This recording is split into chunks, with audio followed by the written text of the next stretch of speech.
Chapter 51, 6 months time skip. Tatsuma's quest to master the shadow clone jutsu ended in failure, much to his disappointment. The pervy sage attributed his refusal to Tatsuma's potential misuse of the technique, which could inflict severe harm upon his own body. Undoubtedly, the shadow clone jutsu stands as a formidable asset for supplemental training. Through this technique, a clone acquires the cognitive prowess of its creator, enabling it to absorb ninjutsu knowledge with remarkable efficiency. When the clone dissipates due to chakra depletion, its experiences seamlessly merge back into the original, ensuring a continuous learning process. However, amidst these advantages lie the burdens of exhaustion and the strain of heightened memories. While adults may withstand the double fatigue, for two young bodies merely 8 years of age, such demands would inevitably impede their growth. Jiraiya harbored particular concern, understanding the unwavering determination of these two young individuals in their pursuit of mastery. He foresaw that once they grasped the shadow clone jutsu, they would not settle for creating a solitary clone to aid in their learning. As the fatigue escalated to triple, quadruple, or beyond, the still developing physiques of these two would buckle under the weight of such strain. However, Tatsuma's inability to master the shadow clone jutsu didn't dampen his ardor for learning. He remained the same fervently studious individual, characterized by his fierce competitive spirit, earning him the moniker Little Devil. He engaged in a friendly rivalry with Minato, wagering on who could master ninjutsu and nature transformation quicker. Furthermore, he struck a deal with Jiraiya, vowing to surpass the sage's own youthful learning pace. Each day, he dedicated himself wholeheartedly to rigorous training. After 6 months of relentless dedication, Tatsuma achieved significant milestones. He successfully mastered the 2 C-rank fire release ninjutsu and 2 C-rank wind release ninjutsu. Additionally, he demonstrated proficiency in C-rank genjutsu and mastered the inscription seal, a C-rank sealing jutsu, among others. He also delved into sensory and taijutsu knowledge.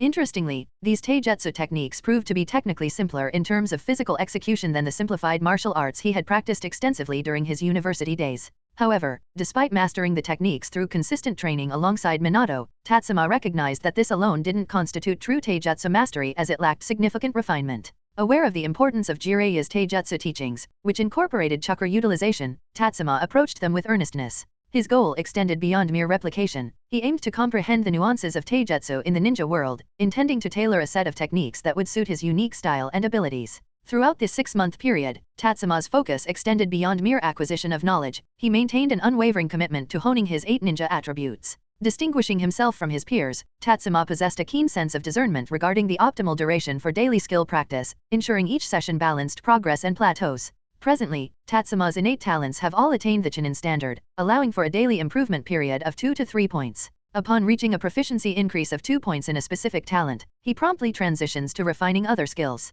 Tatsuma discovered through experimentation that once a talent reaches its fulfillment and enters a plateau, additional time invested in it during the same day proves futile. Instead of persevering in such endeavors, he found it more effective to allocate the remaining time towards cultivating other talents still in their improvement phases. Barring any external factors, Tatsuma can successfully cycle through training for all 8 ninja attributes each day. However, Tatsuma acknowledges that this high level of efficiency is unique to him and cannot be easily replicated by others. Not even Minato, his closest companion, can match this remarkable proficiency. Even when Minato matches Tatsuma's intensity and repetitions, there's no assurance he can efficiently develop every innate talent to their full potential like he does. This is a key factor in why Tatsuma can barely maintain a 50-50 win-loss ratio. Although the win-loss ratio is already balanced, because he doesn't have to attend the academy, all of Tatsuma's time is spent on learning and matches, apart from the weekly D-rank missions. Tatsuma's adeptness at exploiting his system ability has not diminished. If anything, it has grown. Over the past 6 months, amidst numerous bouts against Minato and Jiraiya, albeit with some victories attributed to luck or unorthodox methods, Tatsuma's prowess has undergone remarkable transformation. Host, Sakamoto Tatsuma. Innate talents. Strength, 1996/3016. Speed, 2351/5213. Stamina, 2173/4607. Wisdom, 1678/2663. Ninjutsu, 1620/2735. Illusions, 1044/2048. Spirit, 1705/3119. Seals, 1811/2867. Special talents. Spacetime, 100%. Ninjutsu development, 85%. Ninja tool throwing, Minato Namikaze limited edition 100%. Sensory, 75%. Seals, Kushina Uzumaki limited edition 40%. Now, Tatsuma proudly attains the status of a Chunin in its entirety. Even his weakest domain, Genjutsu, has now met the Chunin minimum standards through his dedicated daily practice. In addressing his Genjutsu shortcomings, Tatsuma has pursued various remedial measures. Notably, the Genjutsu release technique stands out as his most proficient ninjutsu achievement. Yet, what truly gratifies Tatsuma is his mastery of the spacetime talent and Minato's ninja tool throwing expertise. Despite not delving into spacetime ninjutsu directly, this talent brings him a sense of assurance. For Tatsuma, this signifies the possibility of walking a path akin to Minato Namikaze's, mitigating deficiencies such as inadequate genjutsu skills, lesser physical prowess, and bolstering his own survival instincts. Tatsuma firmly believes that once he qualifies to learn Flying Thunder God, ensuring his future survival will become significantly more manageable. During their lunch break, Tatsuma raised the question to Jiraiya, "Sensei, do you think we should take on higher difficulty missions?" Jiraiya, momentarily setting aside his magazine, sat up attentively and turned his gaze towards them. "Minato, what are your thoughts?" he inquired. After a brief pause, Minato responded, "Sensei, I too am eager to tackle more challenging missions to apply the skills I've honed over the past 6 months." Upon learning of Minato's eagerness to tackle advanced missions, Jiraiya paused, stroking his chin in contemplation. Over the past 6 months, he had observed the remarkable progress of his 2 young students. Despite their tender age of 8 and yet to enter the prime years of a ninja's development, Tatsuma and Minato had already solidified their proficiency at the Chunin level. Jiraiya couldn't help but acknowledge their innate suitability for the ninja path. While their physical attributes strength, speed, and chakra levels were aligned with Chunin standards, Jiraiya harbored a strong belief that their synchronized efforts could effectively outmaneuver even inexperienced jonin in a strategic ambush. The deceptive facade presented by these 2 young individuals was truly remarkable. It was inconceivable that 8-year-old children could wield ninjutsu and other ninja techniques with a proficiency comparable to battle-hardened Chunin. Crucially, Tatsuma and Minato not only mastered their skills but also demonstrated a cunning approach in their methods. Recalling their audacious behavior during taijutsu practice, particularly an incident involving the attacks on each other's crowned jewels, sent a shiver down Jiraiya's spine. Nevertheless, he swiftly composed himself and remarked, "Since both of you are eager to proceed, I won't stand in your way. I'll carefully select a mission suited to your abilities." "Thank you, Jiraiya-sensei," Minato expressed gratefully. Jiraiya rose from his seat, addressing them, "Consider this mission as an assessment for both of you. If you excel, I'll expand your knowledge to include other elemental techniques." Minato's face lit up with excitement at the prospect. Tatsuma, however, voiced a question tinged with curiosity, "But, Jiraiya-sensei, didn't you mention lacking proficiency in lightning release chakra? What about Minato?" Jiraiya's expression swelled with pride as he responded, "True, I may not possess expertise in lightning release, but I happen to know a ninja who does. If necessary, I'll, borrow Sarutobi-sensei's notes for your benefit." Tatsuma and Minato shared a knowing glance between them. Despite their reservations about Jiraiya-sensei's reliability, they chose to keep their doubts to themselves. Several days later, Jiraiya summoned them together and announced, "There's a suitable C-rank mission for you both, but before you embark, there's someone you need to meet." Chapter 52, Tsunade's Doubts. "Is this the territory of the Senju clan? It's not quite what I pictured," Tatsuma remarked, casting a curious eye over the surroundings. The emptiness of the place felt oddly distinct to him. Minato shared his sentiment, puzzled by the apparent scarcity of Senju clan members in their own domain. Jiraiya offered an explanation, "Many members of the Senju clan have departed from their ancestral lands and forsaken the Senju surname. Take Tsunade and her brother, Noeki, for instance, they've moved on from the clan name. It appeared that following the village's establishment, children bearing the Senju surname became a rarity. Nevertheless, there were still occasional bursts of activity within the Senju territory each year." However, Jiraiya opted not to delve into further explanation. After highlighting this observation, he resumed leading the group forward. After a while, he halted abruptly, or more accurately, he hesitated to proceed any farther. For on the other side of the gate, Tsunade was demolishing a stone stool with her bare hands. Her expression conveyed extreme displeasure, as if she had been deceived by her parents who had promised playtime but instead assigned her homework. She vented her frustration akin to a helpless and enraged student screaming into a pillow. "Jiraiya." Despite Jiraiya halting his steps, Tsunade's sharp eyes caught sight of him. Her initial dissatisfaction swiftly morphed into anger as she exclaimed, "Why aren't you in confinement?" "Huh? What confinement? Sensei said you returned to practice a special technique, didn't he? What does it have to with me?" Jiraiya felt a pang of injustice. He hadn't erred in any way, in fact, he was assisting Tsunade with her prospective students. Yet here he was, suddenly scolded. "Isn't being held until I learn a form of confinement? Why can you and that snake be free?" Tsunade's anger remained palpable. Jiraiya took a deep breath and said, "Tsunade, I understand you're in a rush, but let's not act hastily. I came today to see Lady Mito, and perhaps I can inquire about your situation." Upon hearing Jiraiya's words, Tsunade furrowed her brows before declaring, "You'd better persuade Grandma to let me go, or else you'll be stuck here too. Not leave." A sudden blush stained Jiraiya's cheeks, but before he could indulge in his daydream, Tsunade interjected, "Stay and be my sparring partner." Gulp. Jiraiya had no doubt that Tsunade would follow through with her threat. After all, the only time he'd sustained serious injuries was at her hands, albeit provoked by his own act of peeping. "I'll do my best." With those words, Jiraiya dashed past Tsunade, heading straight for the inner sanctum where Uzumaki Mito resided. Tatsuma and Minato exchanged glances, feeling somewhat abandoned by their sensei. At that moment, Tsunade glanced at the two. She had heard from Hiruzen that she and Jiraiya were to each select a disciple. Though Tsunade didn't object to Hiruzen's mentorship method, which absolved her of responsibility and obligation, she couldn't help but scrutinize the two candidates unconsciously. Even though she wasn't required to shoulder the burden of teaching disciples, and even if they turned out to be mediocre, she could always shift the blame onto Jiraiya, their actual sensei. However, Tsunade wasn't inclined to accept a disciple with average abilities. After a cursory glance, Tsunade found these two individuals vaguely familiar. Upon closer inspection, she began to recollect, realizing she had encountered them before. In truth, Hiruzen had previously provided Tsunade with profiles of Tatsuma and Minato. However, Tsunade had neglected to peruse them at the time, paying scant attention to the specifics of what Hiruzen had conveyed.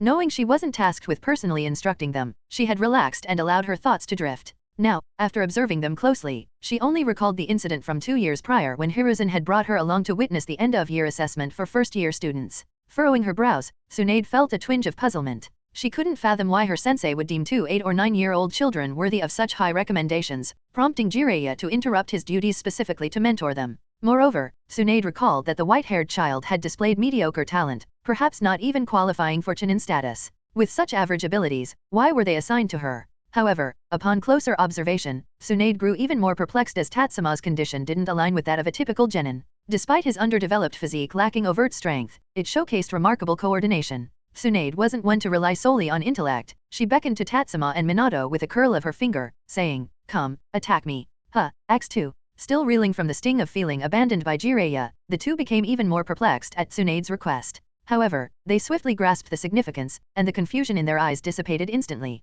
Both understood that Tsunade would become the sensei for one of them, and now, it seemed to be the moment for Tsunade to assess their skills. Observing the earnest expressions on their faces as they assumed combat stances, Tsunade was suddenly struck by a mix of emotions. She nodded and remarked, "Looks promising." Susu. The duo charged at Tsunade with no ninjutsu, mindful of their surroundings filled with Senju clan buildings. They avoided causing unnecessary damage. Observing their approach, Tsunade opted for direct counters without fancy techniques, relying on speed and strength. She swiftly grabbed one, hurling them into a wall. Minato bore the brunt of the impact, his expression grim as he struggled to rise. Tatsuma exchanged a glance with Minato, who shook his head. 3 years of experience enabled Tatsuma to grasp Minato's intent, to disregard him. Susu. Tatsuma swiftly brandished a shuriken, sending it hurtling towards Tsunade before launching into an attack with a kunao in hand. Tsunade's response was succinct. She effortlessly caught the shuriken with a wave of her hand. Without hesitation, she seized Tatsuma's wrist, preparing to employ the same maneuver and throw him aside. However, Tatsuma, anticipating the move, wasn't about to be easily overpowered.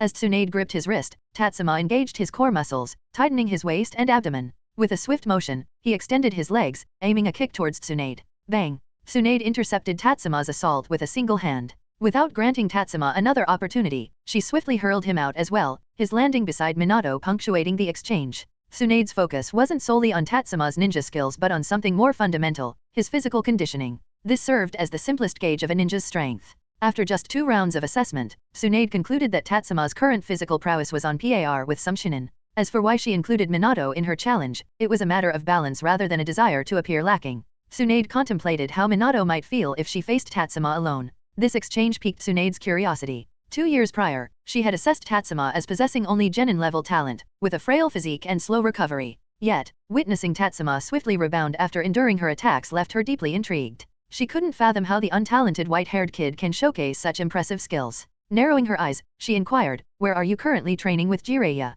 Tatsuma, anticipating Tsunade's skepticism, hesitated momentarily. After a quick exchange of glances with Minato, he replied, "We don't have a fixed location. Usually, it's either the 3rd training ground or the back mountain of Konoha. Tell Jiraiya to start training here from tomorrow," Tsunade commanded with a wave of her hand. However, Minato interjected, shaking his head, "I apologize, Tsunade-sama, but we won't be available tomorrow." Tsunade's expression froze, and she asked with discontent, "Why? We have a mission scheduled for tomorrow." "Damn it! How is it that you two brats can go on a mission, but not me?" Chapter 53. Chapter 53, Gambling with Tsunade. Why'd you even bother showing up if you're just gonna go on a mission? Tsunade, still seething with impotent rage, busied herself tending to the injuries of the two individuals while voicing her bewilderment. Tatsuma shrugged. "Beats me. Jiraiya-sensei didn't brief us on the details, he simply instructed us to rendezvous here first. I sure didn't anticipate it'd be to meet Lady Mito." Tsunade's expression soured. Uzumaki Mito had long distanced herself from village affairs. Though Hiruzen occasionally sought her counsel, it was more out of respect than necessity.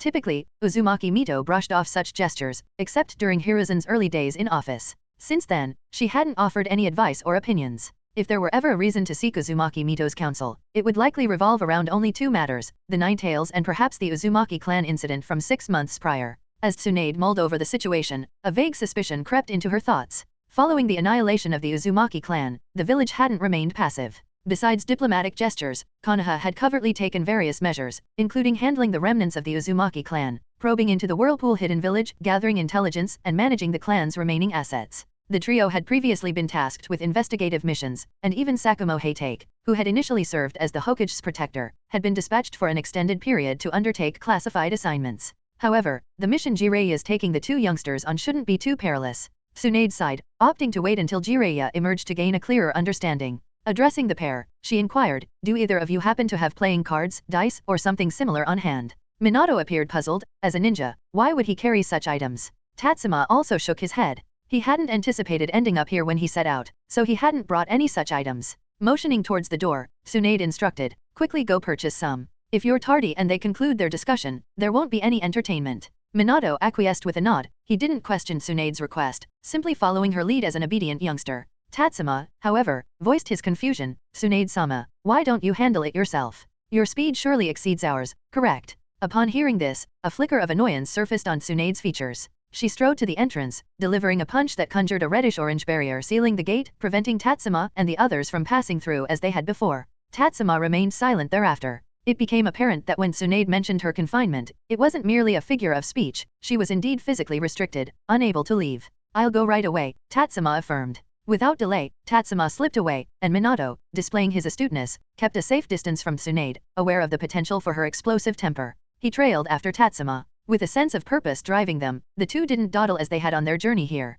In less than half an hour, they procured playing cards and a dice cup and hastened back. Upon their return, Tsunade had arranged several sturdy stone stools. Upon spotting the playing cards and dice cup, her eyes lit up with excitement, and any trace of earlier agitation vanished. Instead, she greeted the pair with a cheerful smile, inviting them to take a seat. Blackjack? Anyone familiar with the game? I'll deal. Tsunade exclaimed eagerly. As Tsunade swiftly shuffled the deck, she turned to the two for confirmation. Tatsuma nodded knowingly, while Minato appeared slightly perplexed. Tatsuma leaned in to whisper, just observe and pick it up. However, as Tsunade began shuffling, Tatsuma suddenly recalled something and interjected, Tsunade-sama, no chips. Don't you boys have any currency? Tsunade asked incredulously, deftly manipulating the cards with flourish. Upon realizing Tsunade's inclination towards gambling, Tatsuma shook his head adamantly and proposed, we can't gamble. How about wagering on push UPS or squats? 10 reps per round. Very well, that way, no one can accuse me of trying to take your money. Indeed, Tsunade-sama is considerate. However, I happen to be quite lucky when it comes to cards. Humph, luck may favor you, but it can't surpass skill. Tsunade asserted confidently before dealing cards to the trio. As Tsunade revealed her face-up card a 6, her brow furrowed in response. Tatsuma glanced at his 2 cards, discovering they were both aces. He swiftly separated them and declared, split. One bet multiplied into 2, where victory meant doubling the stakes, but so did defeat. However, Minato remained perplexed, holding 2 cards with a puzzled expression. Tsunade then dealt cards to Tatsuma, both hands landing kings. Tatsuma promptly revealed his face-down cards, declaring, blackjack. Witnessing Tatsuma's consecutive blackjacks, Tsunade's expression soured. She turned to Minato and inquired, need another card? Minato, utterly unfamiliar with the game, examined his cards before placing them face-up on the table, asking, does this count as blackjack too? Minato's cards revealed an ace and a king. With only 4 aces and 4 kings in a deck, they had already drawn 3 of each. Tsunade glanced at her face-up card, a 4, and tossed her cards onto the table, declaring, consider yourselves fortunate this time. Ding strength +2, spirit +2, special talent unlocked, card luck, exclusive to Tsunade, +100%. Upon hearing the system announcement, Tatsuma smirked faintly, contemplating, stick with standard talents, skip the specials. After acquiring the talents, Tatsuma glanced up to find Tsunade already completing 30 push UPS with remarkable speed, reluctantly gathering the scattered cards and announcing, next round. Indeed, Tsunade-sama, resolute as ever. Let's hope my card luck holds out a bit longer. Blackjack. Ding stamina +2, spirit +2, special talent unlocked, card luck, exclusive to Tsunade, +100%. As the special talent reappeared, Tatsuma's heart raced, and he mentally urged himself, stick with the regular talents, pass on the specials. Next round. Indeed, persistence pays off. Ding. Next round. Indeed, steadfast despite countless hurdles. Indeed, unwavering amidst relentless challenges. As nearly an hour elapsed, despite starting with a fresh deck, some cards began showing signs of wear. Tatsuma felt parched, his vocabulary nearly depleted. At this juncture, Tsunade's expression was darker than a pot. From her initial confidence to the nonsensical banter, she now lapsed into silence. Blackjack. My apologies, it appears my card luck is a tad superior, Tatsuma remarked, earning another victory. At last, Tatsuma scored another blackjack, driving Tsunade to her breaking point. She slammed her hand onto the stone table, shattering it instantly. Rising to her feet, she seethed, "Are you two cheating?" Minato cast an innocent glance at Tatsuma. Tatsuma, uncertain whether cheating had occurred, noted that Minato hadn't even grasped the game, let alone the means to cheat. Before Tatsuma could respond, a voice, firm yet compassionate, intervened. "Enough, Tsunade, must you be unreasonable with these youngsters?" Chapter 54, Mission Details. Tatsuma's gaze was drawn to a woman with dark crimson hair, emitting an aura of profound dignity with every glance. No words of introduction were necessary, Tatsuma recognized her instantly. She was none other than the wife of the first Hokage and the first Jinchuriki, Uzumaki Mito. Observing the gravity etched on Uzumaki Mito's countenance, Tsunade instinctively recoiled, choosing silence over confrontation. Even Jiraiya, with a solemn nod, withheld his thoughts from vocalization. Noticing Tsunade's momentary pause, Uzumaki Mito shifted her attention to Tatsuma and Minato. Her demeanor softened instantly, and she approached them with measured steps. "Children," she began, "I'd appreciate your assistance with a small task." Tatsuma grasped that Uzumaki Mito was alluding to a mission, though its specifics eluded him. Nonetheless, he nodded in agreement, mirrored by Minato. Uzumaki Mito acknowledged their agreement with a nod of her own before continuing. "Jiraiya mentioned your aptitude for sensory skills and quick mastery of sealing jutsu. Once this task is completed, if time permits, I encourage you to visit us frequently. Kushina has recently delved into sensory and sealing jutsu as well. If you're keen, you can join her in learning," Uzumaki Mito suggested. Hearing this, Tatsuma was a little excited. He had picked up the sealing talent from Uzumaki Kushina, but because the pickup was incomplete, although he knew how to use some of the Uzumaki clan's sealing techniques, he didn't grasp their deeper intricacies. Moreover, they are only basic sealing techniques with low difficulty and not powerful sealing effect. Tatsuma is not satisfied with this. These techniques, though fundamental, lacked the potency he sought. Tatsuma yearned for a comprehensive understanding of sealing jutsu, and studying alongside Kushina presented an opportunity to absorb more of her expertise, thereby refining his own mastery of the art. The realm of sealing jutsu boasted an impressive ceiling, captivating Tatsuma despite the requirement of its Satsuki-level powers for some techniques. The only thing he doesn't crave very much is genjutsu. After all, Orochimaru and Kurane Ui, who are both good at genjutsu, can be beaten easily by others who use genjutsu. Without the Sharingan, there is no future for playing genjutsu. Interrupting their thoughts, Jiraiya interjected, "Mito-sama, we'll take our leave now. Rest assured, we'll return to provide a thorough report upon completing the mission." "All right, go, and tread cautiously," Uzumaki Mito nodded, observing the trio depart, one adult and two children. Tsunade's gaze bore into Jiraiya's retreating form with a fierce intensity, feeling irked by his opportune departure when she was rendered voiceless. Once they were out of earshot, Uzumaki Mito turned to Tsunade, her gaze drifting to the scattered playing cards on the ground. In a remarkably composed manner, she inquired, "Have you made progress with the technique I imparted to you?" Tsunade's response came with a tinge of remorse. "Not yet," she confessed, grappling with a sense of guilt. Her studies had taken a back seat amidst inner turmoil, leaving her efforts to grasp the teachings somewhat neglected. "I assumed you had already mastered it. Otherwise, why indulge in a leisurely card game with the children today?" Uzumaki Mito's observation carried a hint of sarcasm, not lost on Tsunade. Acknowledging the underlying criticism, Tsunade clasped her hands behind her back, inclined forward, and cast her gaze downward. "I'll dedicate more time to practice. Today, I simply sought some relaxation," she explained softly. "Perhaps it's for the best," Uzumaki Mito responded before turning towards the inner chamber. A trace of resignation flickered across her features. Why did her granddaughter mirror the unruliness of her late husband, even after all this time? Though her husband understood the weight of leadership, Tsunade, still young, seemed to struggle with such responsibilities. "Jiraiya-sensei, what's the mission we're embarking on?" Tatsuma's curiosity bubbled forth after they departed from the Senju clan territory. Jiraiya, hands tucked into his pockets, offered a nonchalant response, "Nothing too exciting, really.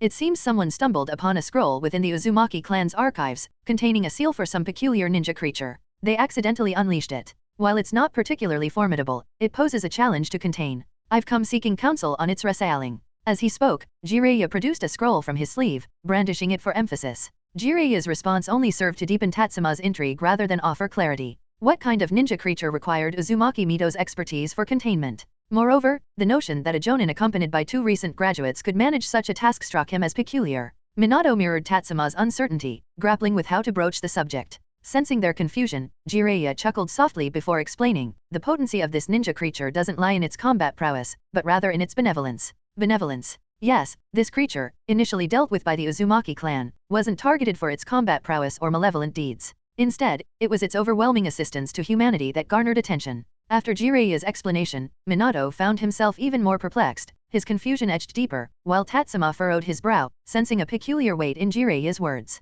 Eyeing their heightened curiosity, Jiraiya delved into the tale. Allow me to recount a story. Once, there existed a ninja creature resembling a tanuki. Injured, it sought refuge within the forest. A passing merchant stumbled upon it and tended to its wounds. Later, when the merchant faced adversity, losing his livelihood, a mysterious benefactor emerged. This stranger guided the merchant to prosperity by providing a shop, connecting him with clients, and restoring his wealth. Unbeknownst to the merchant, this benefactor was the tanuki, assuming a human guise. Eventually, the Uzumaki clan discovered the creature, captured it, and sealed it away. Why? Minato's brows furrowed in confusion. He had speculated midway that the stranger was the tanuki, but the unfolding of the story caught him off guard. Shouldn't it have been that after the merchant's resurgence, attracting envy that prompted an attempt to sabotage his business again, the tanuki, unable to tolerate it any longer, intervened to aid the merchant? Was it an unintended, overly aggressive intervention that caused harm, or even accidental fatalities, resulting in the need for sealing? Why would assisting others lead to being sealed away? Jiraiya chuckled, delaying his explanation, and redirected his attention to Tatsuma. Tatsuma, what are your thoughts? After a brief contemplation, Tatsuma responded, how could a shop hidden in the forest attract such a vast clientele? Either these customers are mere illusions conjured by the tanuki or they were somehow lured into the forest. I'm inclined to believe the latter. It's possible that the tanuki, driven solely by gratitude towards the merchant, gave little thought to the consequences for others. The Uzumaki clan didn't seal it for its benevolence, but rather because its assistance to the merchant resulted in harm to others. Jiraiya nodded in agreement. Indeed, that's precisely it. The tanuki, in its endeavor to assist the merchant, manipulated nearby humans to enter the forest but neglected to aid their departure.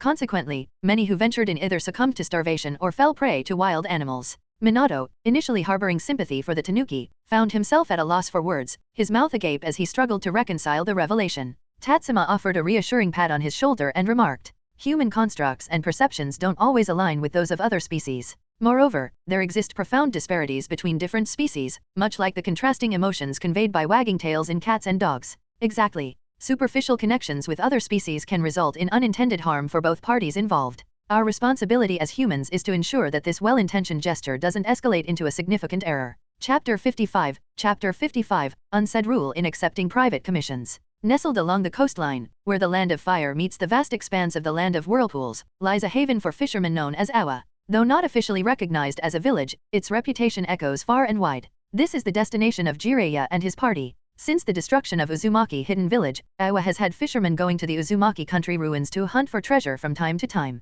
During the final months of the fishing ban, it emerged as a crucial source of income amidst the period of financial drought. The individual who inadvertently breached the seal this time is none other than Shigeru, a seasoned fisherman hailing from Awa. Unfortunately, scant details are available about him, as previous ninja investigations into Awa yielded no tangible intel. For this particular mission, the trio opted against disguises, recognizing that their target wasn't a ninja, nor even human. Disguises would only drain their mental reserves without substantially aiding the mission. Out at the outskirts of Awa, Jiraiya took on the role of a culinary instructor, guiding his companions in the fine art of fish grilling. While it's unconventional for ninja on a mission to light a fire and cook fish, given the risk of drawing attention from adversaries or wild creatures, the allure of piping hot food is undeniable. Tatsuma, in particular, relishes every bite, finding this experience far more satisfying than their last mission where they subsisted on military rations pills for an entire week. I'm stuffed. Minato, please attend to the cookware, and Tatsuma, let's get a fire going for some tea, Jiraiya commands, contentment evident in his tone as he savors the camaraderie and simple pleasures of their makeshift meal.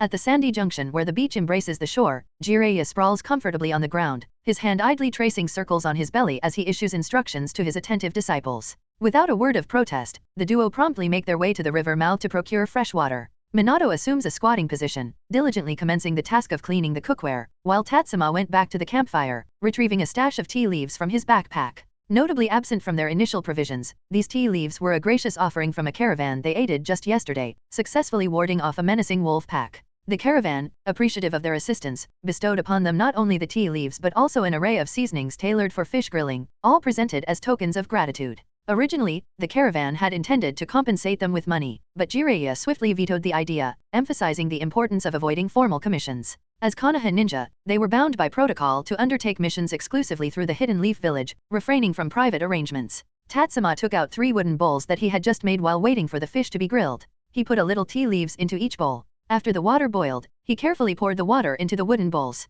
Meanwhile, Minato completed the task of washing the cookware, joining his companions as they settled down to leisurely sip tea, basking in the tranquil embrace of the summer sunset. Amidst the serene moment, Jiraiya casually posed a question to his companions: "Have either of you noticed anything out of the ordinary?" Tatsuma and Minato both affirmed with nods. Jiraiya singled out Minato with a gesture, prompting him to share his insights. Minato, acknowledging the cue, concisely articulated his observations: "There are too many fishing boats on the shore. It is early August now, the fishing ban has just passed, the fish are getting rich, and the weather has been very good recently. There have been no typhoons or tsunamis. But throughout the whole day today, I saw almost no fishermen going out to sea, and no fishing boats returned. The fishing boats were all parked on the shore. This is definitely not right." Jiraiya nodded in affirmation, acknowledging the accuracy of Minato's astute observations. He then turned his attention to Tatsuma, inviting him to contribute his thoughts. "Tatsuma, what are your impressions? Is there anything you'd like to supplement?" Tatsuma shook his head thoughtfully before responding: "Without venturing into Awa itself, our ability to gather additional clues remains limited. Nevertheless, I harbor suspicions that this anomaly might be attributed to either a potent genjutsu or it misleads the fisherman's thinking." Jiraiya, taking a contemplative sip of his tea, interjected with a probing question: "Indeed, but are you sufficiently prepared for such a task? Let's not forget, Awa boasts over 1,000 fishing households. Can you withstand a genjutsu capable of simultaneously influencing such a substantial populace?" In response, Tatsuma nodded resolutely. While his expertise in genjutsu was not his forte, he prided himself on his proficiency in genjutsu release. Regrettably, in this world devoid of smartwatches, there existed no convenient reminders to trigger genjutsu release at regular intervals, a notion he found himself ruefully pondering. "When do you reckon would be the opportune moment for us to infiltrate Awa?" Jiraiya inquired once more, not out of ignorance but rather as a means to gauge the strategic acumen of his two protégés. Tatsuma promptly offered his insight: "Let's go tonight. If it is really a ninja beast that uses illusions to control fishermen, then its schedule should be consistent with the fishermen. Unless this ninja beast does not need sleep, or has the ability to still cast illusions after sleeping." Turning to Minato, Jiraiya sought his concurrence: "And what's your take on this, Minato?" In agreement, Minato nodded assuredly: "That's what I think too." Observing the unanimous agreement, Jiraiya nodded in approval: "Very well. Rest up now. We'll depart in 4 hours." "Understood, X2. Tatsuma and Minato settled in for a brief respite while Jiraiya maintained a vigilant watch. As the appointed hour approached, with the clock nearing 11 at night, Jiraiya roused his companions from their slumber. After a brisk stretch to shake off any lingering fatigue, the trio, led by Jiraiya, embarked on their journey toward Awa. Despite the lingering vestiges of summer, the coastal nights exuded a subtle chill. Yet, this also signaled the conclusion of the fishermen's daily endeavors in Awa, as they retreated to their homes for a well-deserved rest. Upon their silent arrival at the heart of Awa, Tatsuma seamlessly initiated a series of hand seals, activating his chakra sensory technique to survey the vicinity. After a fleeting moment of concentration, he subtly shook his head, signaling to Jiraiya that he hadn't detected any anomalous chakra signatures. Acknowledging Tatsuma's expertise in this domain, Jiraiya refrained from conducting his own sensory scan.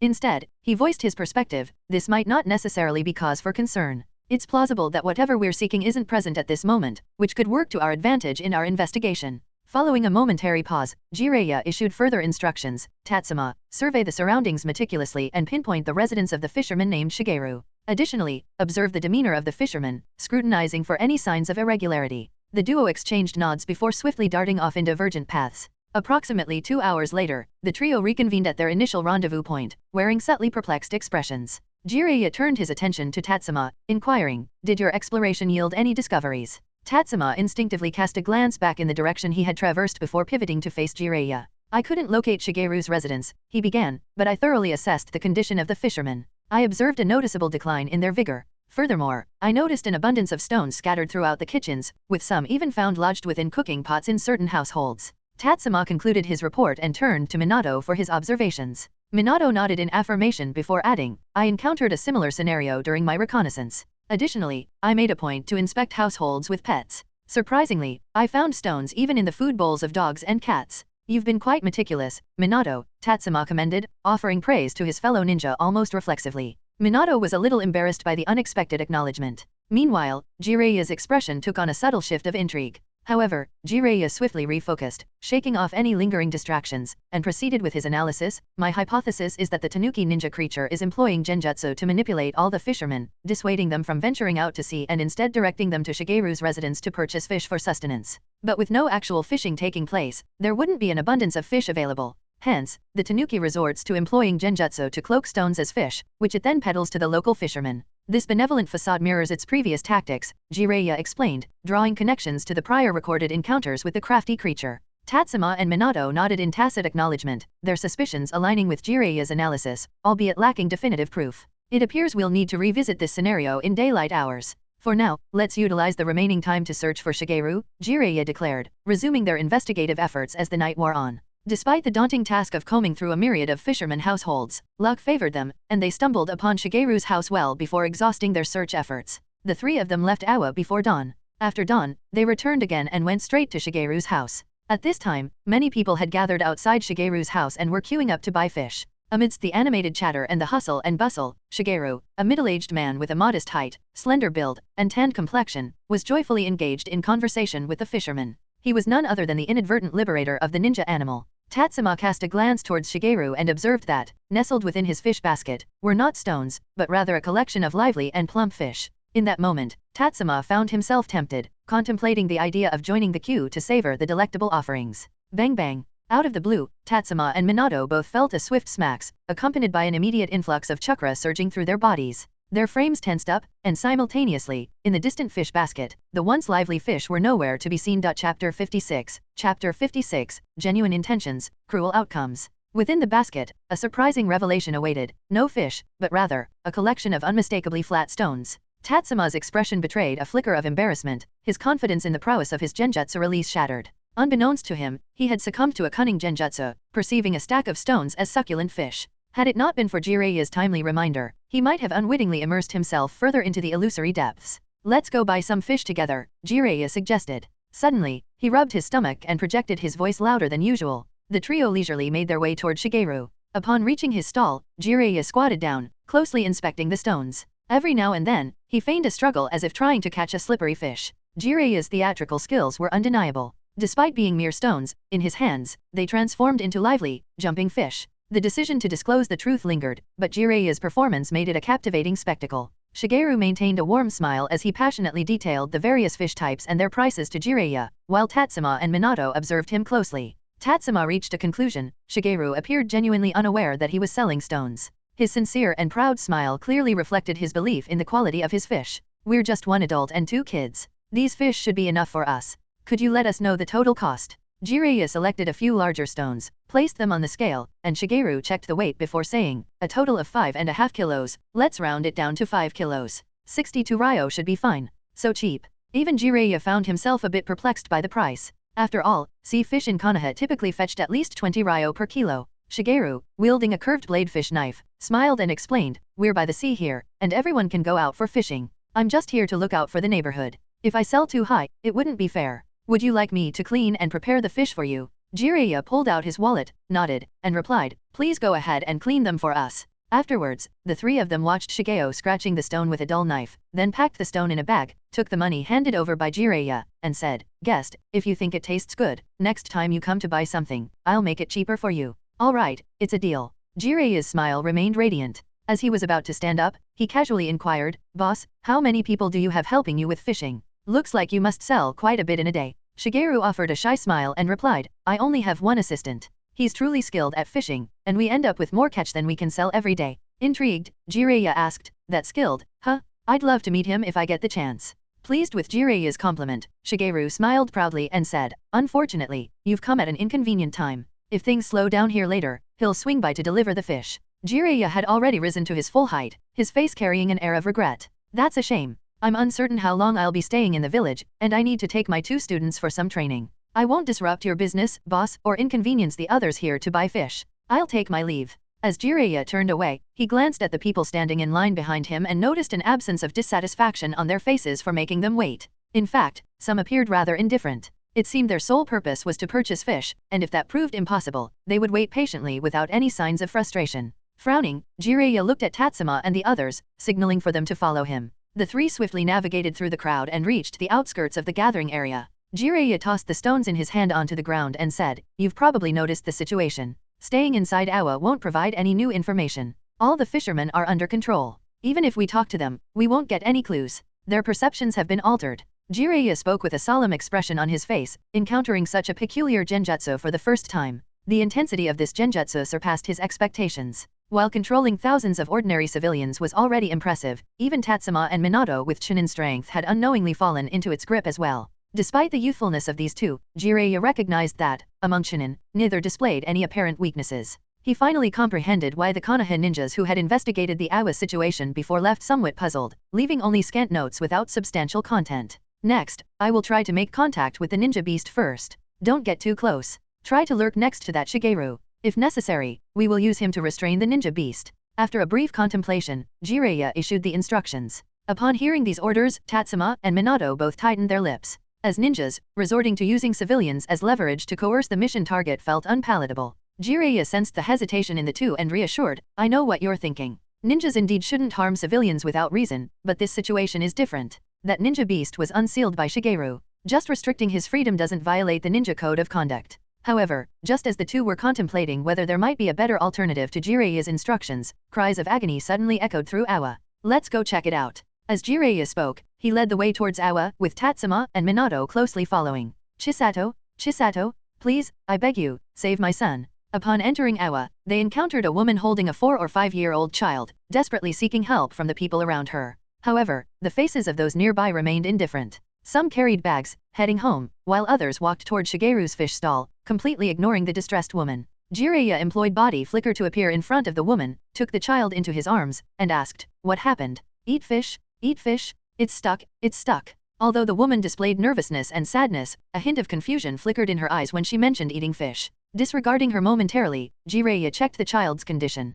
At this moment, the child was enduring continuous convulsions, saliva flowing from the corners of his mouth, and irregular movements in his chest and abdomen. He's choking? Assessing the situation, Tatsuma swiftly opened the boy's hands, which were clawing at his own neck, turned him over, and then performed the Heimlich maneuver by hugging him from behind. A cough. In just a few seconds, the boy suddenly spat out a stone about the size of 2 thumbs, and he began to breathe rapidly. Tatsuma quickly released him, taking a breath himself. However, before he could say anything to Jiraiya and Minato, the boy, who had just recovered his breath, suddenly lunged towards the stone on the ground. Simultaneously, his hands reached for the stone, and his mouth opened as if he were a person who hadn't eaten for days and had finally found food.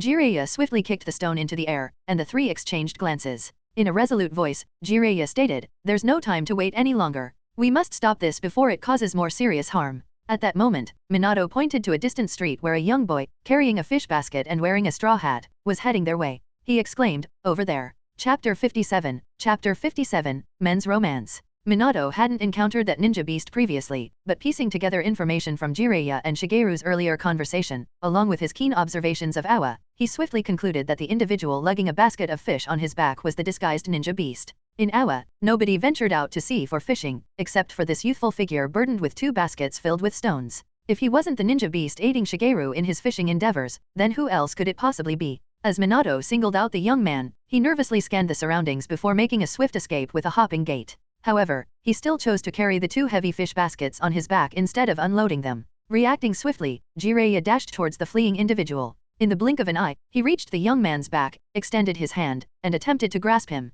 The young man turned around with an anxious expression, opening his mouth wide and emitting a low, rumbling sound akin to an engine revving. Snap!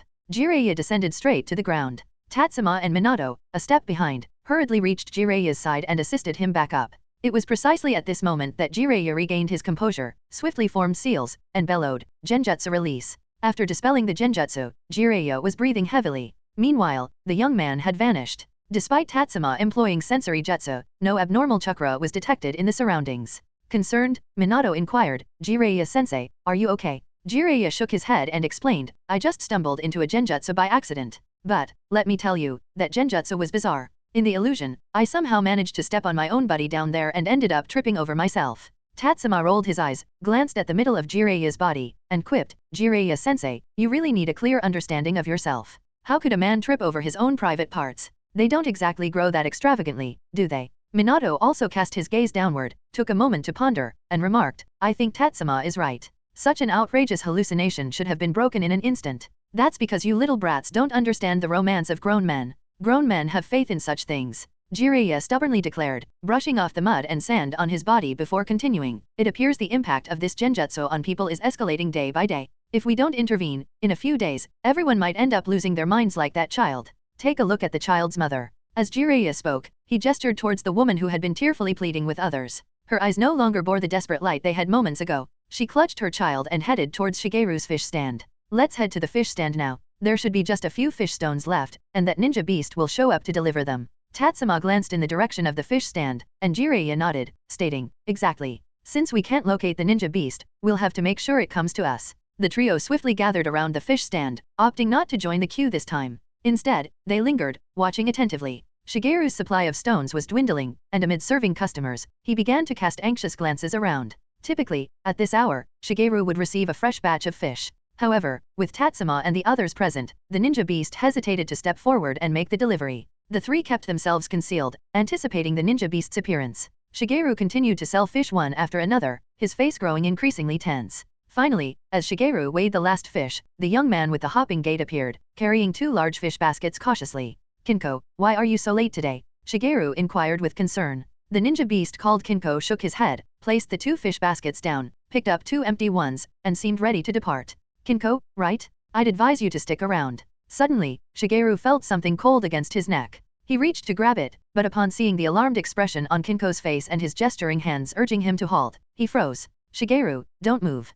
Kinko's command caused a momentary surprise in Jiraiya, who had a kunai pressed against Shigeru behind him. However, he quickly regained his composure. Glancing at the fisherman still waiting in line, showing no reaction to the situation, Jiraiya turned back to Kinko and calmly suggested, "Have the fisherman leave. Let's have a proper conversation." "Kinko, what's going on? Did you offend someone?" Shigeru, not daring to turn around, watched the alarmed Kinko, wondering if he had angered someone and they had come for revenge. Kinko remained silent in response to Shigeru but shifted his focus to Jiraiya. Eventually, he chose to follow Jiraiya's advice, turned to the fisherman, and emitted a rumbling sound resembling an engine. As the peculiar noise echoed, the fishermen queued up to buy fish turned one by one, retracing their steps. In no time, the once crowded street emptied out, leaving only a handful of people. Tatsuma and Minato flanked Kinko, both activating the seal of confrontation. Their chakra had been refined and mobilized, poised to unleash jutsu at a moment's notice. Observing that Kinko had no intention of making any hasty moves, Jiraiya nodded at Tatsuma and Minato, signaling that everything was under control.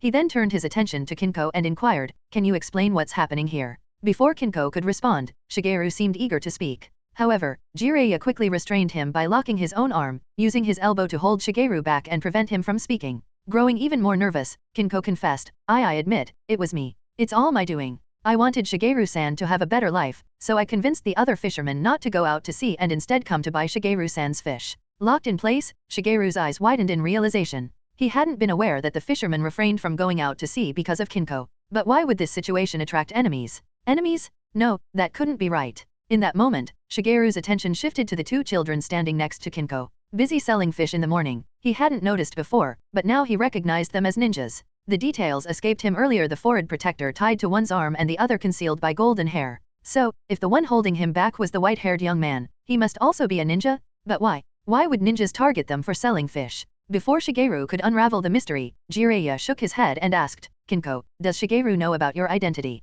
At the utterance of these words, Kinko's face became even more panicked. His hopping leg trembled continuously, betraying signs of a desire to escape. The subtle movements caught Tatsuma and Minato's attention, prompting them to ready themselves for potential jutsu. However, Tatsuma, observing the distressed Kinko, smiled and remarked, "Kinko, I don't think there's a need to hide this, right? After all, Shigeru-san has saved you before. Wouldn't you want to express your gratitude in your true form?" Chapter 58, Unique Beast with Unique Features. Tatsuma's words struck a chord with Kinko, evoking a subtle sense of emotion. His once awkward movements began to ease, prompting a quizzical expression on Shigeru's face. The memory of saving Kinko eluded Shigeru. It all started when Kinko approached him with a keen interest in learning the art of fishing. In a surprising turn of events, within a mere couple of days, Kinko outshone Shigeru in the skill of catching fish. Recognizing Kinko's prowess, a suggestion surfaced: Kinko would focus on catching fish, while Shigeru would handle the selling aspect. The results of this 2-day experiment were promising, leading Shigeru to agree, and as a consequence, their collaborative business thrived.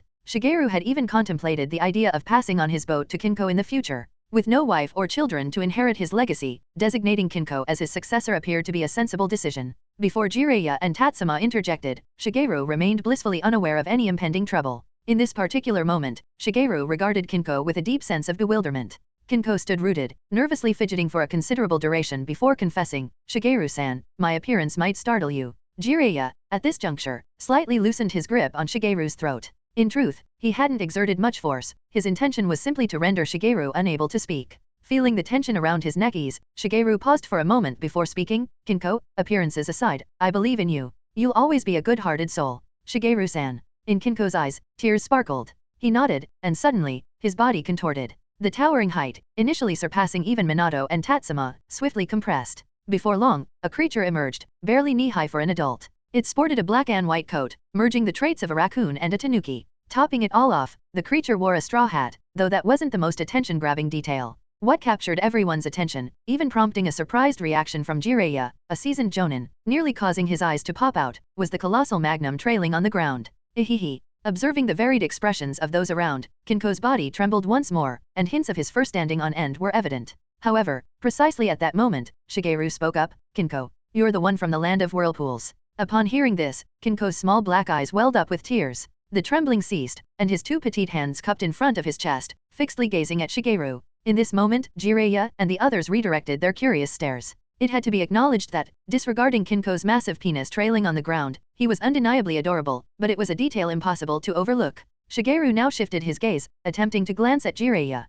Simultaneously, he implored, "This ninja-sama, please pardon Kinko. He hasn't committed any wrongdoing. He simply requested everyone not to engage in fishing to bolster my business. He won't repeat it. I beseech you." In Kinko's eyes, a flicker of hope emerged. However, Jiraiya shook his head and remarked, "Shigeru, things are far more complex. Its request for everyone to refrain from fishing wasn't mere persuasion, it was genjutsu. In fact, I'd go as far as to call it a natural talent. It doesn't even realize it's in the wrong. Including the fish you sell, those fish people buy to eat aren't truly fish, Kinko. Why don't you let Shigeru witness it for himself?"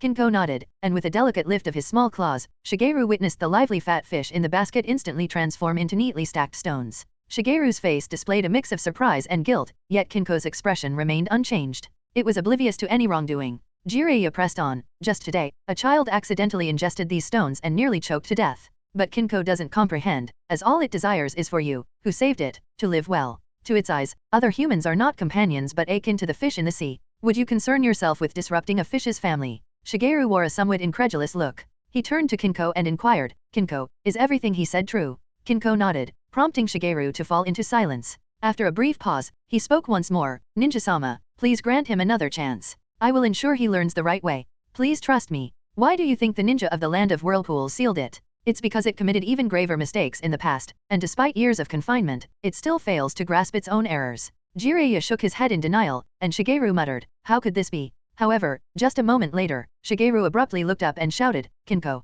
run, don't worry about me." Tatsuma, Minato. Hearing Shigeru's urgent call, Kinko swiftly turned to flee, while Jiraiya raised his voice. Tatsuma and Minato had already unleashed the jutsu they had prepared. String light formation. *2. Simultaneously, the two executed this fundamental sealing jutsu. The technique unfurled from beneath them, weaving as it traversed beneath Kinko. Despite attempting to escape initially, Kinko's speed was abruptly decelerated, as if caught in slow motion. Jiraiya released his grip on Shigeru, swung his right hand, and 4 kunai with inscribed seals were hurled, embedding into the surrounding walls. This created a sealing formation as Jiraiya swiftly formed hand seals. Ninja art? Sealed binding formation. In an instant, Kinko, already moving in slow motion, appeared to be frozen in place. Observing Kinko immobilized, Jiraiya retrieved a sealing scroll crafted by Uzumaki Mito. Just as he was on the verge of initiating the final sealing barrier, Kinko, who had been motionless, suddenly erupted. The 4 binding seals on the wall seemed to be torn by an invisible force. Tatsuma and Minato, maintaining the seals, found their hands trembling continuously.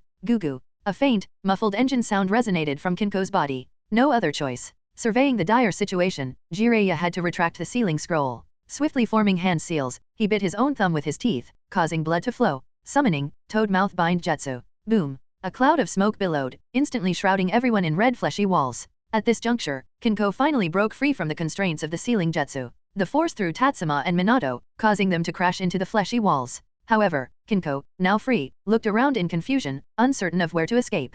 Jiraiya locked eyes with him and sternly stated, "Kinko, I've placed a seal here. If you dare to use genjutsu again, then..." He turned to observe the bewildered Shigeru and added, "It will consume Shigeru here. You have a choice, accept being sealed again or insist on escaping, even if it means letting Shigeru, who once saved you, die." Upon hearing this, Kinko mirrored Shigeru's bewildered expression, repeatedly muttering, "I don't want to, I don't want to." In this moment, Shigeru regained a bit of composure. He clutched Jiraiya's sleeve and pleaded, "Ninja-sama, you're incredibly powerful. Can you just seal Kinko's abilities and not seal him again? If he loses his abilities, he won't pose a threat to others anymore, right? You better worry about yourself," Jiraiya stated, but Shigeru shook his head, resolutely declaring, "No, I brought him out of the land of whirlpools. The mistakes he made are essentially my mistakes. If there's truly punishment, please punish me." Sorry, this is not something you can decide, nor can I, Jiraiya responded, averting his gaze. He retrieved the scroll again and said, Kinko, what's your decision?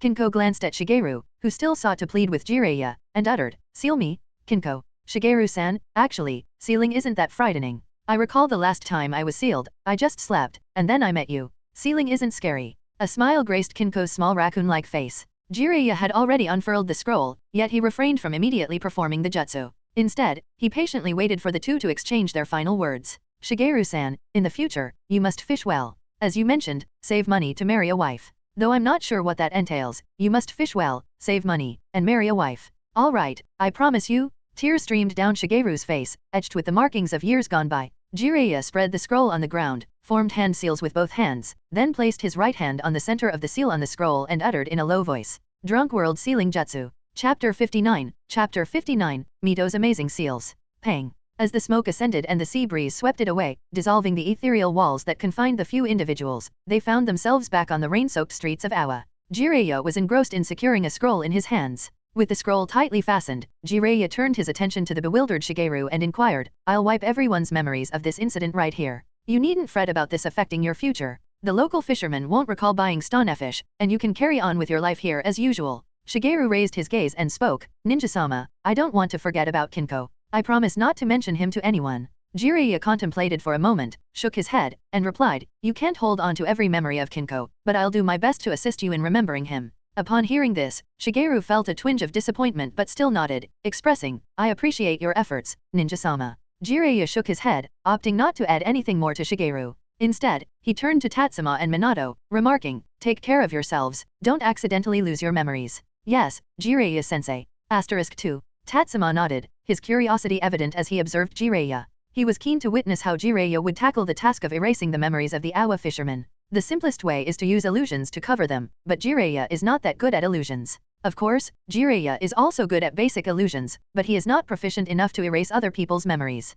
Even during Tatsuma and Minato's genjutsu training, Jiraiya sought out another Konoha Jonin, Ui Shinka, borrowing his study notes. Jiraiya struggled to provide detailed explanations, not only for advanced genjutsu but even for its basics to the two of them. Erasing the memories of such a large number of people using genjutsu was well beyond his capabilities. Jiraiya glanced at Tatsuma and remarked, Want to witness your master making a fool of himself? Give it another 100 years. Saying so, he retrieved another scroll, unfurled it on the ground, following a procedure reminiscent of the Drunk World sealing jutsu. As he clapped his hands onto the scroll, the sealing formula on it extended outward. The intricate formula covered the entirety of Awa, coming to a stop at last. Tatsuma, beholding the expansive sealed barrier, couldn't mask his expression of sheer astonishment. Dream World Sealing Jutsu. In that moment, the sealing jutsu that blanketed Awa started emitting a luminous white glow, enveloping Tatsuma and Minato. Tatsuma immediately felt a wave of weariness rushing to his heart. He briskly shook his head, swiftly forming hand seals to refine and gather chakra, managing to sustain his alertness. However, this also brought to Tatsuma's attention that the potency of this sealing jutsu did not lie in the strength of the seal. Quite the opposite, the power of this sealing jutsu was low and easily resistible, yet it possessed a gentle quality. This gentle sealing jutsu wasn't suited for combat or for use against ninja. Nevertheless, for civilians, it proved highly practical. Tap. Just as the white light dispersed, Shigeru suddenly slumped to the ground, peacefully succumbing to a deep sleep. Jiraiya bent down, tightly rolling up the now blank scroll, then cast a triumphant look at Tatsuma. Tatsuma smirked and remarked, Both techniques are Mito-sama's methods, right? You're just a tool for injecting chakra. Observing Tatsuma's sharp insight, a hint of embarrassment briefly crossed Jiraiya's face. Nevertheless, he stubbornly retorted, Do you think being a tool is easy? If there's a little less chakra, both of these techniques won't be successfully activated.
back of her brother's head. Her brother had many good qualities, but he lacked talent and was reckless. A few days ago, Tsunade had tested both Tatsuma and Minato. Although they didn't use all their abilities, even their physical and taijutsu skills were beyond Noeke's comparison. As for Noeke, this brother of hers was suppressed in the academy, dominated at home by his sister, and in recent years, even Kushina was suppressing him. Could Noeke, who couldn't even defeat Kushina, stand a chance against Tatsuma and Minato, who had defeated Kushina multiple times without breaking a sweat? Yet, Tsunade showed no intention of stopping him because she knew her brother wasn't so fragile. Despite repeated defeats, his resilience in battle was his best quality. In just a moment, Noeke and Tatsuma had assumed their stances, activating the seal of confrontation. Noeke spoke, "Are you ready?" This question caught Tatsuma off guard for a moment, as he was usually the one delivering lines when initiating the seal of confrontation. However, Tatsuma quickly regained his composure and smiled, saying, "Indeed, inheriting the most orthodox will of fire from the Senju clan. Even in practical combat training, you are mindful of your fellow villagers. However, I hope you will be more serious, otherwise I will win too quickly." Noeke found the first half of Tatsuma's statement amusing, but the second half made him furrow his brows. Deliberately lowering his tone and mimicking Orochimaru's manner of speaking, Noeke retorted, "Spare me the big words. Then, let's begin." As Tatsuma spoke, Noeke immediately launched an attack, rushing forward to close the distance with Tatsuma. With a swift step, he executed a straight kick toward Tatsuma. On the sidelines, Tsunade shifted her gaze away. She couldn't bear to watch her brother with such a meager skill level. Even the Tatsuma from 2.5 years ago, who was thin and weak, could counter this level of skill easily with his techniques. However, Tatsuma had not anticipated Noeke's straightforward approach. Instead of starting with probing moves, Noeke went straight for high-risk, full-force techniques. Given Noeke's current airborne state, countering him was too simple. However, to give Noeke some face, Tatsuma didn't intend to end it with just one move. He immediately caught Noeke's kicking leg his left hand, simultaneously pushing horizontally with his right hand. Although the speed wasn't fast, when combined with Noeke's charging momentum, the palm strike sent Noeke crashing solidly to the ground. Having landed firmly, Noeke grimaced as he climbed back up from the ground. However, he seemed unaware of the gap between their abilities. Once the discomfort from the impact had subsided, Noeke launched another attack. Again, with rapid strides, he sprinted towards Tatsuma. Upon closing the distance, he soared into the air and delivered a Superman punch towards Tatsuma. "Do you enjoy flying so much?" With a silent comment, Tatsuma immediately seized Noeke's fist, turned, and exerted force, sending the airborne Noeke flying. Bang! This impact was heavier than the previous one. As Noeke landed on the ground, he twitched and contorted like a freshly animated zombie, rigidly convulsing and wailing. However, this was just a momentary setback. Despite Noeke's somewhat clumsy demeanor, the combination of Senju and Uzumaki bloodlines allowed him to quickly recover. Of course, Tatsuma also felt that there was no need for a follow-up attack in their sparring. Otherwise, Noeke wouldn't have had a chance. As Noeke stood up again, he moved around a bit and said, "You're pretty good." Tsunade simply closed her eyes. Could her brother not see that Tatsuma was holding back significantly? In reality, Noeke was oblivious to it all. He charged towards Tatsuma once more, but this time, he opted for a simple boxing stance, throwing punches at Tatsuma. Tatsuma lowered his body with quick head movement, dodging Noeke's punch before they both collided as he retaliated with an elbow. The elbow struck Noeke's abdomen, causing him to wince in pain. Nevertheless, he gritted his teeth and continued his assault with a charging punch. The distance wasn't well managed, and Tatsuma simply tilted his head backward to evade. As Noeke attempted to retract the fist he had thrown with full force, leaving him off balance, Tatsuma didn't give him a chance. With a swift pull and a straight kick, Noeke was hit in the abdomen again. His entire body arched, and his legs went weak, almost collapsing to the ground. Tatsuma felt a bit awkward receiving such a grand gesture. His right hand looped around Noeke's neck from behind, gripping his chin. Simultaneously, Tatsuma placed his right foot between Noeke's legs. With a pull and a sweep, Tatsuma effortlessly tossed Noeke aside. This unexpected move actually helped Noeke dissipate some of the force. After rolling twice, he stood up a bit flushed, ready to continue the attack. Tsunade opened her mouth as if to intervene, but Tatsuma waved his hand lightly. Observing this, Tsunade understood that Tatsuma had everything under control and refrained from stopping them. Noeke, slightly dizzy, charged towards Tatsuma, lowered his body, and reached out with both hands to grab Tatsuma's waist, apparently attempting to bring him down to the ground. It must be said that Noeke seemed to have some strategy in mind at this point. His height, weight, and the strength gained from the age difference would give him a considerable advantage on the ground compared to Tatsuma. Unfortunately, he was too hasty. When attempting to take someone down, the most crucial element is catching them off guard. As Noeke lunged forward, Tatsuma raised his knee to block. Noeke's face turned to one of shock because he couldn't stop his own momentum. The result was a headlong collision with Tatsuma's knee, testing the hardness of Tatsuma's joint with his own forehead. Noeke had no chance to change tactics, but Tatsuma remained composed. Slightly turning his knee inward, Tatsuma evaded Noeke's face, swiftly returning to a neutral position before throwing Noeke to the side. This time, Noeke happened to fall right next to Tatsuma. As Tatsuma lowered his raised knee, his foot hovered over Noeke's face, and Noeke dared not make any further moves. Perhaps it wasn't evident earlier, but this clear indication of stopping was noticeable to Noeke. With a touch of resignation, he admitted, I lost. Ding, stamina +2, spirit +3. Would you like to claim? Yes. Tatsuma lifted his foot and set it down beside him. Bending over, he formed the seal of reconciliation and then helped Noeke up. Despite being defeated, Noeke wasn't angry. In fact, he seemed excited as he asked, how do you usually train? Why is your taijutsu so powerful? Can you teach me? This caught Tatsuma's interest, as he seemed to have found another fat sheep. Winning through physical combat is indeed the most direct way to achieve victory, but with ordinary opponents, they often become reluctant after a few encounters.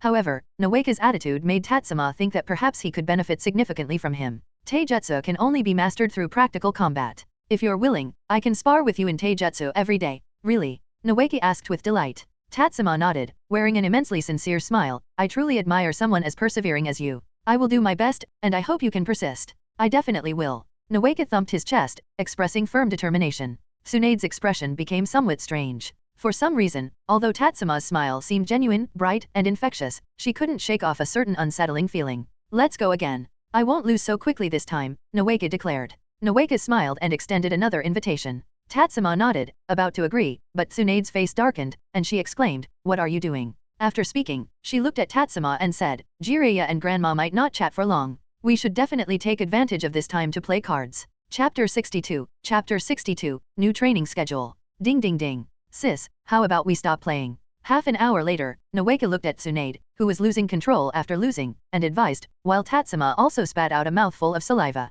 Playing cards with Tsunade allowed him to quickly pick up talents, and Tsunade lived up to her nickname of Big Fat Sheep. Tatsuma could usually pick up at least 4 points of talents like with his spar with Noeke, but with Tsunade they range from 6 to 9 points. Moreover, it seemed endless. In 3 years, Tatsuma found that the talents that everyone could drop every day were actually limited. Just like Minato, even if Tatsuma kept winning, in one day, he could only brush up about 100 points of talents. After all, playing against Minato required hands-on practice, and it wasn't so efficient. The speed at which he realized talents was far from the speed of adding talent upper limits. Therefore, he didn't feel that the number of talent upper limits picked up every day was low. Of course, in reality, due to the duration of the game and the win-loss record, Tatsuma couldn't pick up so many, but it was enough to satisfy him. However, Tsunade seems different. In the combined time of the incident a few days ago and today's, it wouldn't exceed 2 hours. Yet Tatsuma has picked up over 200 points of talent upper limit from her, which is almost equivalent to Tatsuma's entire harvest over 4 or 5 days in the past. At this speed, Tatsuma should feel very happy, but feeling the slight overflow of killing intent from Tsunade, Tatsuma felt that he could die at any moment.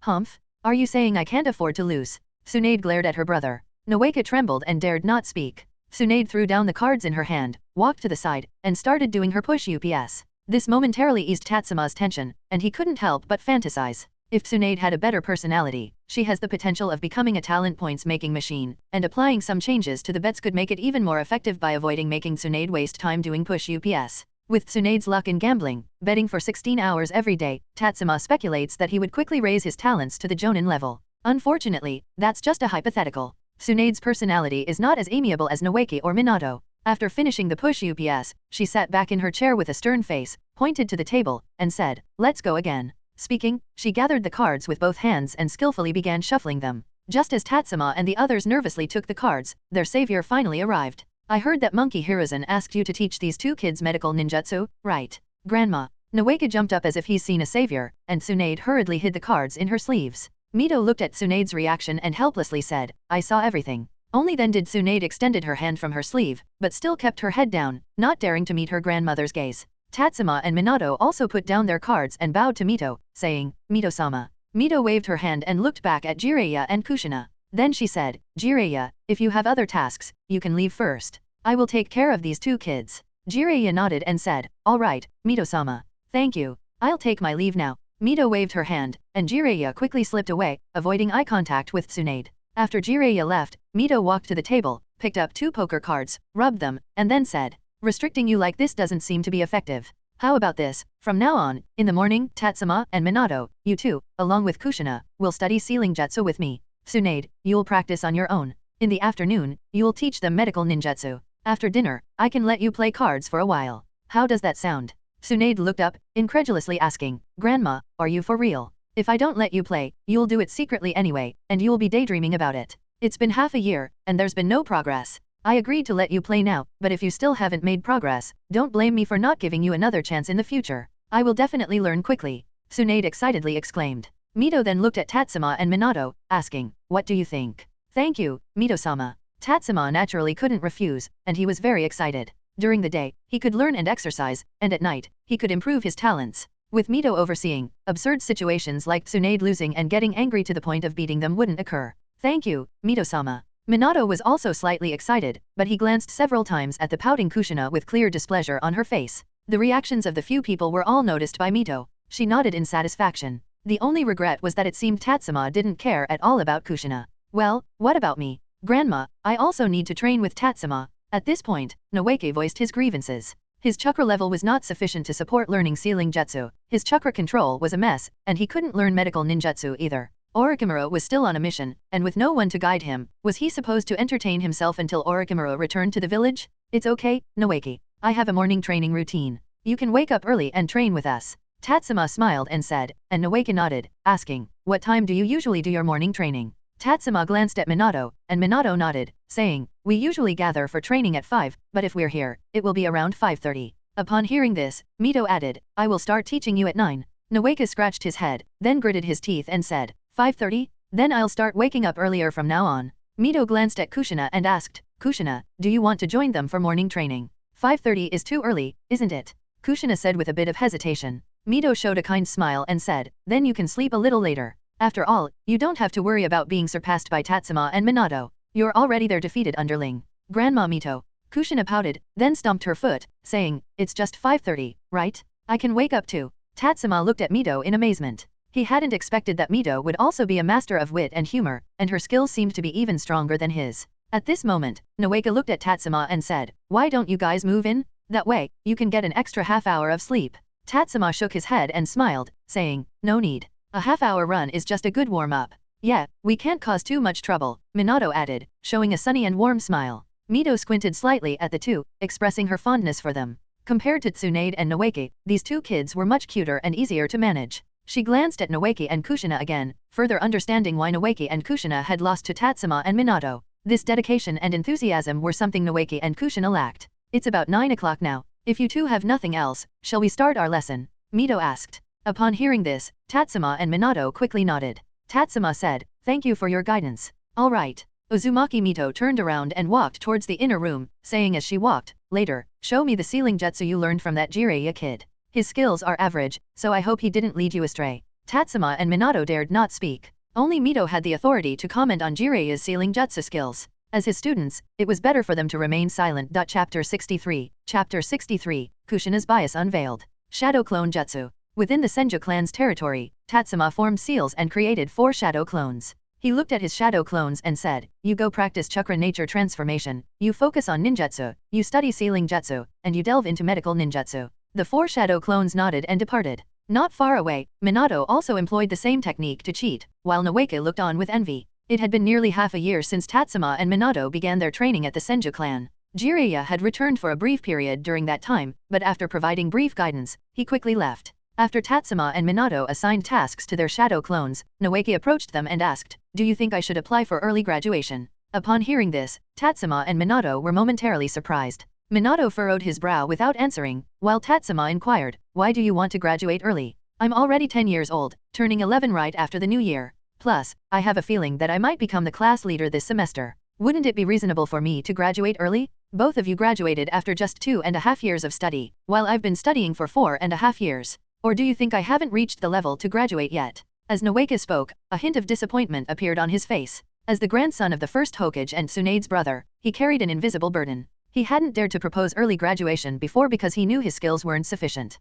However, after training with Tatsuma and Minato for some time, he felt a significant improvement in his abilities, enough to justify early graduation. Being 2 years older than Tatsuma and Minato, he started school at the age of 6. After 4.5 years of schooling, there weren't many classmates left in his class. If he didn't graduate early, he would be left behind. Tatsuma seemed to understand Noeke's thoughts. After a moment of contemplation, Tatsuma said to Noeke, Noeke, judging by your skills, passing the graduation assessment shouldn't be a problem. It's just a matter of strength, and I support you in graduating early. But if you want to graduate just because you feel you've been in school long enough, I don't support it because you don't know why you want to become a ninja. Why become a ninja? My grandfather is a Hokage, my great-uncle was a Hokage, my parents are Konoha ninjas, and even my sister is a Konoha ninja. Shouldn't I become a ninja too? Noeki almost recited his entire family history, but Tatsuma shook his head and said, it's not about your family being ninjas, just because your family members are ninjas doesn't mean you have to be one. If you want to become a ninja, you must have your own reasons. Then why did you and Minato graduate early to become ninjas?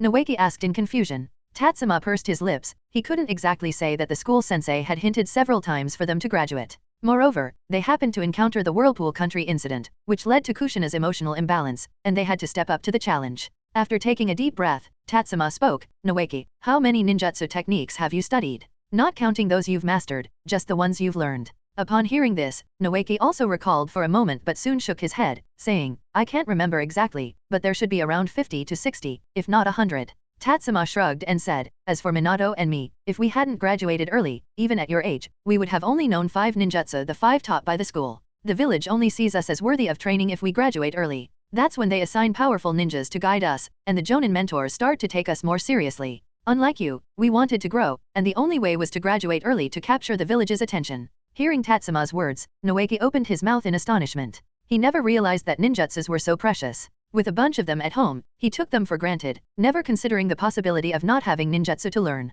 After expressing some rather heavy thoughts, Tatsuma raised his hand and patted Noeki's shoulder. Even though Noeki was taller, at that moment, the latter felt a sense of being taught, willingly lowering his own stature. Tatsuma smiled and said, Noeki, like me and Minato, you are willing to put in more effort to become a powerful ninja, but the difference is, you haven't found your own goal yet. I know a ninja, someone Minato, and I have trained with a few times. He's just a genin, but I admire him a lot. He persists in his ninja way, holds on to his beliefs, and aims to prove that one can be a ninja even without ninjutsu. He puts in efforts many times more than others day in and day out. I think you can consult with him on how to find your own goal and determine your purpose. His name is Might Do. If you want to find him, just wait downstairs at the Hokage Tower. He runs by there several times every day. Noeki fell silent for a moment, then nodded and said, all right, I will go find him and discover my goal. After that, I will decide if I want to graduate from the academy. I believe with your talent, you will surely find your ninja way. But before that, let's begin today's practical training.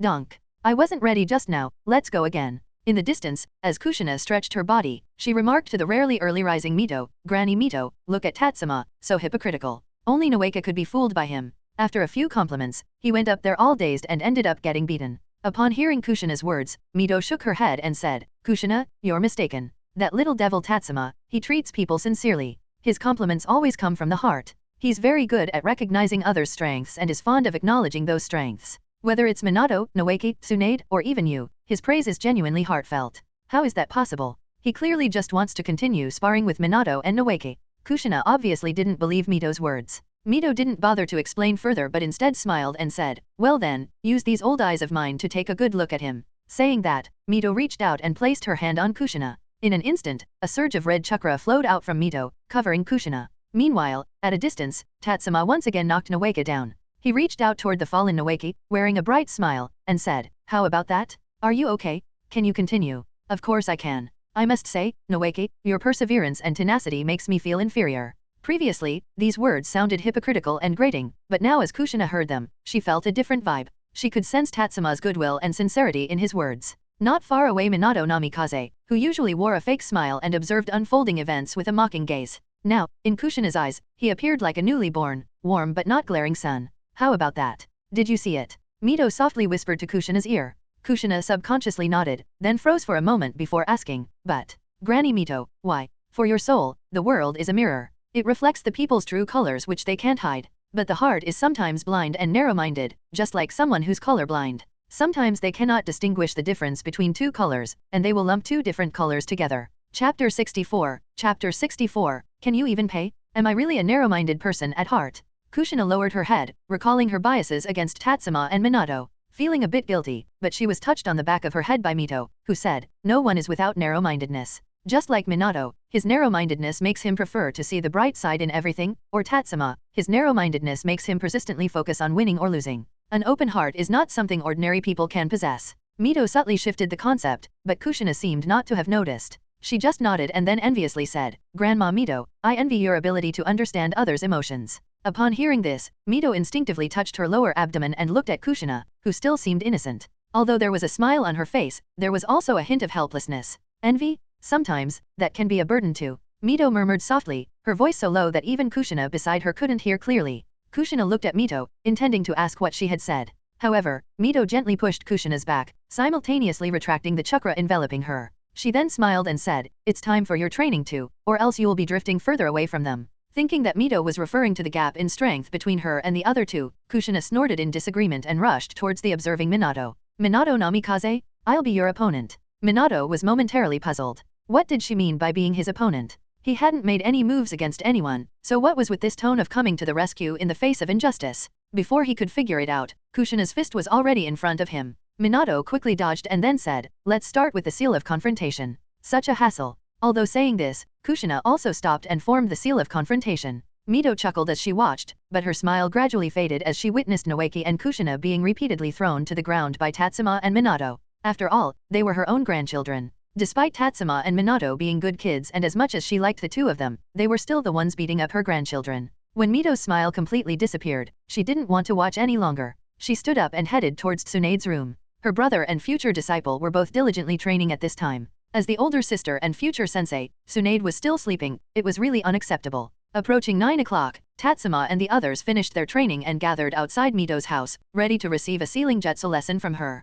At this point, Noeki had accumulated enough chakra to start learning sealing jutsu. Although he had missed many lessons before, Mito would explain, and Tatsuma and Minato would make up for his missed classes so he could catch up quickly. But today, something seemed off. Tsunade, who had never visited this room before, was sitting outside, her eyes vacant, as if she were practicing some form of meditation. However, with her disheveled appearance, it didn't look like a state conducive to training. "Don't mind her, come inside for class." At this moment, Mito's voice came from inside the house. Tatsuma reluctantly shifted his gaze away from Tsunade and stepped into the room, starting another day of sealing jutsu lessons. Nearly half a year of studying had completely convinced Tatsuma of Mito's earlier evaluation of Jiraiya. Compared to Mito, Jiraiya's proficiency in sealing jutsu was indeed quite ordinary. Jiraiya only taught Tatsuma and Minato how to draw sealing jutsu formulas and the practical aspects of using them in combat, the how and when of deploying sealing jutsu. It was more practical in nature. But Mito was different. She, in a comprehensive manner, poured down knowledge from a higher perspective, covering the origin, distances, structure, variations, decomposition, and merging of different sealing jutsu, showering Tatsuma and the others with wisdom. Learning with Jiraiya, one can only master one sealing jutsu after another. However, studying with Mito allows understanding how to create a sealing jutsu and applying knowledge of existing sealing jutsu to deduce and learn new ones. With the blessings of the special talents ninjutsu development and sealing, Kushina Uzumaki Limited Edition, Tatsuma's progress in learning sealing jutsu is very smooth.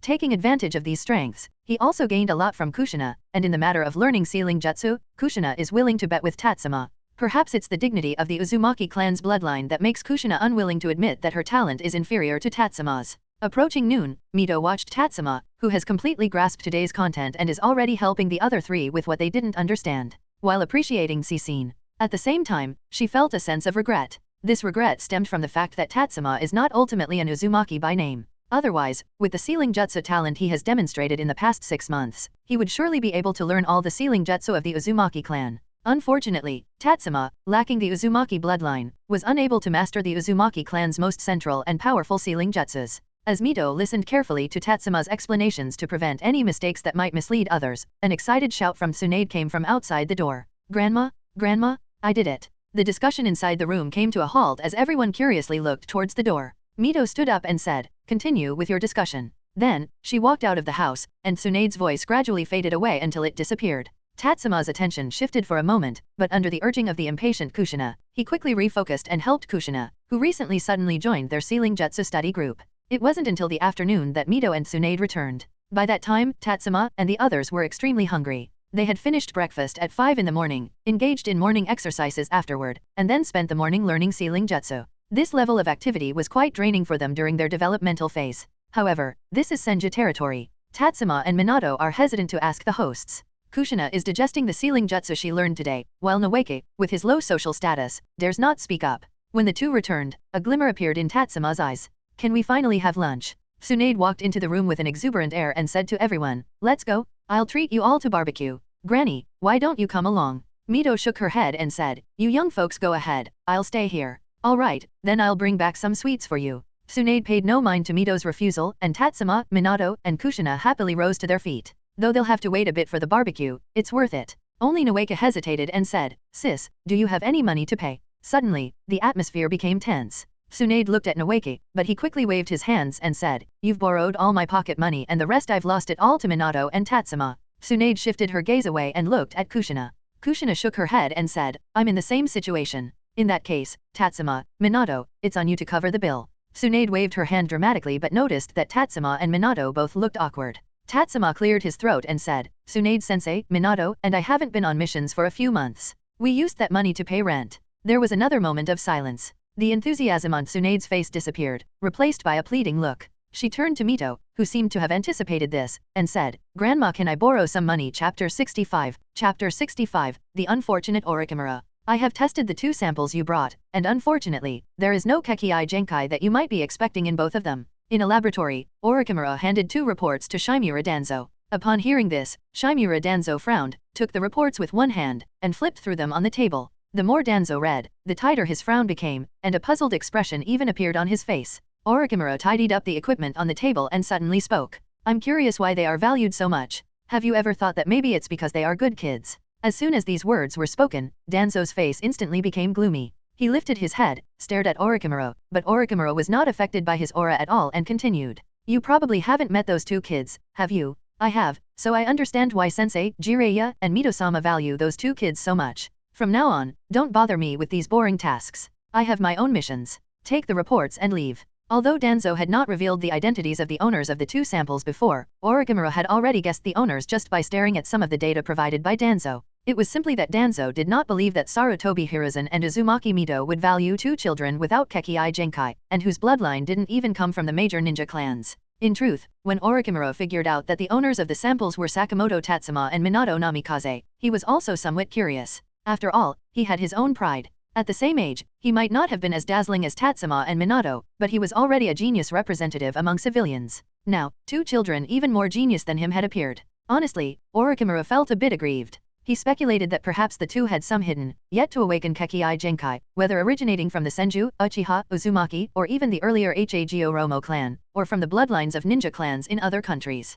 Unfortunately, that's not the case. However, after the research report was completed, Orochimaru calmly accepted the outcome. Compared to Tatsuma and Minato when he was their age, he indeed fell short. Whether in temperament or effort, recalling the disciple he reluctantly accepted for the sake of his teammates, Noeka, after training alongside Tatsuma and Minato, achieved significant progress. Orochimaru also found solace, because it proved that Tatsuma and Minato's brilliance didn't naturally radiate. They simply understood the importance of putting in effort more than others. In comparison to Orochimaru, these 2 children might not necessarily have better innate talents, but at the same age, Orochimaru didn't understand what it felt like to work hard. Jiraiya took a long time to learn things, but Orochimaru could grasp them with just a glance, which led him to not have the desire to strive harder. It's just unclear why, at a similar age, Tatsuma and Minato understood the concept of self-driven effort early on. After all, considering their past performances, there shouldn't have been a sense of urgency. It seems I need to find some time to check on Noeka. Thinking this, Orochimaru wanted to leave, but noticed that Danzo was still frowning and examining the reports. Orochimaru's face showed a hint of dissatisfaction, and he said, "My research cannot be wrong. If you have doubts, conduct your own research in the future." Upon hearing Orochimaru speak so dismissively, Danzo snorted and then turned to leave, showing no intention of taking the reports with him. In reality, Danzo also knew that Orochimaru's research results might be the truth. However, he hoped that Tatsuma and Minato had a Kekkei Genkais of some famous clan. After all, he had invested quite a bit of time and even used some resources to get Orochimaru to research the 2. But this result meant that all his costs would be in vain. Without Kekkei Genkai, they were of no use to him whatsoever. Seeing Danzo's dissatisfied figure leaving, Orochimaru didn't say anything, neatly tidied up the research room, and left as well. Finding Noeka took some time, especially since it happened to be the weekend today, and Noeka didn't have to go to school. Upon arriving at the Senju clan, Orochimaru learned that Tsunade had taken Noeka and others out for barbecue. After a few twists and turns, Orochimaru finally arrived at the barbecue place and saw his disciple Noeka, as well as Tatsuma and Minato, all happily enjoying the barbecue. Before Orochimaru could continue observing them, Tsunade spotted him and exclaimed with some joy, "Orochimaru, you're here too? Come on.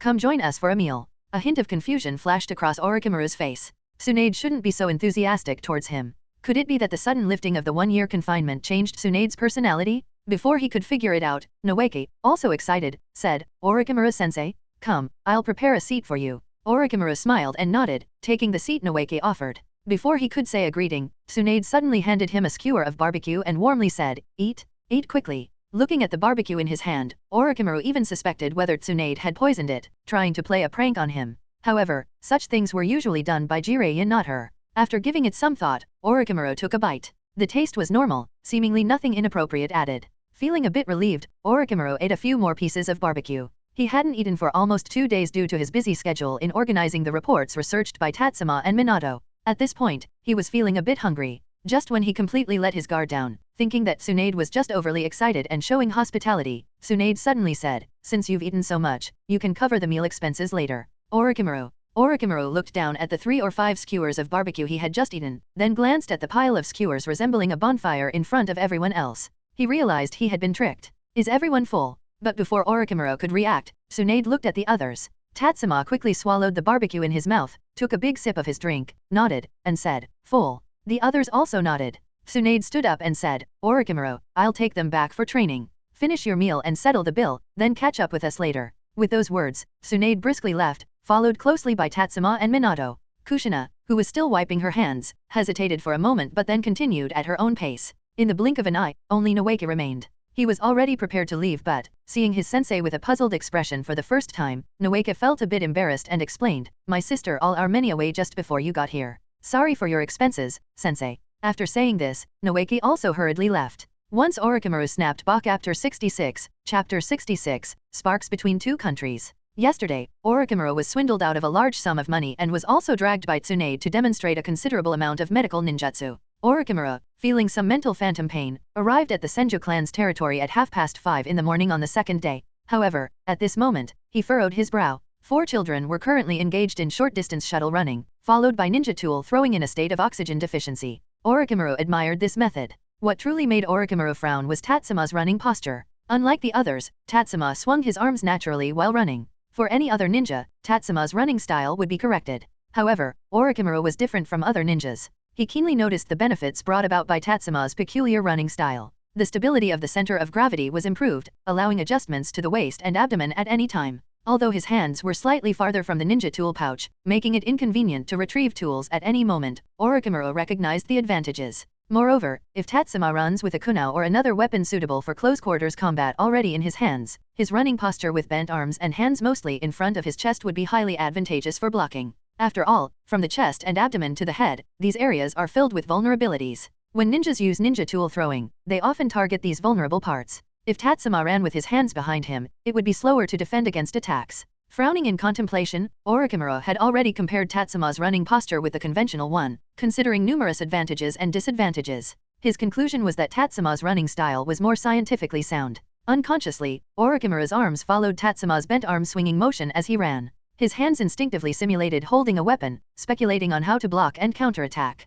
"Are you having a seizure?" Tsunade, who had been woken up early by Mito due to her sudden progress in training, looked at Orochimaru, who was standing in place swinging his arms and twisting his hips, with a weary expression, and spoke in a disdainful tone. However, Orochimaru shook his head. He wasn't Jiraiya, and he wouldn't argue over such trivial matters. He turned back and said earnestly, "Sakamoto Tatsuma is a genius." "Everyone says that," Tsunade shrugged. She was curious about Tatsuma's growth, but at the moment, Tatsuma, in her eyes, wasn't particularly outstanding. Moreover, her perception of Tatsuma's talent subconsciously made her skeptical about his future. Hearing Tsunade's somewhat indifferent tone, Orochimaru pursed his lips and said, "Tsunade, between Sakamoto Tatsuma and Minato Namikaze, whom would you choose as your disciple?" "It doesn't matter, Jiraiya will be training them both anyway." Tsunade, still not fully awake and appearing indifferent to everything, prompted Orochimaru to speak seriously. "Tsunade, as your teammate, I advise you to consider it carefully. Seize opportunities when necessary." At these words, Tsunade, with sleepy eyes, opened them slightly wider and asked, "You have high hopes for Tatsuma."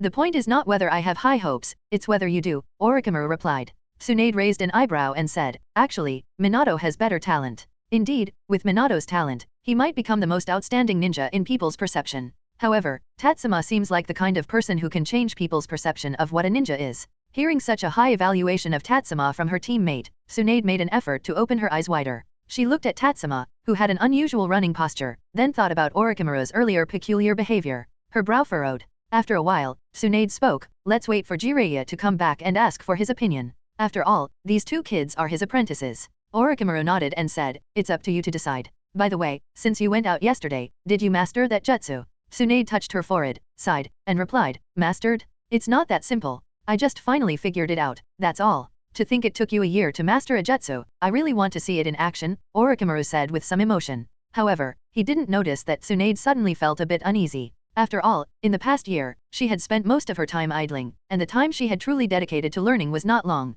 Moreover, the jutsu was not a conventional ninjutsu and couldn't be directly witnessed in terms of its power. Seeing Tsunade not responding, Orochimaru didn't press further. After all, asking Tsunade to abandon a year-long mission for a jutsu that must be mastered was probably something classified. It wouldn't be polite to inquire more. The fact that they were teammates meant that Orochimaru didn't mind. After a pause, he continued, you'll be going on a mission soon. Because my ban was lifted? Tsunade asked. Not just that. Orochimaru shook his head and continued, regarding the incident in the land of whirlpools, Sakamoto-senpai has completely investigated it and cleared out some people. The villages involved are keeping quiet, but the individuals from the Wind Country involved in this incident are quite peculiar. Sakamoto-senpai is waiting for Sensei's confirmation. If action is indeed taken, it will inevitably lead to a serious friction between the Wind and Fire nations. Cho from the Hidden Sand Village, she might come out of retirement because of this. You're the only one who can counter her poison. Upon hearing this, Tsunade's residual drowsiness vanished, and she sat up straight. Cho from the Hidden Sand Village was not someone to be taken lightly. In terms of using poison, Cho was undoubtedly one of the best in the entire ninja world. The only one who could be considered her equal in this regard might be Hanzo from the Hidden Rain Village. If Cho were to come out of retirement and actively participate in the war, just thinking about it made Tsunade feel extremely challenged. Who does Sakamoto-senpai want to kill? Tsunade asked. Orochimaru remained silent for a moment, seemingly contemplating whether to reveal this classified information to Tsunade. After some thought, he spoke, Cho's son and daughter-in-law. With Cho's position in the Hidden Sand Village, if her son and daughter-in-law are killed, it's probably not as simple as mere friction, right? Well, friction is the most optimistic scenario. Small-scale wars or even large-scale wars at the level of nations could potentially erupt because of this. Orochimaru nodded, and Tsunade turned her head, looking towards the place where her grandmother lived, and said, Grandma probably doesn't know about this news yet, does she? What do you think Sarutobi-sensei's attitude will be? Sarutobi-sensei will definitely support Sakamoto-senpai's actions. He desperately needs victory. Even if Lady Mito has no intention of seeking revenge, Sarutobi-sensei will initiate it. Don't forget, these are Lady Mito's last few years. If we don't leverage the power of Lady Mito as the Ninetales Jinchuriki now, the next opportunity might have to wait until Kushina grows up.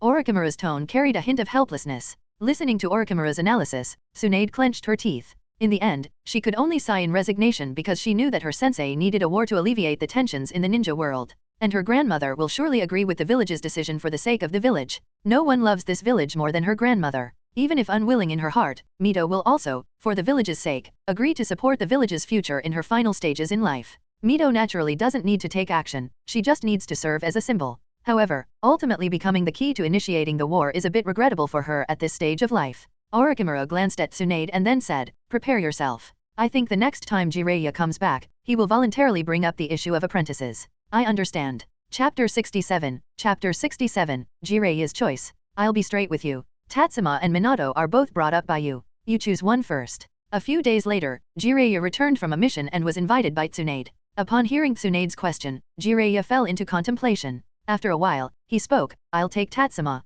Minato is easier to handle and more suitable for you. What do you think? I don't want you to do what's best for me. Choose whoever you truly want to take as your disciple. Tsunade looked at Jiraiya with dissatisfaction, commenting on his apparent reluctance and presumptuous sacrifice. Jiraiya's words made it sound like she was certainly not fit to be a sensei. Upon hearing this, Jiraiya looked at Tsunade with some suspicion, wondering if Tsunade had set a trap for him to fall into. However, seeing Tsunade's serious expression, Jiraiya couldn't help but start contemplating. Both Tatsuma and Minato were very intelligent, and regardless of what they learned, they picked it up very quickly. However, if one must say who truly suits being his disciple, Jiraiya's inner answer is not the like-minded Tatsuma but Minato. Because between a sensei and a disciple, they should complement each other. Tatsuma is too much like him. If he were to mentor Tatsuma, it might result in bringing out another Jiraiya. Jiraiya believes that even if he doesn't mentor Tatsuma, with Tatsuma's talent and temperament, he can reach a level not inferior to his. But if Tsunade mentors Tatsuma, perhaps she could change the flaws in Tatsuma that resemble Jiraiya's. Maybe this Tatsuma, even if not surpassing Jiraiya, could receive the necessary guidance to further grow.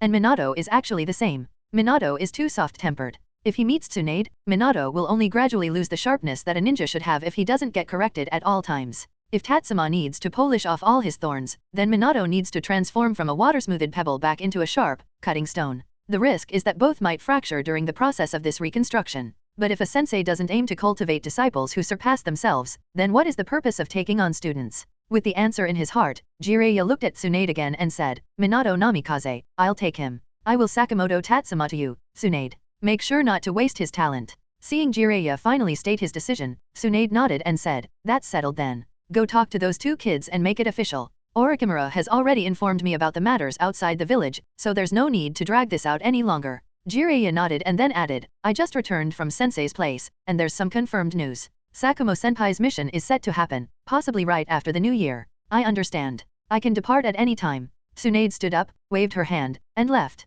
Jiraiya remained seated, sipping on the sake Tsunade had just bought. The next day, on the way to the Senju clan's territory, Tatsuma and Minato encountered each other. Tatsuma looked at Minato's somewhat hesitant expression and said, Jiraiya-sensei talked to you too, right? Minato nodded and said, yeah, but I didn't expect that we'd be disbanded after being in the same team for less than a year. Hearing Minato's melancholic words, Tatsuma smiled, patting his shoulder, and said, we'll always be comrades, just not in the same squad anymore. Or are you going to abandon your old teammate now that you've hitched a ride with Jiraiya-sensei? I wouldn't, Minato retorted, then smiled, and added, let's continue training together whenever we have time. It would be even better if we get the chance to go on missions together. That's more like you, Minato. You're not suited for pretending to be contemplative. The footsteps of the two became light again, and Minato laughed, saying, oh, by the way, Jiraiya-sensei mentioned that he would hold a simple apprentice ceremony before the new year and invite some friends. You can tell Tsunade-sensei that if you're also planning to hold an apprentice ceremony, just make sure the timings don't clash. Yeah, once it's confirmed, I'll let you know.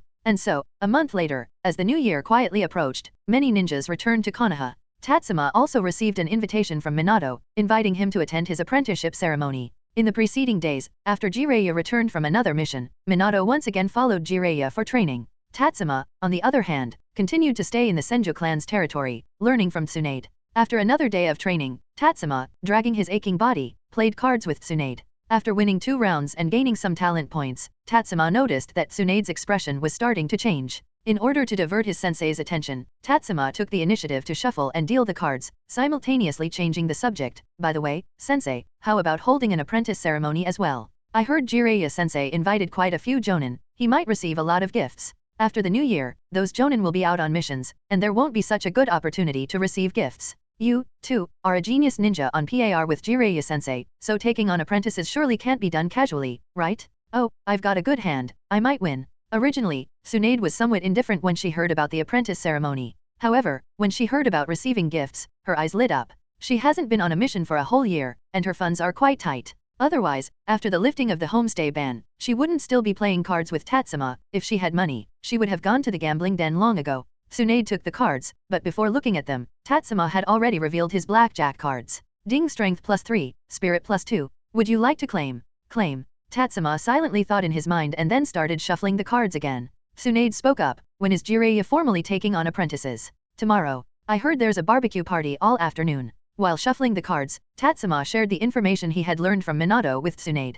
Tsunade gritted her teeth and muttered to herself, he's really loaded, that Jiraiya. Tatsuma flipped the cards again. Although there was no praise and no reward this time, he wasn't in a hurry for these 1 or 2 rounds. He asked, I've bought a new set of ninja tools. I won't be eating tonight, aiming to recover the cost in tomorrow's barbecue. Why did you prepare ninja tools? Tsunade's question caught Tatsuma off guard for a moment. Then he said, a gift? It's for Minato. Forget it, you don't need to give a gift tomorrow. As if thinking of something, Tsunade, who had lost 2 more rounds, surprisingly didn't get angry. Instead, she smiled. Tatsuma was a bit puzzled and said, Minato and I are friends after all. If he's taking on a master, it wouldn't be right if I don't give a gift, right? Cancel it. As for why, you'll know tomorrow. Tsunade waved her hand, then sat up straight, rubbed her hands together, and said, I feel like my luck is here, no more nonsense. As expected of you, sensei. You can even sense the elusive existence of luck. Anyway, blackjack. Ding. Are you cheating? As for why no gift was needed, Tatsuma understood the next day when he arrived at the barbecue place. Tsunade, looking at the sign at the entrance that read Jiraiya's apprentice ceremony, pulled out a pen. Then Tatsuma's eyes widened because Tsunade jumped forward, deftly wielding the pen, and the banner transformed into Tsunade and Jiraiya's apprentice ceremony. As expected of you, sensei. Chapter 68. Chapter 68. Last-minute changes are never appreciated. Ikeku, you're here too. Sakumo. While grilling barbecue outside, Sakumo Hatake greeted a black-haired ninja named Umino Ikeku. Ikeku was a jonin from Konoha, though not particularly famous among the Naruto fans. However, when it came to his son, he was well known. Umino Ikeko's son was none other than Umino Irika, one of the saviors and senseis of Naruto Uzumaki in the original story. However, he wasn't born yet since Umino Ikeko had chosen to follow to the policy of marrying and having children late, and he was still a single man currently. He was a few years older than Tsunade, Jiraiya, and Orochimaru, and he was in the same generation as Sakamoto Tatsuma, making him a senpai to Tsunade and the others. Naturally, he was also on Jiraiya's invitation list. As the two were chatting and about to enter the barbecue place, they noticed two people blocking the way at the entrance, lifting their heads. Sakamoto Tatsuma glanced at them and then asked, "Shinku, Kunoji, why aren't you going in? What are you doing here?" Shinkuyui and Kunoji Mokyome looked somewhat puzzled. Upon hearing Sakamoto Tatsuma's words, Shinkuyui lowered the head he had raised and looked towards Sakamoto Tatsuma. However, he pointed upward and said, "I remember the invitation mentioned Jiraiya taking on apprentices. Yeah, what's the matter?" Sakamoto Tatsuma and Umino Ikeko also raised their heads in confusion. After a moment, both of them were taken aback. The Jiraiya's apprentice ceremony was fine, but ahead of it, there were also and Tsunade added. "I prepared a gift just for one person. This is troublesome now." Umino Ikeko slapped his forehead and said, "Did you all only prepare a gift for one person?" Shinkuyui and Kunoji Mokyome nodded. Sakamoto Tatsuma took out the invitation and examined it again. It indeed mentioned Jiraiya taking on apprentices, but he looked up at the banner and then said, "Originally, it was supposed to be only Jiraiya taking on apprentices. Later, they added Tsunade. Look, the handwriting and layout are clearly off. But Jiraiya and Tsunade, really, if there were any changes, they could have informed us in advance. Do we go buy the second gift now?" Kunoji Mokyome asked. Shinkuyui and Umino Ikeko nodded. Umino Ikeko said, "We can only do that. This time, when accepting a disciple, Hokage-sama and a few advisors might come over. If our gifts aren't ready, it would be embarrassing and show a lack of manners." After saying that, he looked at Sakamoto Tatsuma. Sakamoto Tatsuma shook his head and said, "I won't be going. I've just ordered a new chakra blade, and I'll be able to get it in a few days. I'll give this old blade as a gift. Although it's old, it holds significant meaning, doesn't it?" With that, Sakamoto Tatsuma revealed a meaningful smile. Shinkuyui shrugged and said, "After customizing a new blade, you must be short on money, right? I've told you before, you need to save." Having his situation exposed by Shinkuyui, Sakamoto Tatsuma blushed slightly. After clearing his throat, he said firmly, "Regardless, my blade is made of chakra metal, it's much more valuable than your gifts." Umino Ikeko waved his hand and said, "All right, let's go buy gifts first. Sakamoto, inform those who are coming later about the details so that they don't bring insufficient gifts." "Sure, you guys go ahead." Sakamoto Tatsuma nodded, then conscientiously stood at the entrance of the barbecue restaurant. Having served as a Hokage guard for several years, he stood there with a sense of professionalism, appearing like a security captain hired by the barbecue restaurant. Inside the barbecue restaurant, in a large private room, Jiraiya and Minato sat in the main, both wearing expressions of confusion. Especially Jiraiya, who frequently glanced at the clock inside the private room. There were only about 10 minutes left until the time written on his invitation. According to common etiquette, guests should arrive half an hour or even earlier. Although not everyone arrives early, it's unlikely that everyone would be so late, right? Could it be that my reputation is so bad that they are unwilling to attend my disciple acceptance ceremony? That doesn't make sense. Tsunade, Orochimaru, and Sensei wouldn't miss it, would they? Jiraiya felt a bit anxious in his heart. This was his first time accepting a disciple, and facing this situation, he truly didn't know what to do. The purpose of holding the disciple acceptance ceremony for him was not solely to receive gifts. Instead, it was to bring his disciple, Minato Namikaze, into the view of the village elders, a move to expand Minato Namikaze's network. After all, Minato Namikaze came from a common background, and getting to know the elders and elites of the village in advance would be beneficial for his future development. Most importantly, Jiraiya knew that he couldn't be there to guide Minato at all times, and there were many areas where he wasn't proficient. At a time like this, if Minato had enough connections, he could visit and learn from others. However, in this social gathering, not a single guest had arrived. If things continued this way, not only would it be difficult to expand Minato's network, but it might also make him a laughingstock in the village. Amidst Jiraiya's anxiety, he considered getting up several times, but seeing Minato still sitting in his place, Jiraiya, as his sensei, didn't want to appear more agitated than his disciple. So, he could only endure it. Outside the door, Tsunade and her disciple Tatsuma were acting sneakily. One was listening inside the room, while the other was gazing outside. After a while, Tatsuma slipped to Tsunade's side and whispered, "Sensei, Orochimaru-sama has already taken Noeki and returned. If we calculate the time, the others should gradually come back in the next 10 minutes. Upon hearing this, Tsunade nodded and pointed to the door, chuckling, "Jiraiya, that fool, probably hadn't realized something is amiss yet. So, should we go in as well?" Tatsuma asked. Tsunade nodded, stood up straight, took a deep breath to suppress the smile on her face, then pushed the door open and walked in.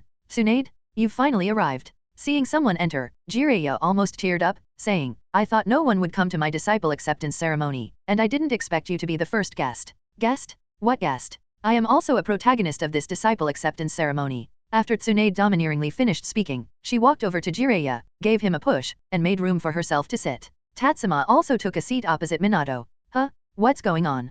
Jiraiya was a bit puzzled. Before he could inquire further, Orochimaru, accompanied by Naoki, walked in. Orochimaru expressed some dissatisfaction, saying, "Next time there's a change in the plan, give a heads up." Afterward, he tossed out 2 scrolls and said, "These are some insights from my own developed ninjutsu. I hope they'll be of some help to the both of you." Minato, looking somewhat dazed, accepted the scrolls without understanding what had happened. At that moment, another person entered the room, the third Hokage, Sarutobi Hiruzen. Upon seeing Sarutobi Hiruzen, the group was about to stand up, but Sarutobi Hiruzen gestured for them to stay seated. He then cast a peculiar glance at Tsunade and Tatsuma, pulling out 2 scrolls as well, and said, "These are my research notes on composite ninjutsu, suitable for beginners. I hope you make good use of them." However, Tsunade, Jiraiya, both of you are already senseis, and yet, you're still so unreliable. Since you decided to jointly hold the disciple acceptance ceremony, it should have been clarified in advance. Now, it's just causing inconvenience for the other guests, Sarutobi Hiruzen stated in a few words, directly characterizing Tsunade's actions.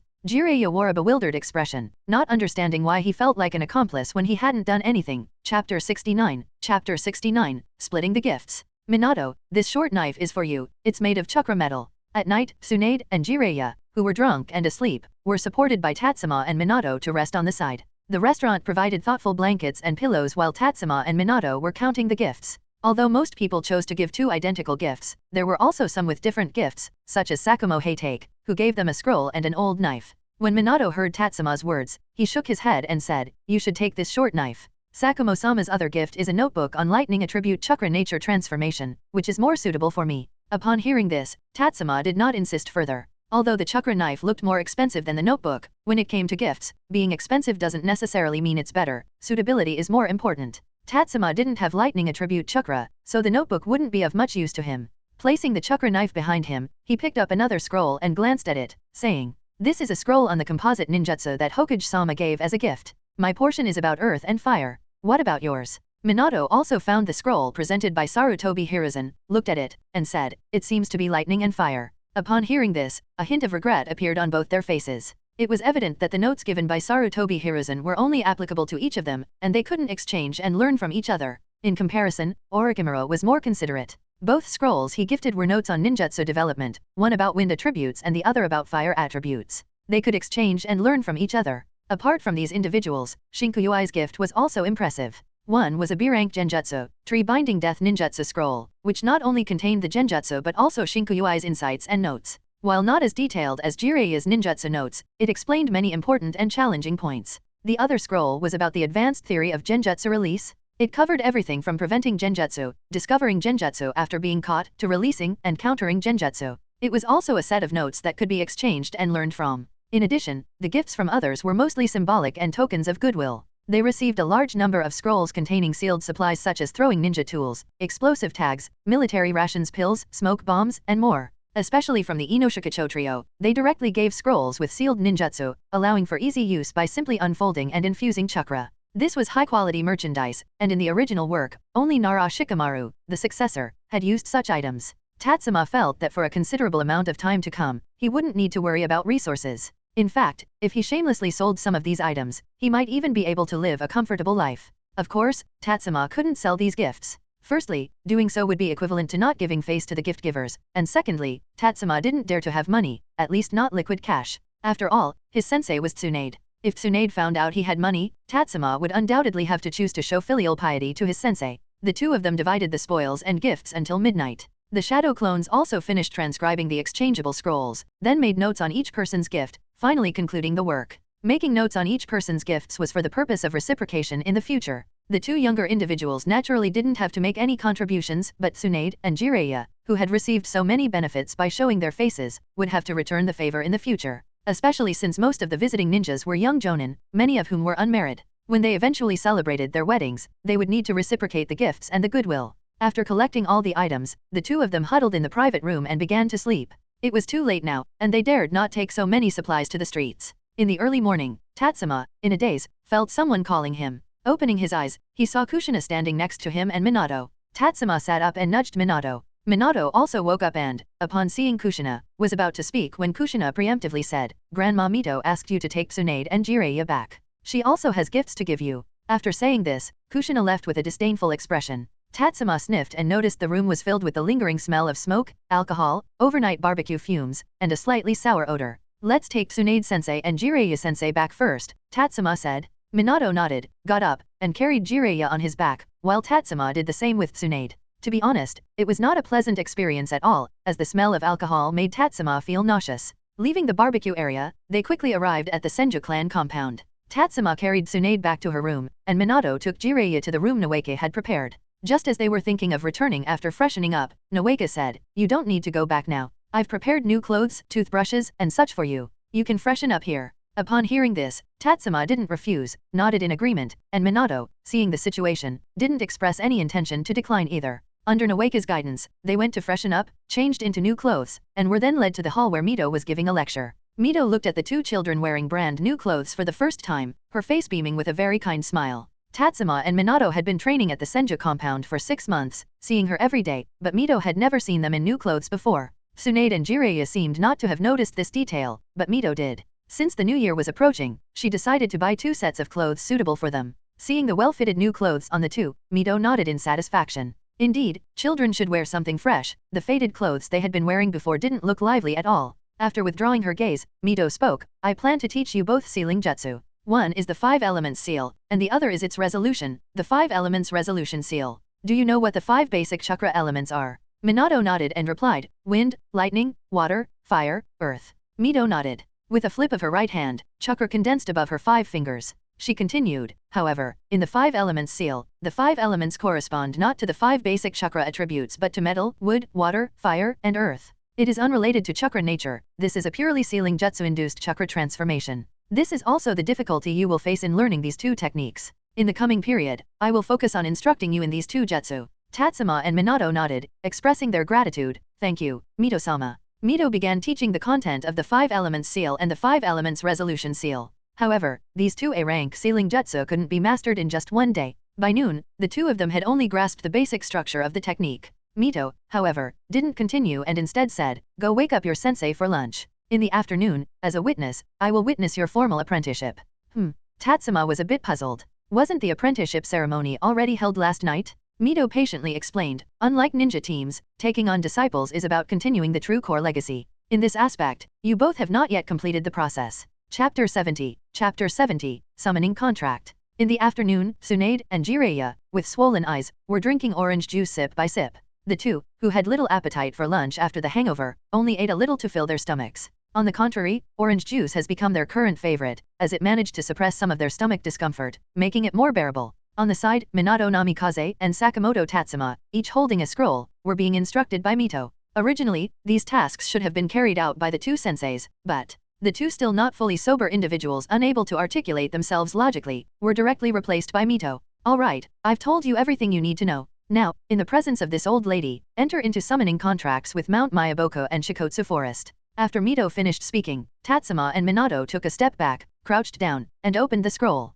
Tatsuma wrote his name behind Tsunade, while Minato wrote his name behind Jiraiya. Afterward, the 2 bit their fingers and pressed their bloodied fingerprints below their names on the scroll. Watching their names appear on the scroll, Mito then turned to Tsunade and Jiraiya, saying, "You 2 should give them a demonstration. Then, make it clear to the toads and slugs of the 2 great sanctuaries to avoid future troubles." Jiraiya nodded, pushed himself up using the chair armrests, but before he could stand fully, he slightly bent over and squatted while continuously holding back a vomit. Clearly, the nauseous feeling from the hangover combined with the sudden rise from his sitting position, made Jiraiya want to vomit again. After a while, he managed to suppress the discomfort and straightened up again. Touching his mouth, which didn't have anything overflowing, Jiraiya said, "I should have taught them this a long time ago, actually, summoning jet dash." Although Jiraiya's words were somewhat disorganized, Tatsuma and Minato still understood. Just as Jiraiya was about to continue, Tsunade rolled her eyes and said, "Enough, Jiraiya. I'll take over now." Compared to Jiraiya, Tsunade was evidently more alert. Learning from Jiraiya's lesson just now, she tried to slow down her pace as she stood up and said, "The summoning jutsu can be divided into 2 main types. One is summoning creatures, and the other is summoning ninja tools. There are other types, but they're not as important. The contract you just signed is a summoning contract with Mount Myaboko and Shikotsu Forest, 2 of the 3 great sanctuaries. With the summoning technique, you can summon toads or slugs from these sanctuaries. As for the other type, summoning ninja tools, you've probably used it before, like sealing scrolls. It falls under the summoning category, but what we're discussing today is unrelated to that. Tsunade looked at Minato and continued, let's start with Mount Myaboku. Many of Mount Myaboku's toads possess intelligence not inferior to humans. To have them fight alongside you, you not only need the summoning jutsu but also their willingness. For example, Jiraiya often summons Mount Myaboku's toads at inappropriate times, causing them to be unwilling to intervene. They run back immediately after being summoned. As one of the 3 great sanctuaries, Mount Myaboku has many powerful toads. It's best to build good relationships with some of them so that they are willing to fight alongside you. After saying this, Tsunade looked at Tatsuma and continued, as for the summoning creatures from our Shikotsu forest, there's actually only one, the Slug Sage.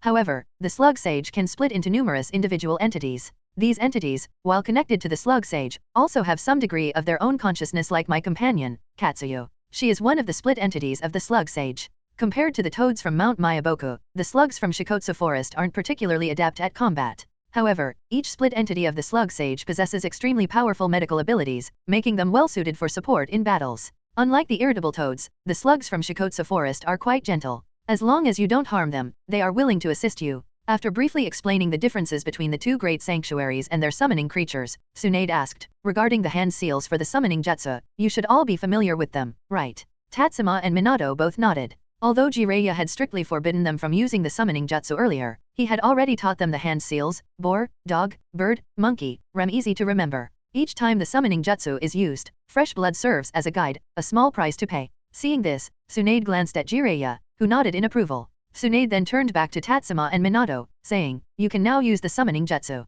Don't hesitate with your chakra. However, with the amount of chakra you currently possess, even if you use it all, you won't be able to summon the truly powerful beings from the 2 great sanctuaries. Summoning jutsu. Tatsuma and Minato simultaneously bit their fingers, performing the hand seals with almost 100% synchronization. They slammed the ground, and the summoning technique was completed in an instant. Bang! Cough, cough, cough. What is this? It's so sticky and disgusting. A rough voice sounded, followed by a gentle one saying, I apologize sincerely. It seems a bit crowded here. Help! Save me! At this moment, a feeble voice echoed, and as the smoke cleared, Jiraiya, Tsunade, and even Mito wore expressions of surprise. 2 summoned creatures, each as tall as a house, appeared in the spacious hall. One was a blue and white slug, and the other was a brownish-red toad with a blade. On the foreheads of both summoning creatures, Tatsuma and Minato were squeezed under the beams. Minato couldn't utter a word, and Tatsuma could barely struggle. The plea for help just now was from him. Incredible strength. Tsunade leaped up, delivering a punch to the beam. With a loud bang, the beam and roof instantly shattered.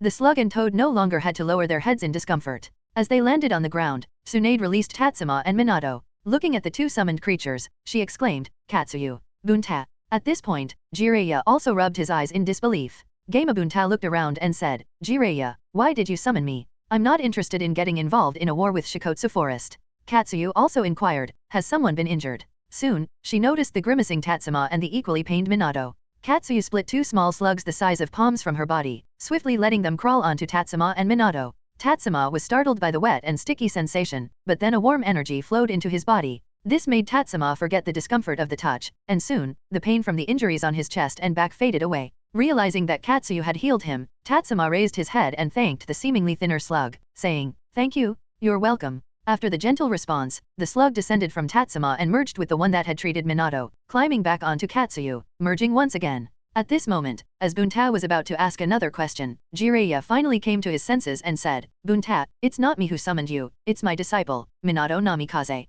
Jiraiya pointed at Minato Namikaze, but before he could continue speaking, Bunta furrowed his brow. With a wave of his large hand, he exclaimed, impossible. Absolutely impossible. Chapter 71, Hidden Effects of Spacetime Talent. After venting, Bunta glared at Minato and denied again, how is that possible? With the small amount of chakra in his body, it's impossible for him to summon me. Katsuyu also bent down slightly, being more sensitive. She could perceive that the one summoning herself was this boy with hair color that seemed pleasing to the eye. You are really amazing, huh? But it seems like there isn't that much chakra in your body either. Tatsuma and Minato glanced at each other, somewhat confused. It was Tsunade who encouraged them to boldly use chakra just now, and they didn't expect that using the summoning jutsu could have almost crushed themselves. As for what Bunta and Katsuyu said about their chakra not being enough to summon them, Tatsuma and Minato were also unaware. At this moment, Mito, who was still sitting steadily, speculated, this old one probably understands the reason. In the early years, Tobirama also had similar speculations. The so-called summoning jutsu is essentially a creation to compensate for the fact that most ninjas do not possess spacetime talent. The techniques created, including sealing scrolls, are all aimed at addressing this deficiency. However, his speculation did not receive confirmation because, before Tobirama, almost no one had provided a standardized definition for spacetime talent and ninjutsu. That was merely his speculation. But now it seems that perhaps both of you possess the spacetime talent mentioned by Tobirama. Therefore, when you use the summoning jutsu, it's like irrigating in the rain. The chakra you expend is like the water used for irrigation, but your spacetime talent is like the rain. You don't need to expend chakra like ordinary people, yet you can achieve better summoning results. Mito's speculation made the individuals, along with the two summoning beasts, start pondering. Mito's explanation seemed reasonable, although such a concept had never been heard before. Tsunade furrowed her brows and said, "So, according to Granduncle's idea, does that mean in the future, they can summon summoning beasts without relying on the summoning jutsu? Who knows? Tobirama, throughout his entire life, couldn't achieve this. After all, there are too few jutsu in this ninja world related to spacetime. Strictly speaking, if we adhere to Tobirama's definition of spacetime ninjutsu, the only jutsu in the ninja world that can be called spacetime ninjutsu are the Flying Thunder God jutsu he developed and the Heavenly Transfer jutsu of the Hidden Cloud Village. Of course, his definition is too strict. In my opinion, both the summoning jutsu and the sealing jutsu contain knowledge related to spacetime, but no one has refined and organized it." Mito waved her hand, stopping herself in time, as the conversation was veering off today's main topic. She quickly brought the topic back, saying, "But I haven't studied Tobirama's techniques, and I haven't had much contact with the three major sacred places. You too, as sensei, should go and ask when you have time, see if the sages of the sacred places know the reason. For now, let me introduce the two of you." As she spoke, Mito stood up from her seat. Bunta, who originally had a confident expression, had his pipe shake suddenly, and he involuntarily took a half step back. He didn't know why, but he was definitely flustered. Mito raised her hand and pressed down, like soothing a child, calming Bunta's emotions. The arrogance on his face subsided a lot. Seeing Bunta's relaxed attitude, Mito then pointed to Minato and said, "This is Minato Namikaze, Jiraiya's disciple, a very good young man. If he needs your help in the future, I hope you can sincerely lend him a hand. I'm counting on you." Bunta involuntarily started nodding, his mind constantly working.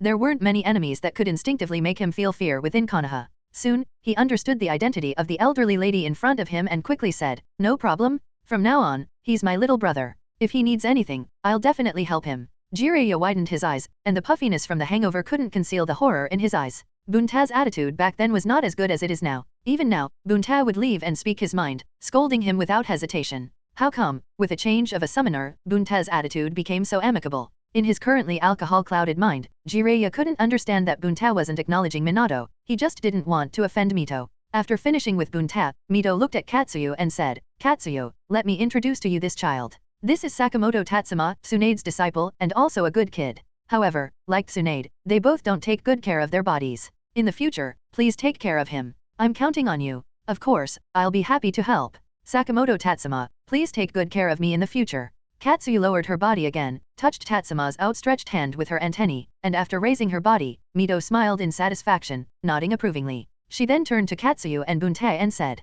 "Thank you both for making the trip.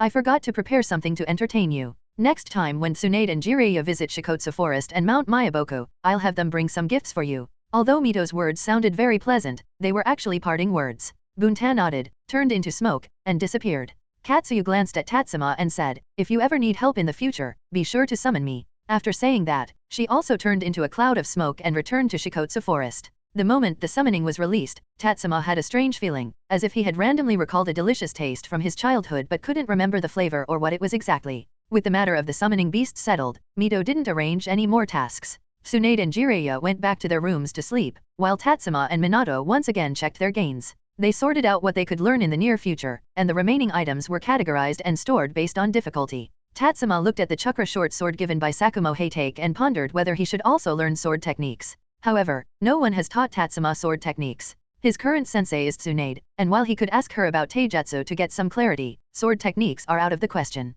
After all, she possesses incredible strength and doesn't need to learn sword techniques. Jiraiya, on the other hand, is a powerhouse with considerable expertise in ninjutsu, but he isn't particularly skilled in taijutsu, let alone sword techniques. After some consideration, Tatsuma decided to seal the sword into a scroll. If there's an opportunity in the future, he can retrieve it. For now, there's no need to expend mental energy learning it. After finishing the inventory, the sky was gradually darkening. Kushina, who had spent the whole day outside, and Noeke, who left in the morning, had both returned. Dinner was approaching, and Tatsuma didn't engage in any training. Instead, he looked at Minato, who had also finished organizing gifts, and asked, "Minato, what's the plan for you guys next?" Minato thought for a moment and replied, I should be going on missions with sensei. My actual combat experience is still too limited, and I need more practice. How about you? Tatsuma looked towards the room where Tsunade was and said, Sensei hasn't made any arrangements yet, but based on my speculation, since she hasn't been on a mission for a whole year, the village might assign some relatively easy tasks for her to test her skills.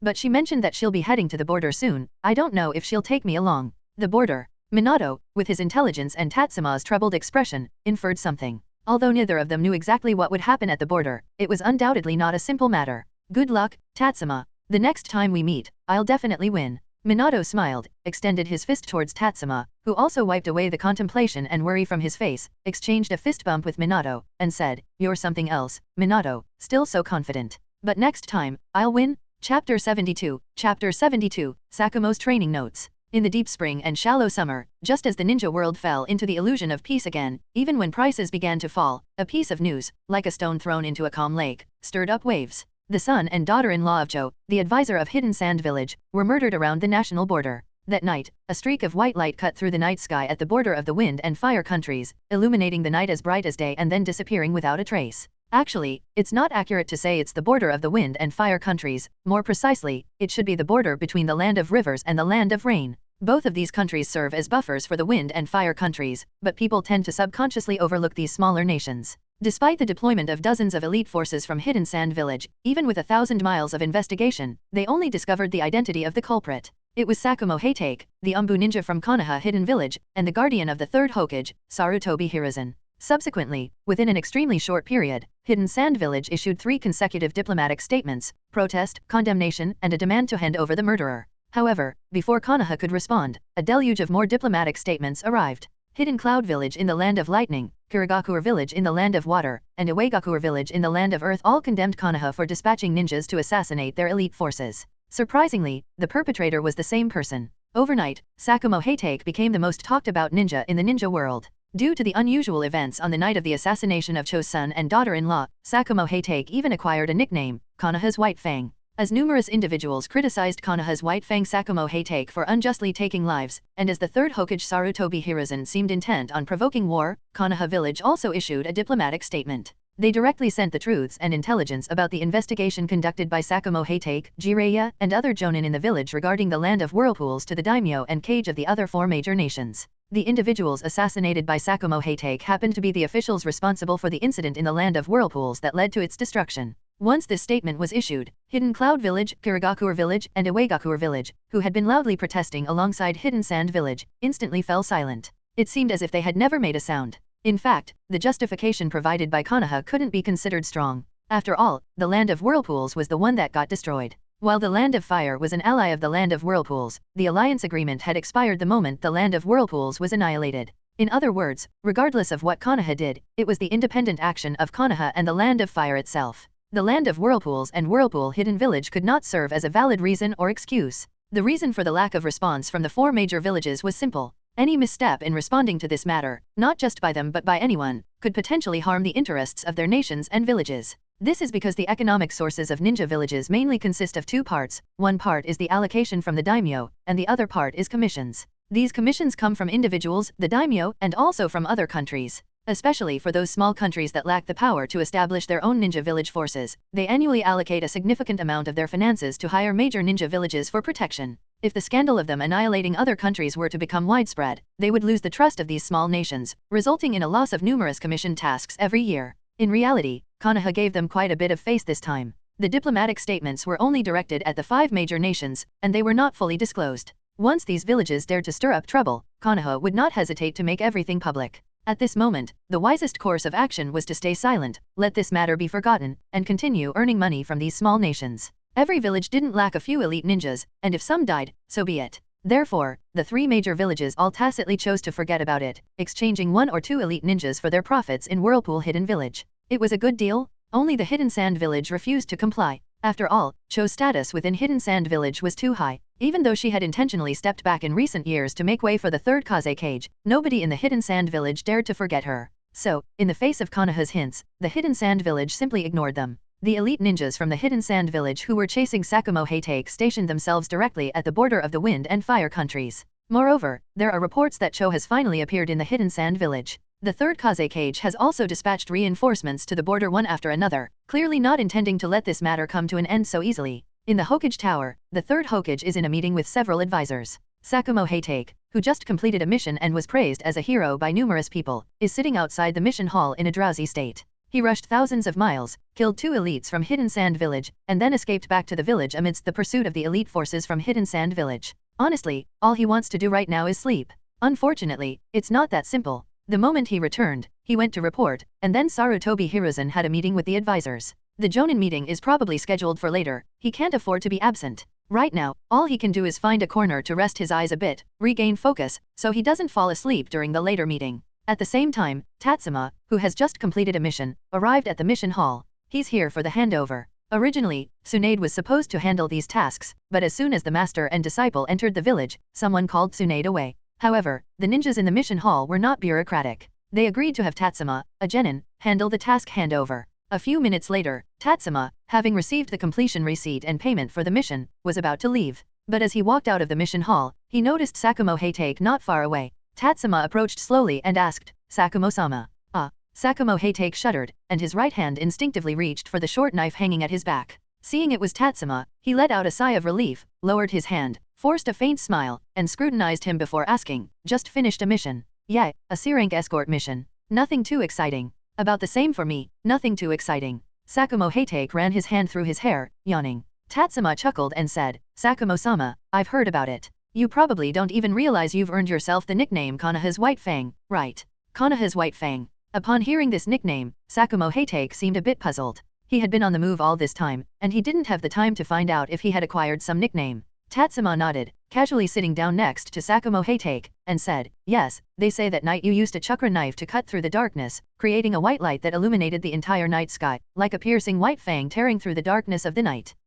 Sakamoto Tatsuma opened his mouth but didn't know how to react. Tatsuma leaned in a bit closer and whispered, "Sakamoto-sama, be honest with me. Is it that you can't control the new chakra knife well? That's why there was such a commotion during the assassination? With your skill, there's no reason to make such a big impact, right?" Cough. "Well, it's mainly, yeah, it's something like that." Sakamoto Tatsuma's right hand seemed unable to stop, scratching his head, touching his nose, wiping his face. What he was saying didn't sound much like coherent speech. However, Tatsuma flashed a brilliant smile. He felt he had guessed the truth, but when he saw Sakamoto Tatsuma's slightly threatening gaze, his expression suddenly changed, and he said, "Sakamoto-sama, at the completion of the mission, using a flash as a signal to announce the end of the Land of Whirlpools incident, simultaneously showcasing the glory of our Konoha village, intimidating the ninja world. It's truly admirable."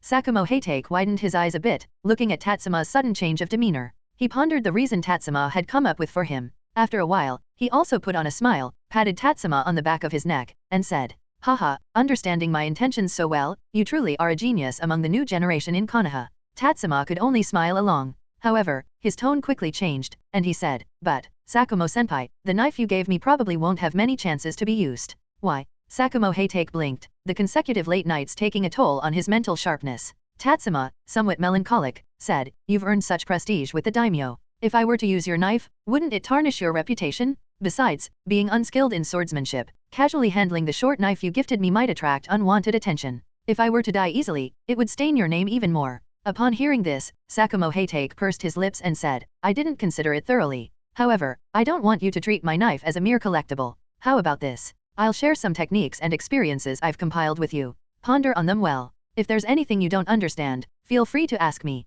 No need to be too formal." "Really, Sakamoto-sama? Would I lie?" Chapter 73. Chapter 73, Request to join the battlefield. Where did you learn Sakamoto-senpai's swordsmanship? Within the Senju clan's territory, Tsunade watched as Tatsuma skillfully wielded a short knife, feeling puzzled. Although she didn't understand swordsmanship, she could recognize the similarities between Tatsuma's movements and those of Sakamoto Tatsuma.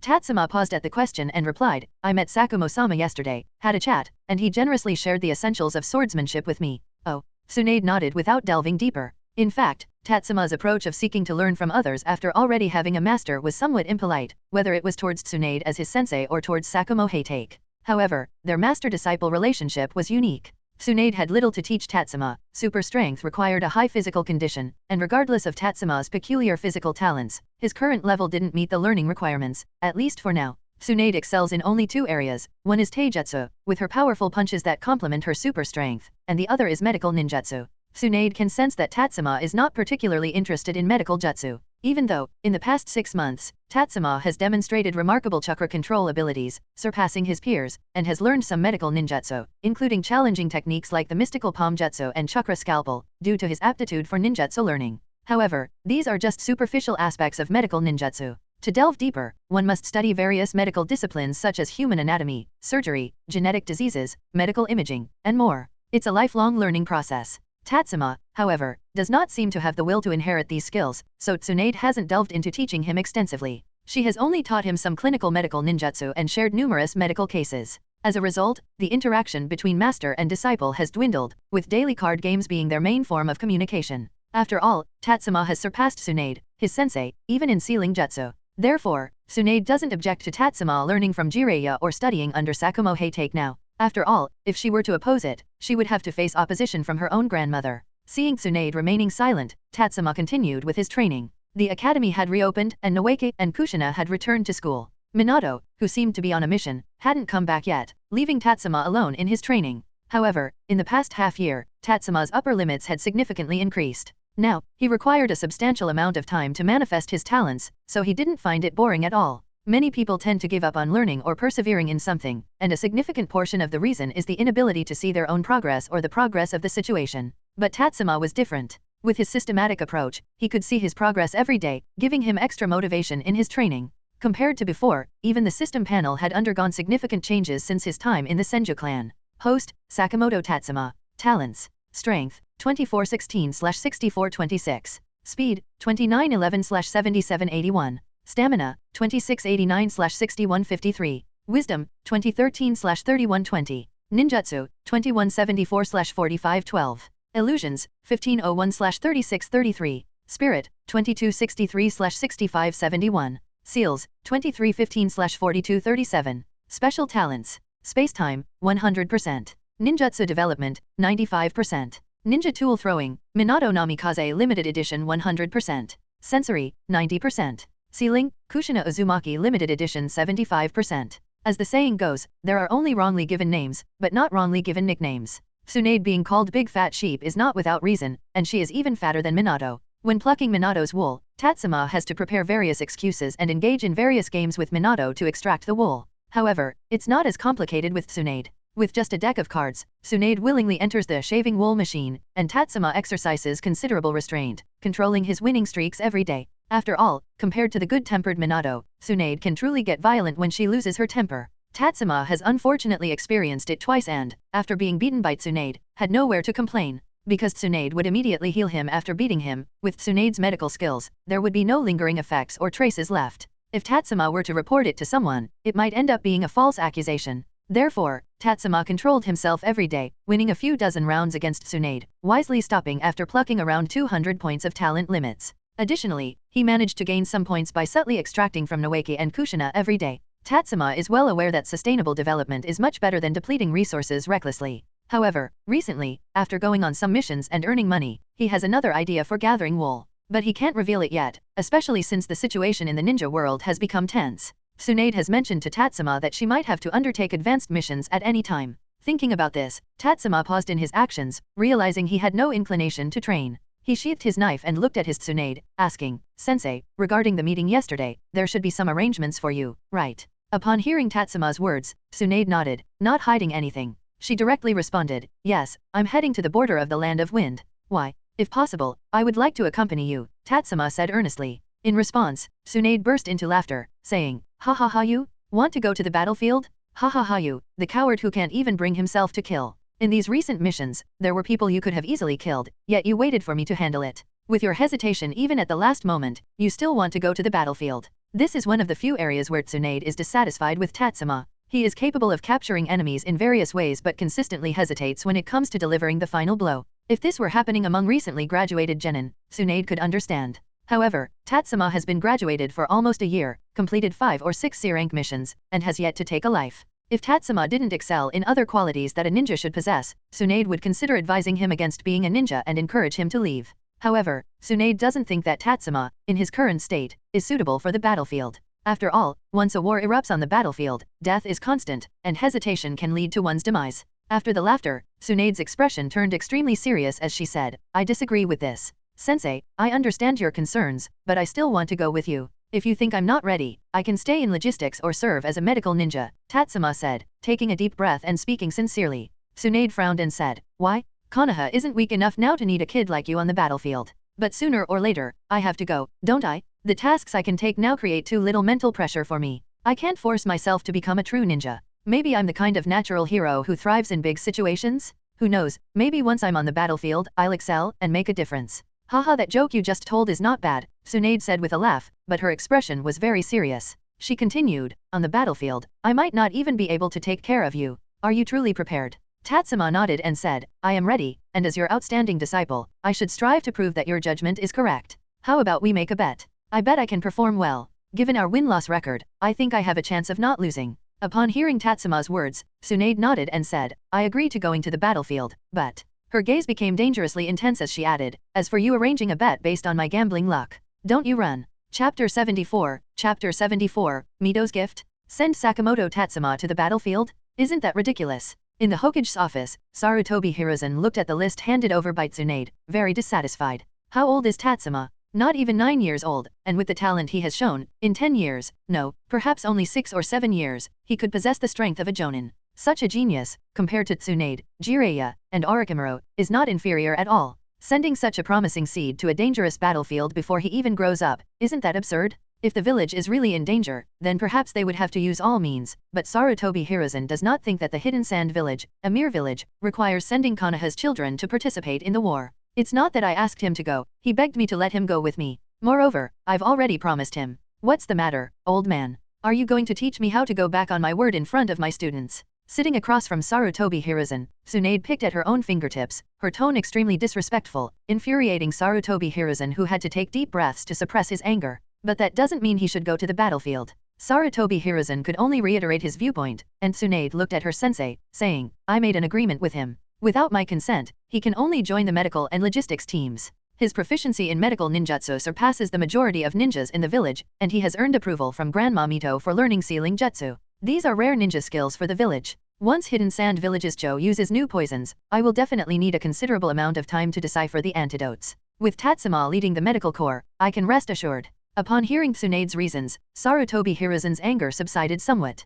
After contemplating for a moment, he spoke, let Orochimaru accompany the team as well. When you're developing the antidote, the team needs someone to command. Having Orochimaru there will also better protect the camp. You don't mind, do you? Commanding is a crucial role on the battlefield, and it's the person who can earn the most merit. Of course, in case of failure, the one bearing the most responsibility is also the commander. The originally designated commander was Tsunade. Now, Sarutobi Hiruzen is adding Orochimaru to the team and expressing the intention to occasionally grant Tsunade the right to command when necessary. Naturally, he needs to consult Tsunade's opinion. However, Tsunade doesn't mind. On the contrary, she sighed in relief, shrugged, and said, if I weren't worried that you had other arrangements for Orochimaru and Jiraiya, I would have included their names long ago. Jiraiya does indeed have other arrangements. Currently, Orochimaru is the only one available. Alright, no problem. Inform him, and by the way, let him handle logistics and supplies. We depart in 3 days. Tsunade stood up, walked away briskly, while Sarutobi Hiruzen helplessly rubbed his temples. Tsunade is still as unpredictable as ever, and judging by her tone, it seems like she only spent 2 days compiling a list.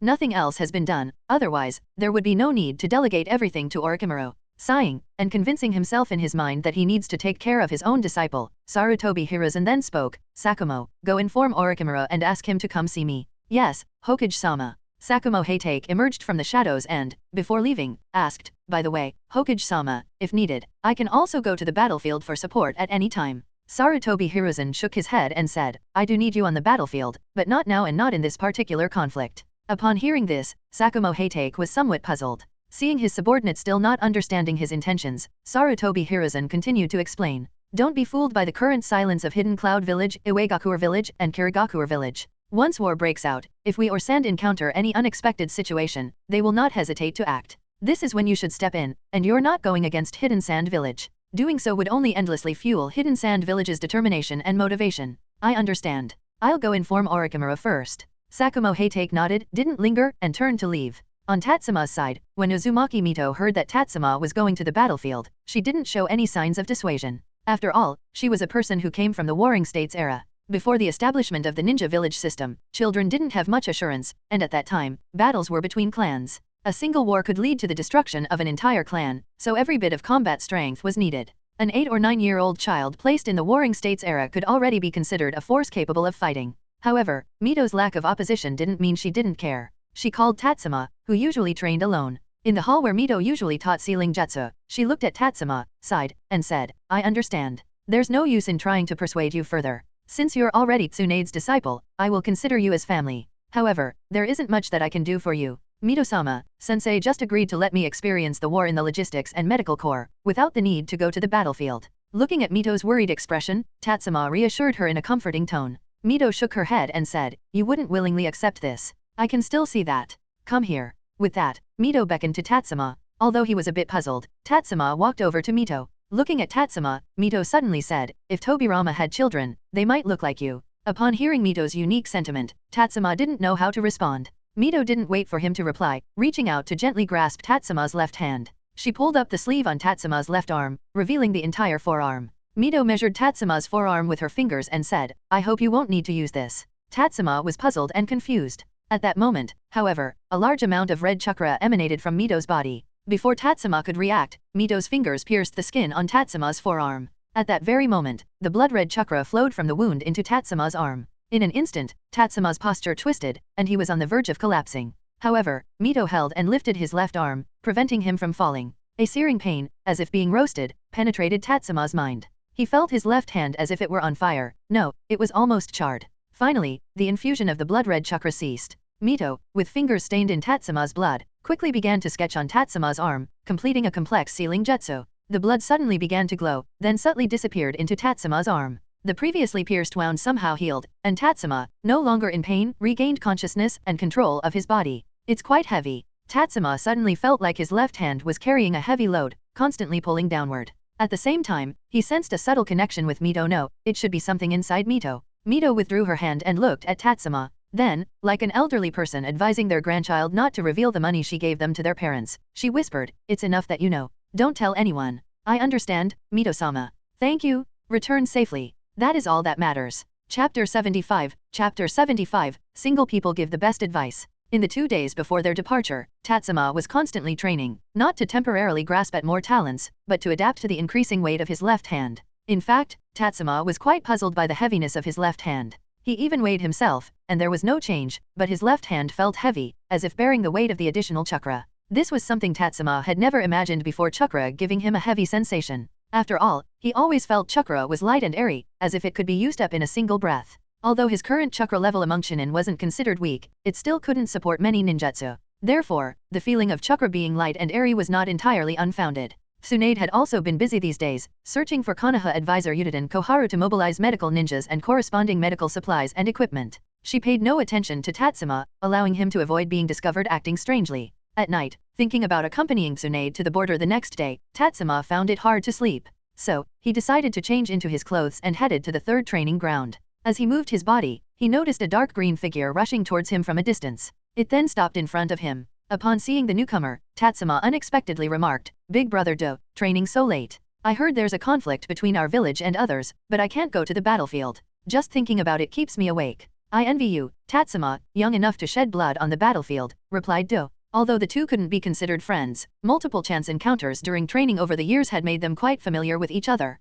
Upon hearing Do's words, Tatsuma's mouth twitched slightly, and he said, "Big brother Do, don't say such ominous words. Even if you say I'm going to the battlefield to embody youth, why phrase it as shedding blood?" "Oops, haha, my bad. I meant embodying youth." Might Do quickly corrected himself. With Tatsuma's reminder, he realized his words were too ambiguous. He then curiously asked, "Aren't you setting off tomorrow morning? Why aren't you resting?" "I can't sleep, so I thought I'd come for a run to break a sweat." "Then let's have a youthful competition? Let's see who can finish 100 laps first." Might Do gave Tatsuma a thumbs up, showing off his shiny white teeth under the vast night sky. Tatsuma nodded and replied, "Indeed, as expected of you, big brother Do." As they spoke, Tatsuma suddenly realized that he might have been preempted, but he shrugged it off. It didn't matter who suggested the challenge. "Haha, Lord Hokage praises me as an expert in catching cats. I will run the 100 laps faster than you," boasted Might Do, oblivious to Tatsuma's thoughts. He burst into hearty laughter and started running. Tatsuma, unwilling to fall behind, quickly caught up. The two began circling the third training ground, and as they reached 10 laps, then 20, Tatsuma noticed that Might Do's pace began to slow.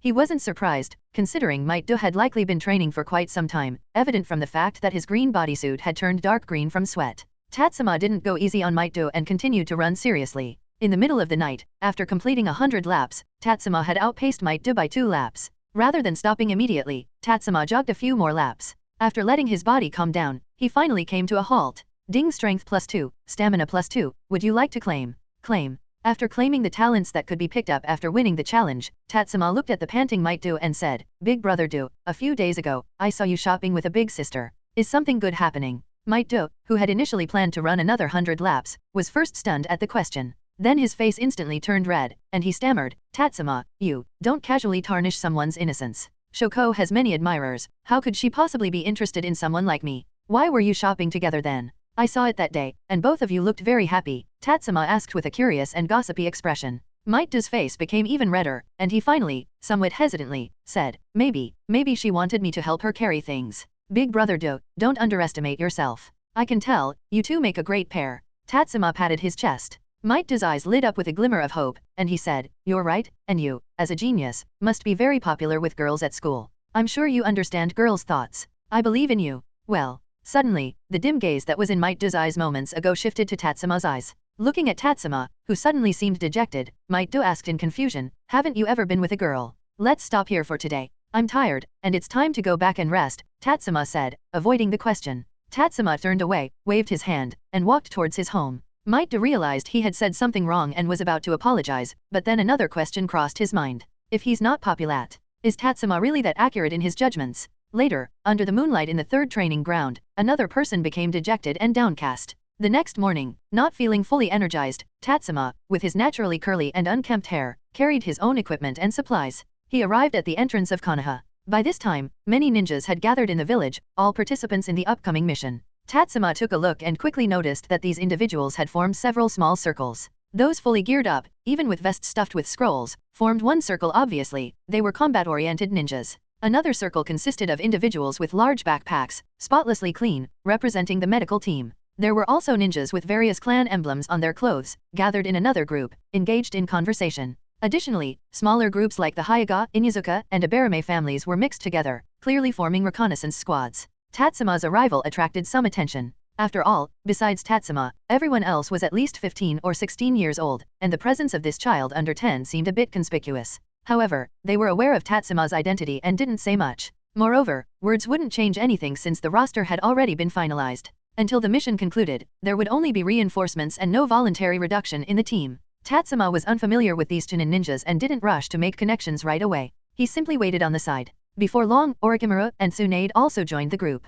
Orochimaru began counting the number of people, while Tsunade yawned. Even though they were about to head to the battlefield, she remained nonchalant. There were also some people seeing them off, and amid the crowd, Tatsuma noticed Might Do waving enthusiastically. Tatsuma responded with a wave as well. However, there was no sign of Jiraiya and Minato around, perhaps because they were still on an ongoing mission. Soon, Orochimaru finished counting and handed the mission scroll to the village's guarding ninja at the entrance. After a quick comparison, the guard nodded, signaling for them to proceed. Tatsuma felt a gentle tap on his shoulder, turned around, and noticed the team was starting to move. Without searching for familiar faces any longer, he joined the majority of the group and left the village. Chapter 76, Exceptional Background Grants Undeserved Positions. From the Hidden Leaf Village to the border of the Land of Fire, with the speed of a ninja, it would be enough to reach the destination in just 2 days or even less. However, when it comes to moving a large army, the speed inevitably slows down. Firstly, it's challenging to coordinate a large number of people. Unlike a small group of 3 to 5 individuals who can easily adjust their speed, with a large number of people, the only option is to slow down to maintain formation.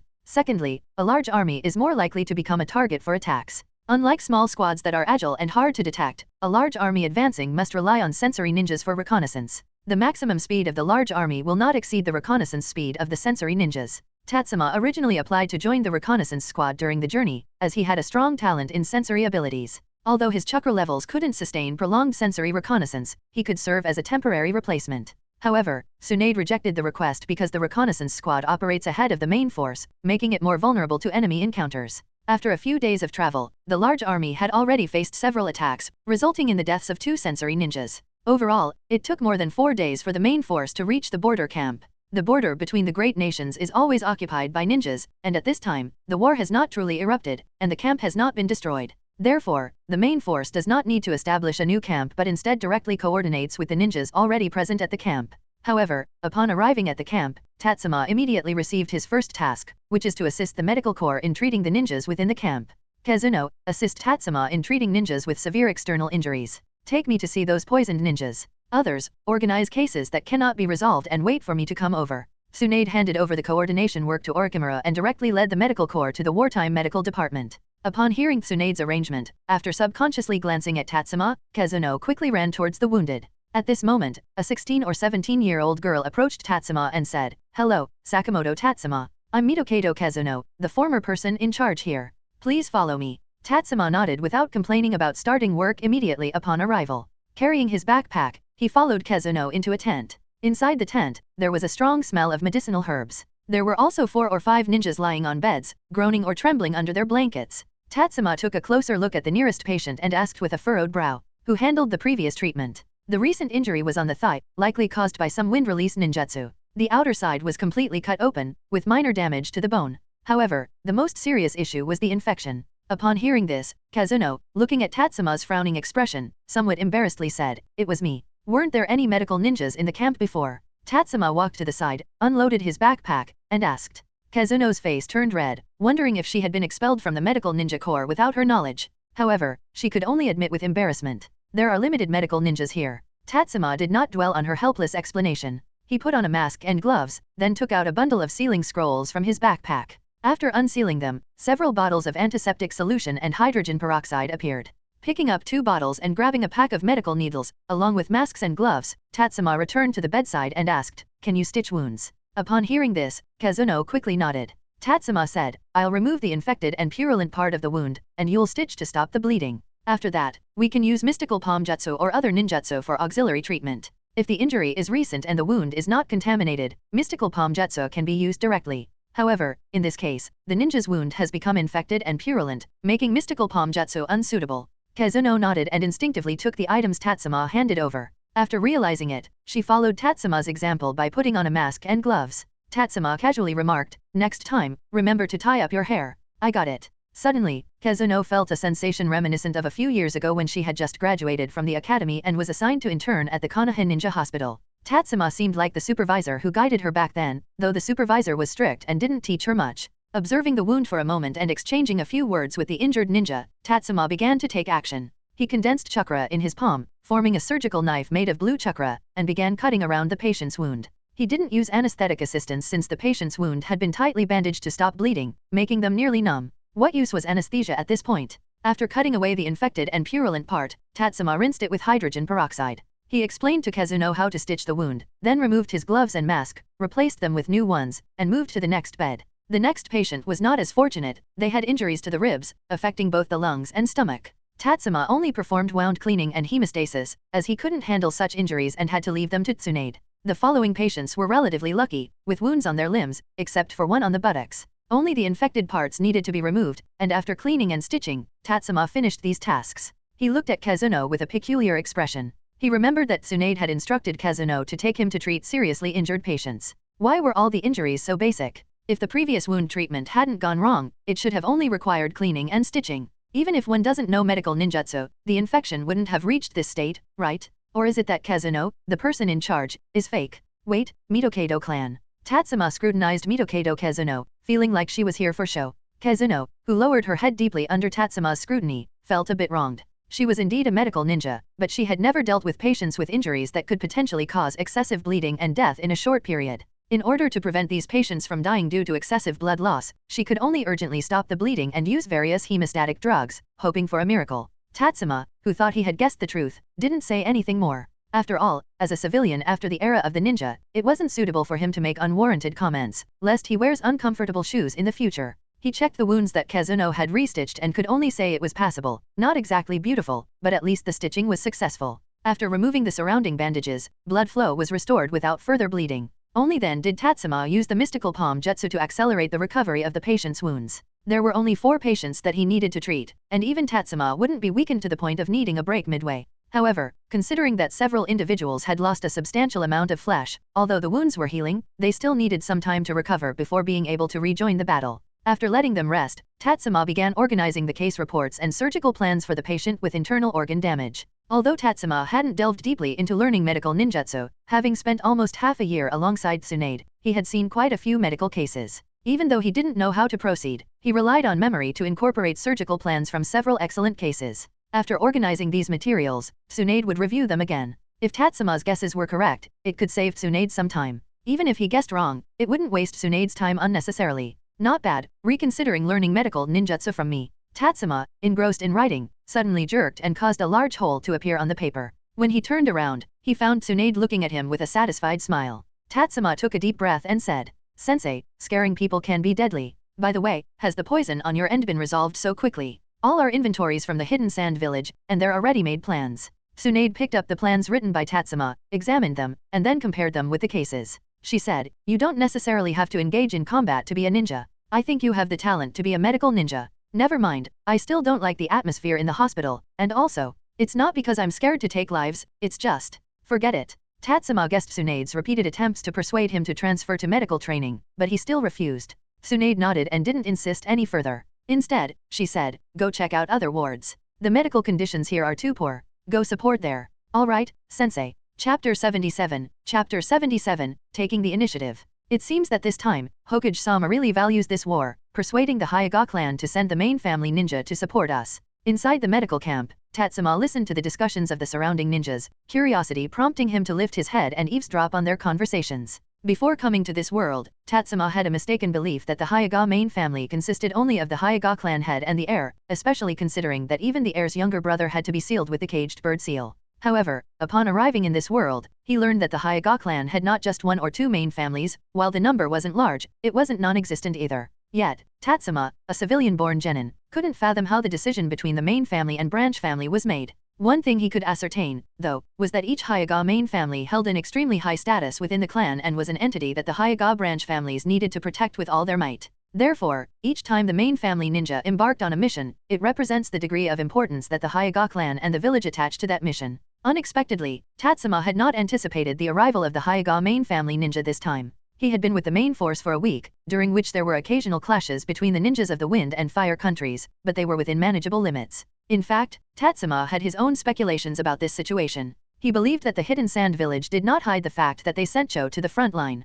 Considering Cho's poison-making ability, the current calm was probably just a build-up before a major move. With this in mind, Tatsuma suddenly had a conjecture that Konoha did not intend to passively respond to the enemy but rather planned to take the initiative. In the past few days, the friction between the two countries involved continuously dispatching small teams of ninjas to infiltrate the Land of Rivers or the Land of Rain. They were searching for hidden sand operatives who were also hiding in these lands, engaging in skirmishes between teams. However, the efficiency of such actions was too low. Konoha could afford the expenditure, and while the Sand Village might be somewhat impoverished, they could also bear the cost. If Konoha is unable to advance and gather more information from the Hidden Sand Village, once Cho's poison is developed and deployed on the battlefield, Konoha will find itself in a passive situation. An antidote must be developed first to counteract the poison, and during the process of developing the antidote, the Hidden Sand Village may be preparing for the next round of attacks. To avoid falling into this passive state, choosing to advance through reconnaissance and striking directly before the Hidden Sand Village develops the poison is indeed a very good approach. At this moment, any Hyuga clan ninja who automatically becomes a sensory ninja as soon as they open their eyes would be the best vanguard.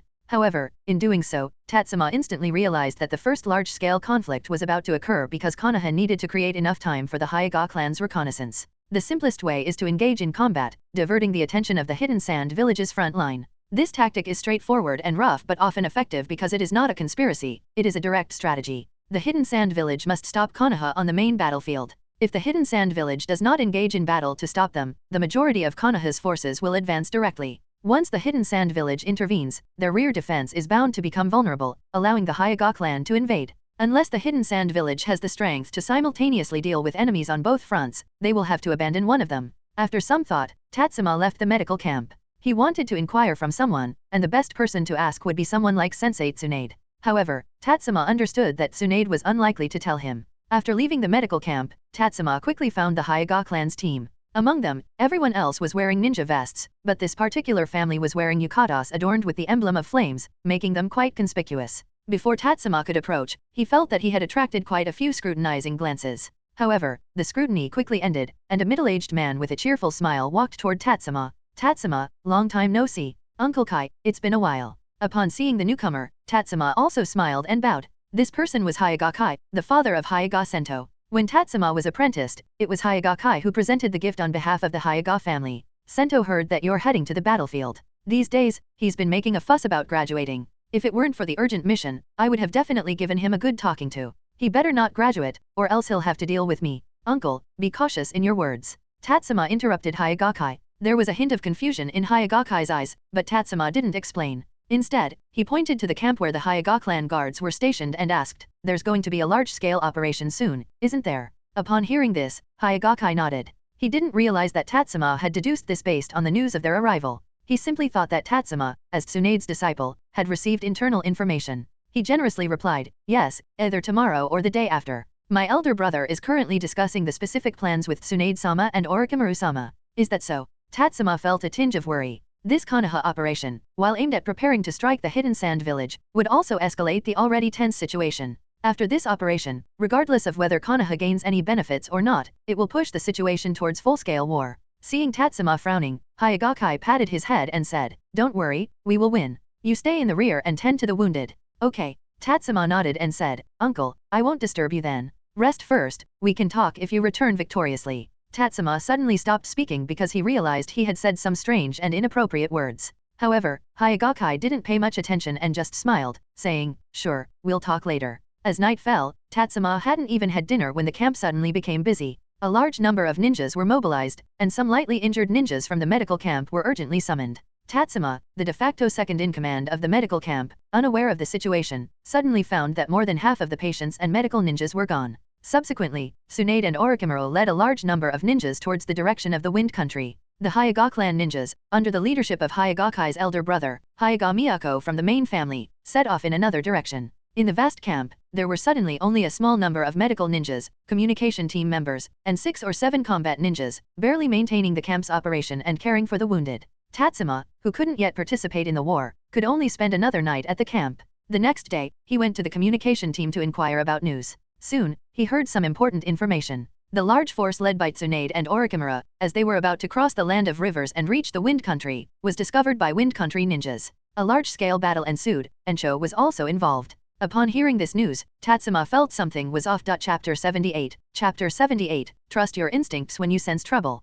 Yo, Tatsuma, here you are again. This time, it's been 33 minutes since you last left. Making progress, huh? Inside the communication base, a middle-aged man with blonde hair saw Tatsuma appear and joked while looking at the clock. Tatsuma scratched his head and asked, "Uncle Yamanaka Tani, any news from the front lines?" Tatsuma, skilled in the arts of music, chess, calligraphy, and painting, had a sweet tongue. Seeing his smile, Yamanaka Tani couldn't help but think of the child still in his wife's belly. A smile unconsciously appeared on his face as he replied, "Of course, there is news. What about the things you promised to exchange?" Tatsuma chuckled, reached into his bag, and took out several lunch boxes, handing them to the communication team. Because they had to connect with the main forces, the Hyaga team, and the village simultaneously, the communication team dared not leave. Originally planning to endure the hunger and, if necessary, munch on a military rations pill, the communication team welcomed Tatsuma's unexpected visit. Yamanaka Tani naturally made the most of it, asking Tatsuma to help with cooking. Yamanaka Tani opened the lunchbox while saying, "Things are going smoothly on the front lines.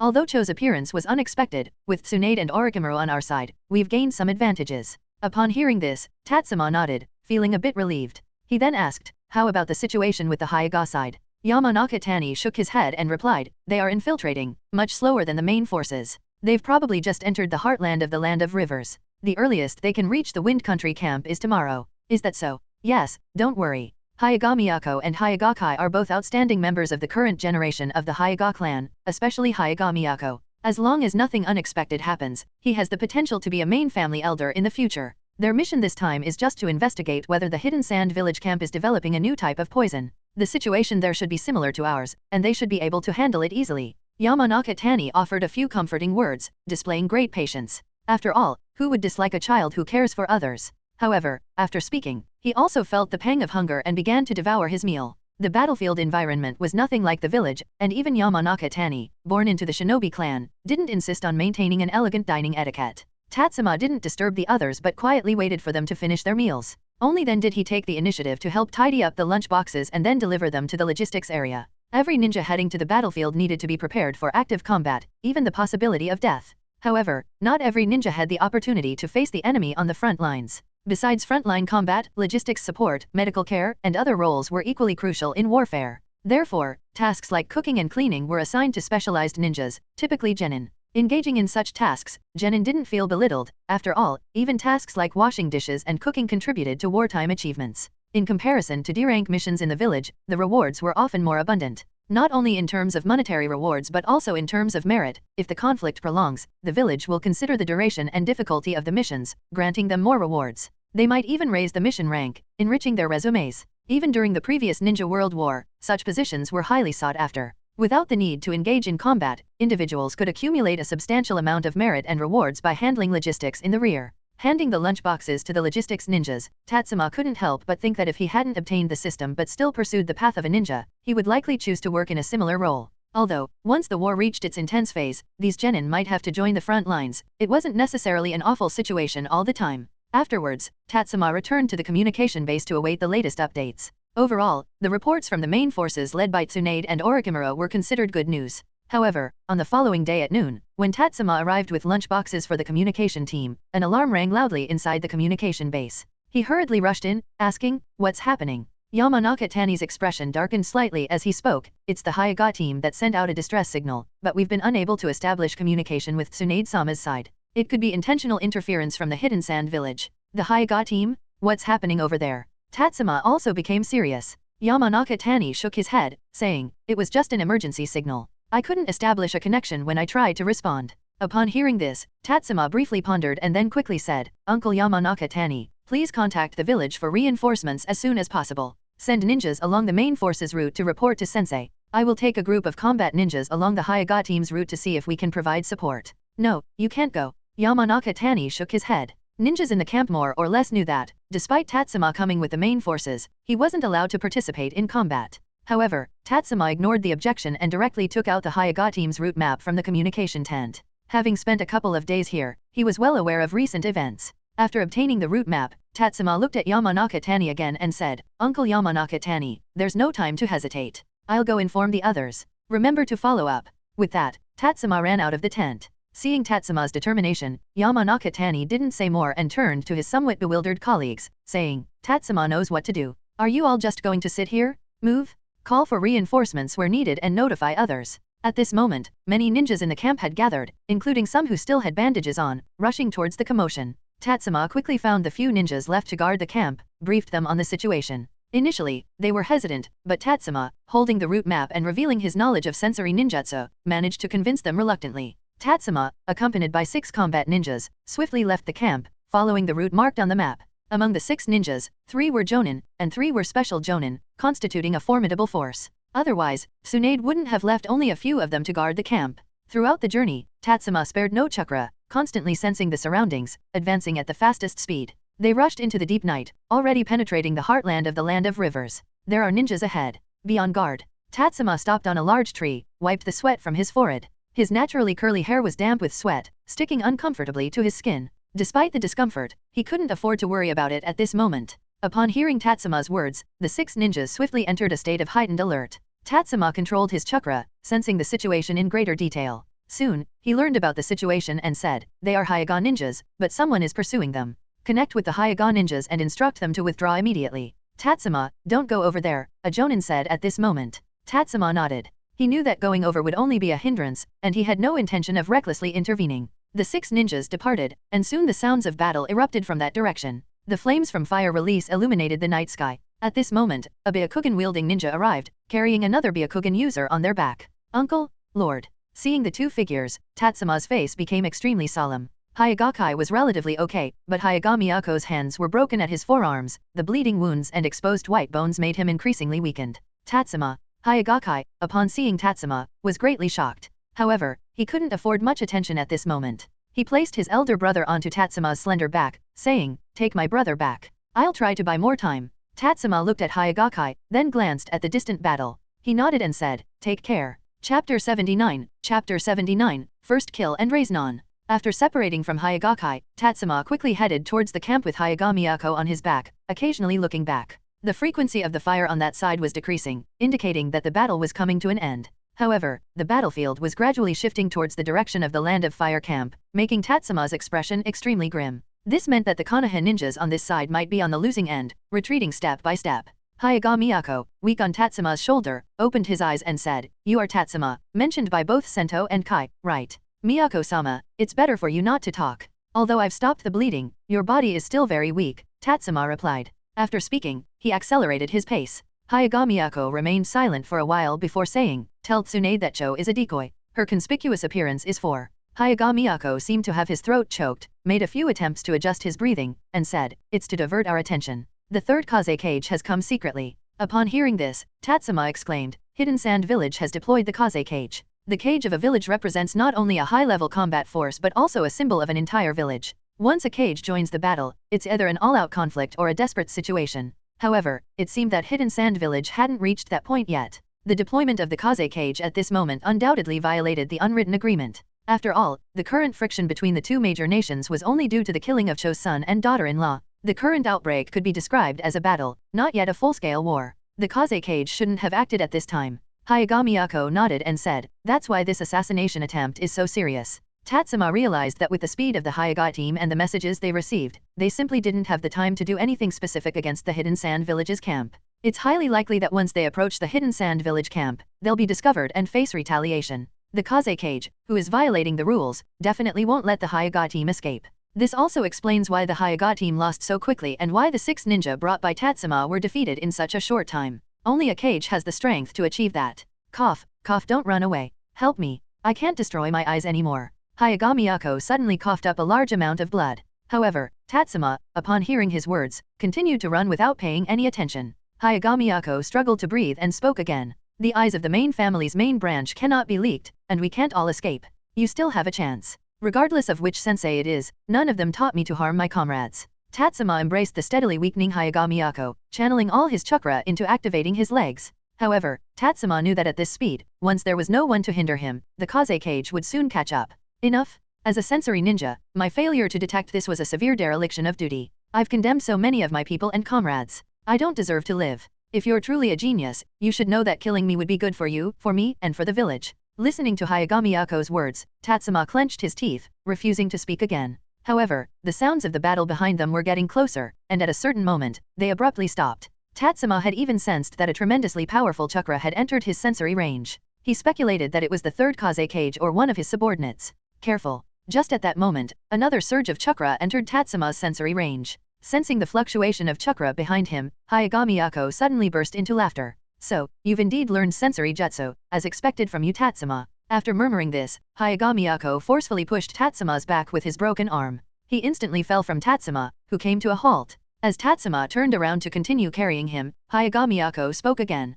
"Destroy my eyes. But, kid, you're not qualified to change my fate. Go ahead, take action." Tatsuma looked at Hayagami Miyako. His breath, already somewhat erratic due to the sprint, became even more chaotic. Finally, he made up his mind and said, "I apologize." Hayagami Miyako nodded, then closed his eyes. Tatsuma swiftly flipped his right hand, revealing a kunao. With a wave of his right hand, the kunao passed between Hayagami Miyako's eyes, causing a slight twitch in his body. "I will inform Sensei that everything you've done for the village and your admirable sacrifice. You are deserving of respect as a ninja." As the words fell, the kunao pierced through Hayagami Miyako's lower jaw, and in an instant, another kunao stabbed from bottom to top into high brain, ending his life. Swish, swish. At this moment, a figure rushed out from the nearby dense forest, heading straight for Tatsuma. Unmindful of the untimely announcements in his mind, Tatsuma glanced at the distant spot where the sounds of battle had also disappeared. At this moment, the person approached Tatsuma and was even closed.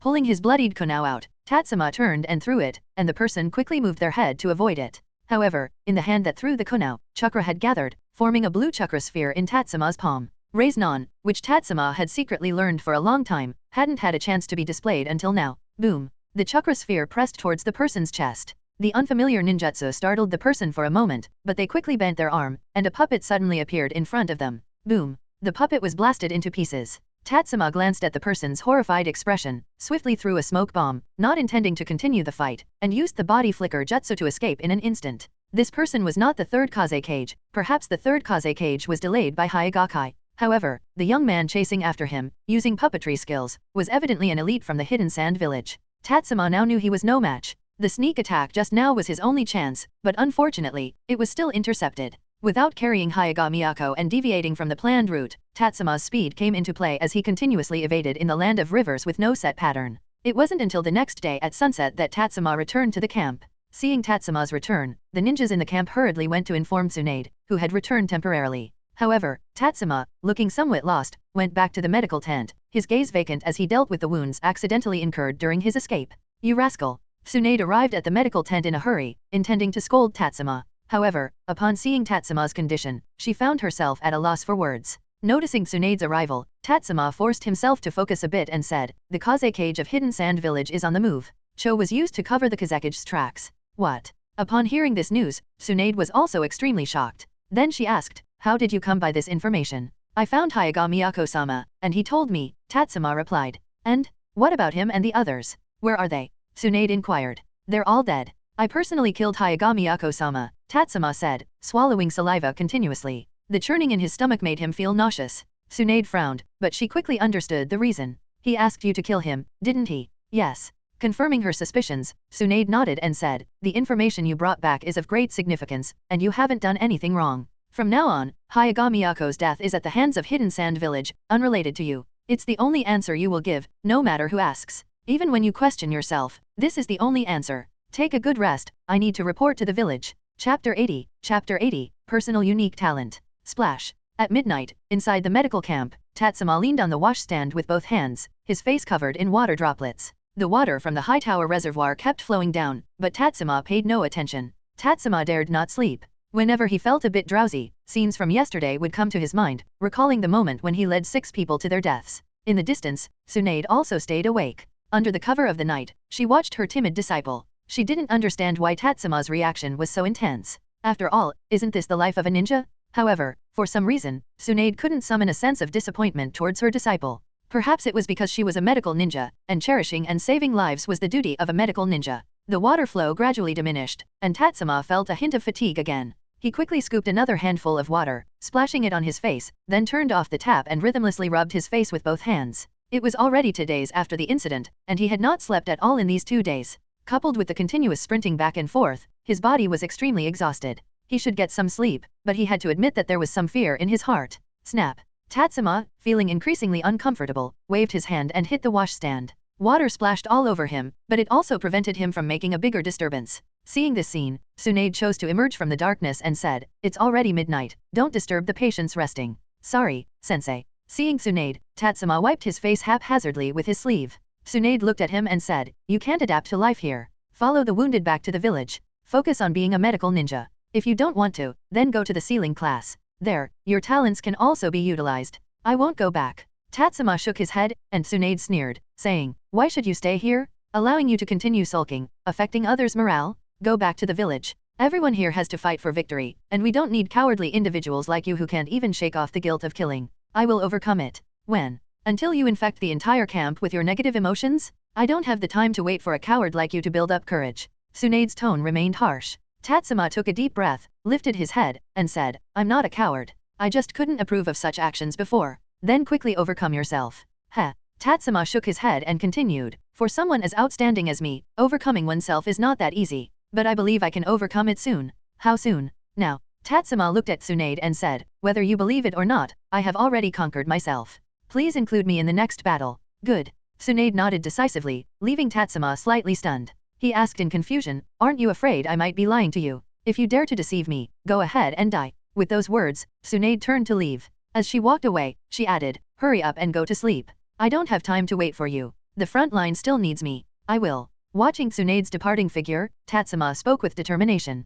Ding successfully praised and overcame oneself, can claim the limited talent Shiro Yakusha plus 100%, would you like to claim? The sudden announcement from the system left Tatsuma standing in place, and after a while, he summoned the system panel to check the introduction of this special talent. Shiro Yakusha, a special physiological talent that grants multi-layered effects. Blood Awakening. When damaged, awaken the soul of battle, significantly increase resistance to strikes, reduce damage impact by 50% during battle, and erupt after the end of the fight. Growing through battle. While in the blood awakening state, your experience growth and talent realization through battles are augmented, ignoring the upper limit of talents during battle periods. Death resistance. After narrowly escaping death in combat, it significantly suppresses the effects of fatal injuries. If fallen into bodies of water such as rivers or seas, this effect is greatly enhanced. Graveyard's lone soul, on the battlefield, with an increase in the number of allied casualties, temporarily boosts various physical attributes, reaching a maximum of 100%. If only you remain on the allied side, an additional 100% increase in all physical attributes will be added. The limited talent is not a restricted version of special talents. Tatsuma checked multiple times before daring to believe he hadn't misunderstood. This was the first time he had encountered such a talent. As for the talent effects, it left him at a loss for words. Sacrificing his health at the beginning and ultimately sacrificing the lives of his allies, summing it up, it seemed like playing recklessly and relying on teammates, with limitless power. In reality, Tatsuma wasn't fond of the other effects. His favorite was still the effect of growing through battle, considering his talent limit was only at the level of a Chunin, allowing him to realize 2 to 3 talents per day. However, this growing through battle would allow him to realize his talents without any limits during battles. In other words, as long as he could endure, he could max out all of his talents. The only condition for this effect was activating the blood awakening. This meant he had to get injured first. Even if the damage impact was reduced by 50%, it would still have an impact on himself. And then the last 2 that can only be used during hellish circumstances and almost seemed to hint at his dark future. Yet, Tatsuma's body ultimately reacted quickly as he said, "Claim." Boom. Suddenly, Tatsuma felt as if his body was exploding from the inside out. It started with the left shoulder, followed by the left shoulder, and then the left shoulder again. Tatsuma felt like his left shoulder was about to disintegrate. The exploding pain then spread throughout his body. Now, the pain that he could have resisted completely overwhelmed Tatsuma's spirit. His body collapsed beside the washstand, and he fell into complete unconsciousness. "Didn't I tell you to go to sleep? I didn't ask you to lie down right where you were." After what felt like an unknown amount of time, Tatsuma woke up groggily, seemingly stirred from his sleep. Struggling to open his eyes, he saw Tsunade looking down at him with a mocking smile. Tatsuma quickly got up from the ground and asked, "Are we ready to depart?" Glancing at the sky, he realized it was still early morning. Surprisingly, despite the brief few hours of rest, his body didn't feel too tired. The short period of sleep had swept away the exhaustion of the past 2 days. "After washing up, grab your belongings, and we can set out," Tsunade replied, observing Tatsuma, who seemed slightly different from yesterday. She added, "By the way, starting today, our engagement with the Hidden Sand Village is not just a battle, it's a war. Has Hokage-sama officially declared war?" Tatsuma inquired. "Yes, Hidden Sand Village dared to break the rules, so we must retaliate," Tsunade affirmed. Chapter 81, Declaring War. "Hiruzen, are you sure you want to do this?" In the Senju clan headquarters, facing Sarutobi Hiruzen, who came to discuss Mito side, and asked. Sarutobi Hiruzen nodded and said, "Hidden Sand Village has violated the rules. If I, as the Hokage, don't respond forcefully, where is the dignity of Konoha? Moreover, if I am unwilling to go to war, the various ninja clans in the village, led by the Hyuga, may become disloyal to the village because of this matter. This battle must be fought by Konoha, and Konoha must decide when it begins and when it ends. What about manpower? The people led by Tsunade and Orochimaru can't support a war." Mito asked again, and Sarutobi Hiruzen did not hesitate, saying, "Rima and Shima have asked me to fight, and Hyuga Itsuki is also willing to lead his clan to the battlefield. Furthermore, young jonin such as Konoji Mokyum, Shinkuyui, Omino Ikeka, and others expressed their immediate support for the village's decision. Danzo also dispatched root ninjas to begin covert and infiltration missions. If the Hidden Sand Village Kazekage insists on participating in the war, then I am also willing to go to the battlefield." Upon hearing the names mentioned by Sarutobi Hiruzen, Mito weakly closed her eyes, especially at the mention of the first 2 names, as they represented the remaining elite members of the Senju clan. The origin of this battle is from the land of Whirlpool, and the pre-war commander is Tsunade. The Senju clan is probably eager to go to the battlefield, but the battlefield is never a gentle place. "If this is your decision, then I will support it," Mito finally agreed. Her gaze passed over the spirited Sarutobi Hiruzen and looked outside, saying, "This village is the legacy left by Hashirama and Tobirama for everyone. You must cherish it as well." Sarutobi Hiruzen didn't fully understand Mito's meaning, but he nodded solemnly and said, "I will, Mito-sama." "All right, go ahead. I won't intervene. If anyone disagrees, let them come to me." Mito waved her hand, unwilling to continue the conversation. Sarutobi Hiruzen bowed to Mito, then slowly exited the hall. He transformed into smoke and disappeared only after leaving the hall. In the Hokage's building, inside a meeting room, village clan leaders, some elite members of the village, and Hokage advisors were present. Sarutobi Hiruzen, sitting in the main seat, suddenly closed his eyes. The ongoing discussions halted, and after a while, Sarutobi Hiruzen opened his eyes, stood up, and said, "There's no need to discuss whether to declare war. Let's talk about how to face Hidden Sand Village in battle." Upon hearing Sarutobi Hiruzen's words, those who were initially against it instantly furrowed their brows. Just a while ago, Sarutobi Hiruzen seemed open-minded, willing to listen to their opinions. But in this short time, Sarutobi Hiruzen had decided to declare war, not after considering both sides' opinions but directly choosing to go to war with Hidden Sand Village.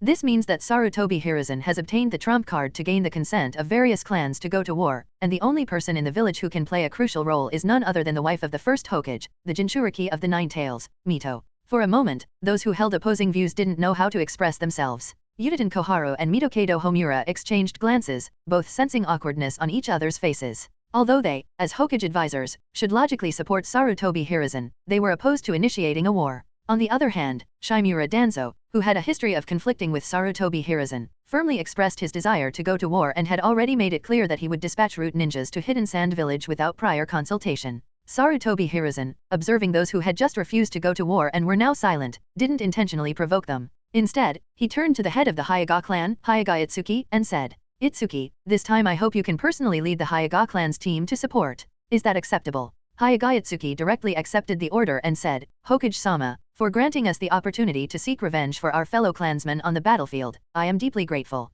The Hyuga clan will surely give our all." Sarutobi Hiruzen nodded in satisfaction and turned his gaze to Rima and Shima, who, although present as individual ninjas, were enough to represent the Senju clan. He said, "Rima, Shima, the front lines will face the greatest pressure. Before you depart, prepare a list. The more people you have, the better. Make sure the front line remains secure." "Yes, Hokage-sama, X2. The two nodded excitedly. Sarutobi Hiruzen then looked at the Inoshikacho trio and said, "Shikato, you are responsible for drafting the declaration of war and coordinating logistics to ensure the front line is worry-free." "Yes, Hokage-sama." Shikato Nara already had a rough draft in mind, he just needed to refine it a bit when he got back. Writing a war declaration was a simple task. Occupy the moral high ground, then condemn Hidden Sand Village. Subsequently, to express anger towards the actions of Hidden Sand Village for the sake of the shinobi world and peace, a resolution was made to prevent their actions through war. Finally, there was an appeal to Hidden Sand Village to reconsider their path and surrender early. However, Sarutobi Hiruzen seemed to be aware that this task was too simple for him.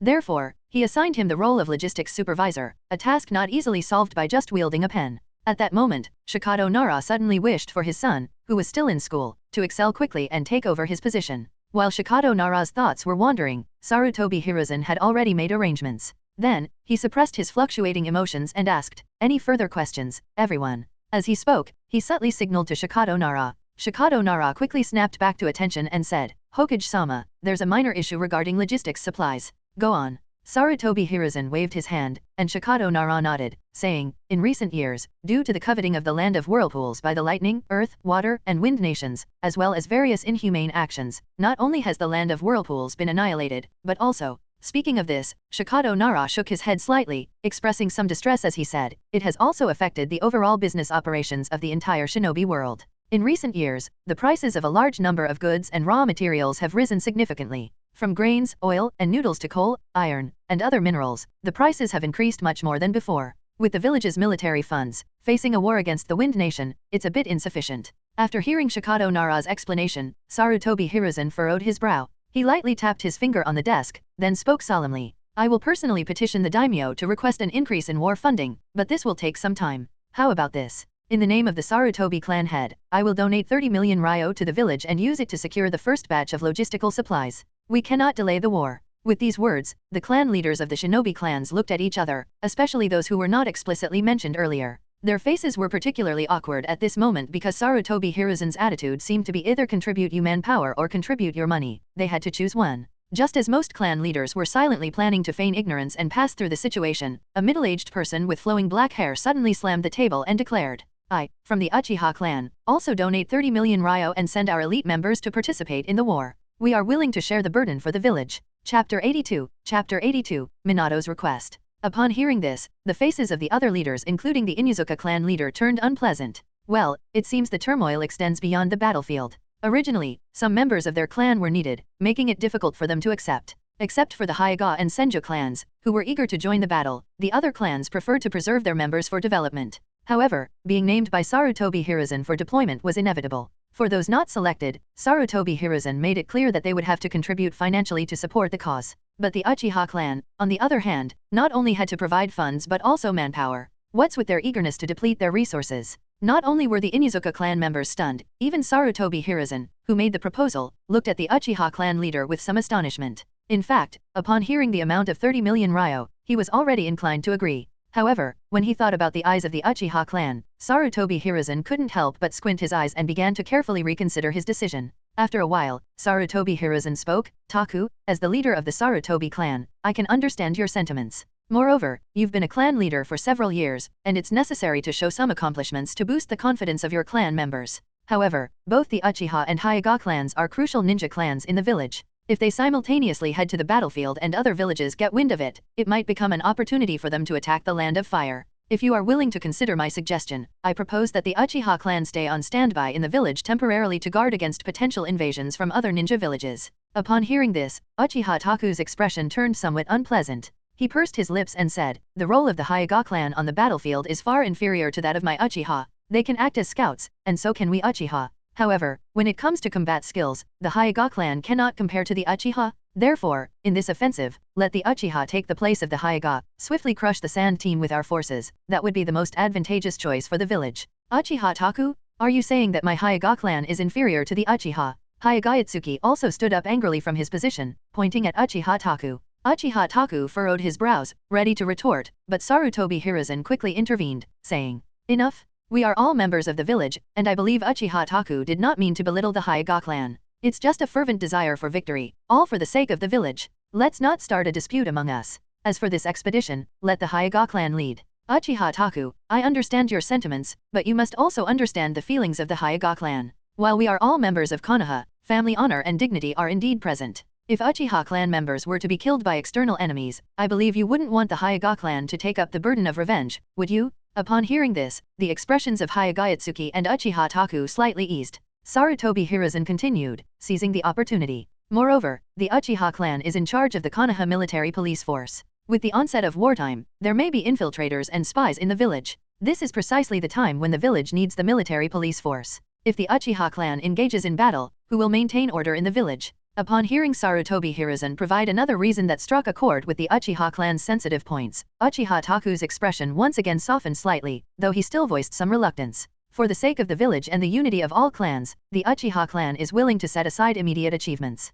However, if other villages show any suspicious actions, we hope Hokage-sama will prioritize considering the Uchiha clan. "Certainly," Sarutobi Hiruzen nodded. He continued to smile at Uchiha Taku, while Shikado Nara on the side couldn't help but shake his head. Can't the Hokage tone down his love for political matters? Uchiha Taku, who was about to sit down, also caught Sarutobi Hiruzen's gaze. In an instant, his recently improved mood took a downturn. However, as a representative of the Uchiha clan, he couldn't retract his words. After a quick internal deliberation, Uchiha Taku suddenly had a plan and said, "As for the 30 million ryo in war funds, it represents the savings of the Uchiha clan over the past 30 years. I am confident in allocating this amount. However, within the clan, there may be some individuals who..." "Understood, understood." Seeing that Uchiha Taku did not retract the 30 million ryo, Sarutobi Hiruzen decided to be more amicable. Uchiha Taku smiled faintly and suggested, "How about letting my son, Fugaku, lead an elite team from the clan to personally escort the funds?" "Escort?" Sarutobi Hiruzen furrowed his brows.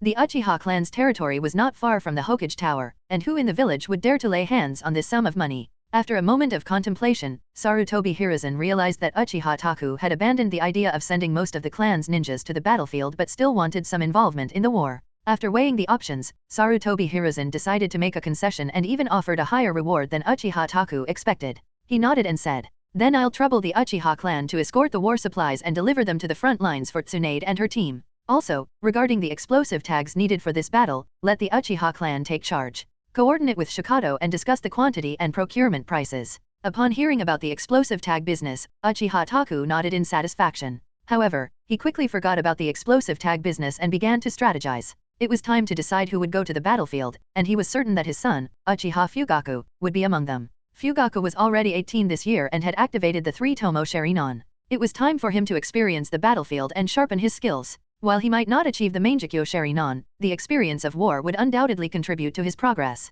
Similarly, among the other Uchiha ninjas sent to the front lines, a few promising young ninjas needed to be included. To protect these young individuals, some reliable and experienced members of the clan also had to be sent, ensuring their safety. Lost in his thoughts, Uchiha Taku snapped back to reality and realized the meeting had ended. Shikado Nara stood by his side, smiling, and said, "Clan leader Taku, regarding the explosive tags, how many can the Uchiha clan provide before departure?" In the Hokage's office, Sarutobi Hiruzen had just concluded a discussion with Shimura Danzo about whether it was too favorable to the Uchiha. The meeting ended with a heavy closing door and the regretful sigh of Hiruzen. Sarutobi Hiruzen picked up his tobacco pipe, realizing that his craving for smoking had grown over the past few years. He had just filled the pipe and hadn't lit it yet when a knocking sound suddenly came from the door.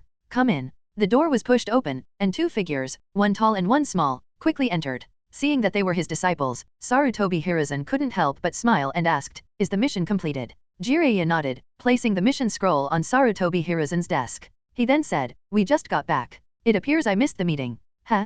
I saw you in the bathhouse this morning." As Sarutobi Hiruzen spoke, Jiraiya awkwardly scratched his head. On the other side, Minato Namikaze looked puzzled. He knew that his sensei sneaked into the bathhouse for research, but how did Hokage-sama know? Could it be that he, too, was observing the bathhouse? Lighting his tobacco, Sarutobi Hiruzen took a couple of puffs and said, "You didn't attend the meeting, so what's the purpose of coming now? Don't tell me it's just to submit the mission report." Upon hearing this, Jiraiya didn't respond. Instead, he turned to look at Minato, who nodded and stepped forward, saying, "Hokage-sama, I would like to request to go to the front lines." Sarutobi Hiruzen furrowed his brow, releasing the smoke he had just contemplated inhaling. He asked, "Why?" "Because Tatsuma is on the front lines." Upon hearing Minato's response, Sarutobi Hiruzen carefully scrutinized Minato. He was trying to figure out whether it was a childish sense of competitiveness between the two or if there was already a deep bond between them. Chapter 83, Orochimaru's Wisdom. Finally willing to let him onto the battlefield. In the temporary camp of Konoha in the Land of Rivers, Orochimaru looked at Tatsuma, who had been brought over by Tsunade, with an expression of doubt on his face. Tsunade nodded and said, "He said he's ready. It does seem like he's prepared." Orochimaru examined Tatsuma for a moment before he nodded. Now Tatsuma indeed looked different, at least with a bit of a ninja's appearance. Tatsuma felt a bit uneasy under Orochimaru's gaze. Although he knew from Jiraiya, Tsunade, and his own observations that the current snake uncle had not started any human modification experiments, he was still a normal ninja plus scientist, at least for now. However, once stereotypes are formed, they are hard to shake off. Tatsuma wanted to find an excuse to leave. Just as he was about to ask Tsunade about his accommodation, Orochimaru turned to Tsunade and spoke.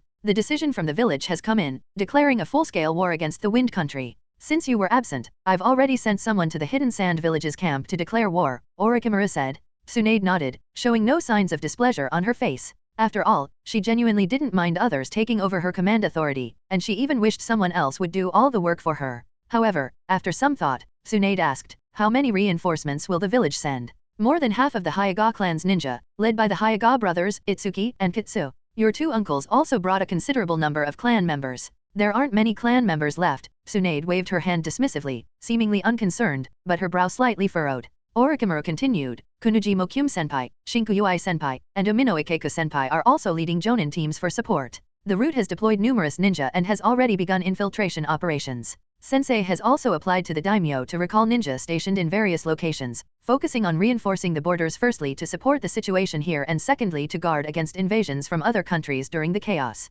By the way, there's also the Uchiha clan. Uchiha Fugaku is in charge of escorting the war preparations this time. Sensei's intention is to not prevent them from joining the battle," Orochimaru explained. Uchiha, at the mention of this surname, Tsunade's face displayed a disdainful expression inherited from being a member of the Senju clan. She waved her hand and asked, "How many of them have come in total?" "The first batch of reinforcements is about 1,500. Including those previously stationed here and the ones we brought, there are around 2,800 ninja in total," Orochimaru explained. Tsunade expressed dissatisfaction, saying, "What is Sensei thinking? Trying to contend with the entire Hidden Sand Village with just 2,000 ninja. It's 2,800, and we do have the Hyuga clan and Senju after all."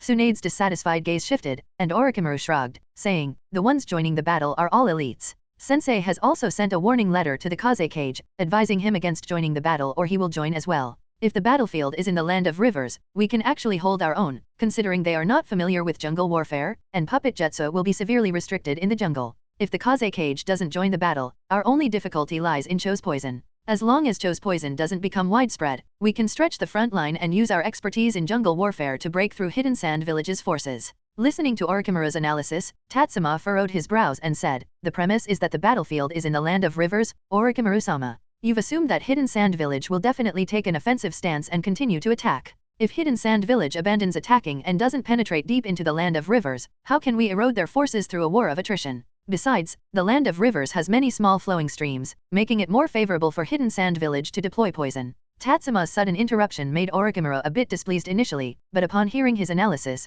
Orochimaru couldn't help but start contemplating. Indeed, he had assumed the stance Tatsuma mentioned because he believed that Hidden Sand Village, driven by Cho's determination and the deaths of her son and daughter-in-law, would launch a relentless attack at any cost. But people fear pain, and they also learn from lessons. If the Hidden Sand Village suffers severe losses after 2 battles, they can't stubbornly continue their course. Once Hidden Sand Village withdraws from the Land of Rivers, Konoha won't be able to keep depleting the Hidden Sand Village's forces. If it turns into a defensive battle, considering the current situation, Konoha can accept it. However, Orochimaru knows that his sensei is not just satisfied with successfully defending the borders, he wants to severely cripple the Hidden Sand Village and secure victory in this full-scale war. In this case, Orochimaru's previous thoughts are problematic and cannot fulfill Sarutobi Hiruzen's expectations and requirements for this war. Seeing Orochimaru's strangely silent demeanor, Tsunade glanced at Tatsuma with surprise. After some contemplation, Orochimaru came up with a new plan in his mind. He looked at Tatsuma and was about to discuss it when, in that instant, he realized that Tatsuma was just a 9-year-old kid.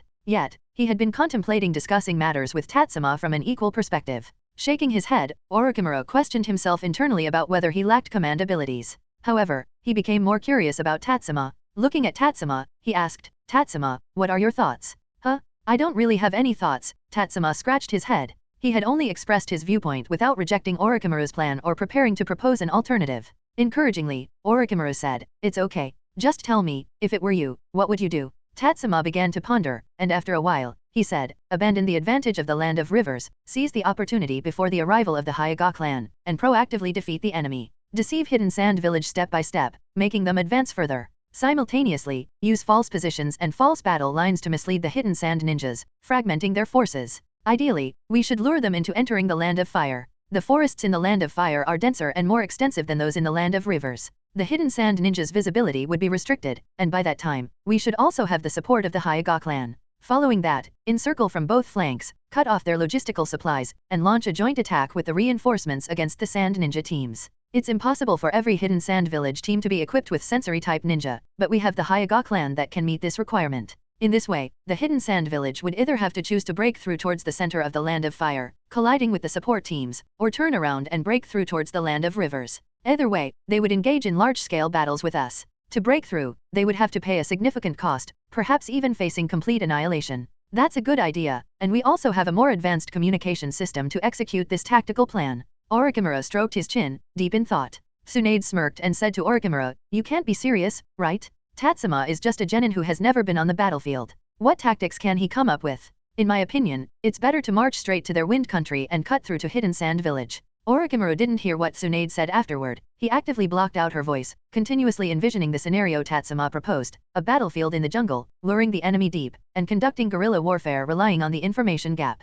The only challenge with this tactical approach lies in the initial setback. Firstly, one must endure the pressure from both our side and the village. Secondly, it must appear authentic enough to make the Hidden Sand ninjas overextend. Apart from that, sacrificing a bit of dignity and reputation is necessary, but Orochimaru doesn't care about such things. However, as he is not the battlefield commander, even if Tsunade, who holds that position, understands the plan after reviewing, it's unlikely she would agree. After contemplating for a while, Orochimaru, who regained his composure, looked at Tsunade, who was still talking incessantly, and said, "Tsunade, inform the village that you will be researching the Hidden Sand Village's poison. Hand over the command to me, I'll take responsibility for everything. I thought of you as a teammate, and you want to usurp my position." Tsunade was left speechless. Chapter 84, Learning from Orochimaru. Tsunade ultimately handed over the command to Orochimaru. Orochimaru immediately returned to the communication tent to inquire about the situation. Considering the magnitude of this matter, it was necessary to first inform his sensei. However, Tatsuma did not have the opportunity to participate in this teleconference with the Hokage this time because it was of the highest secrecy level.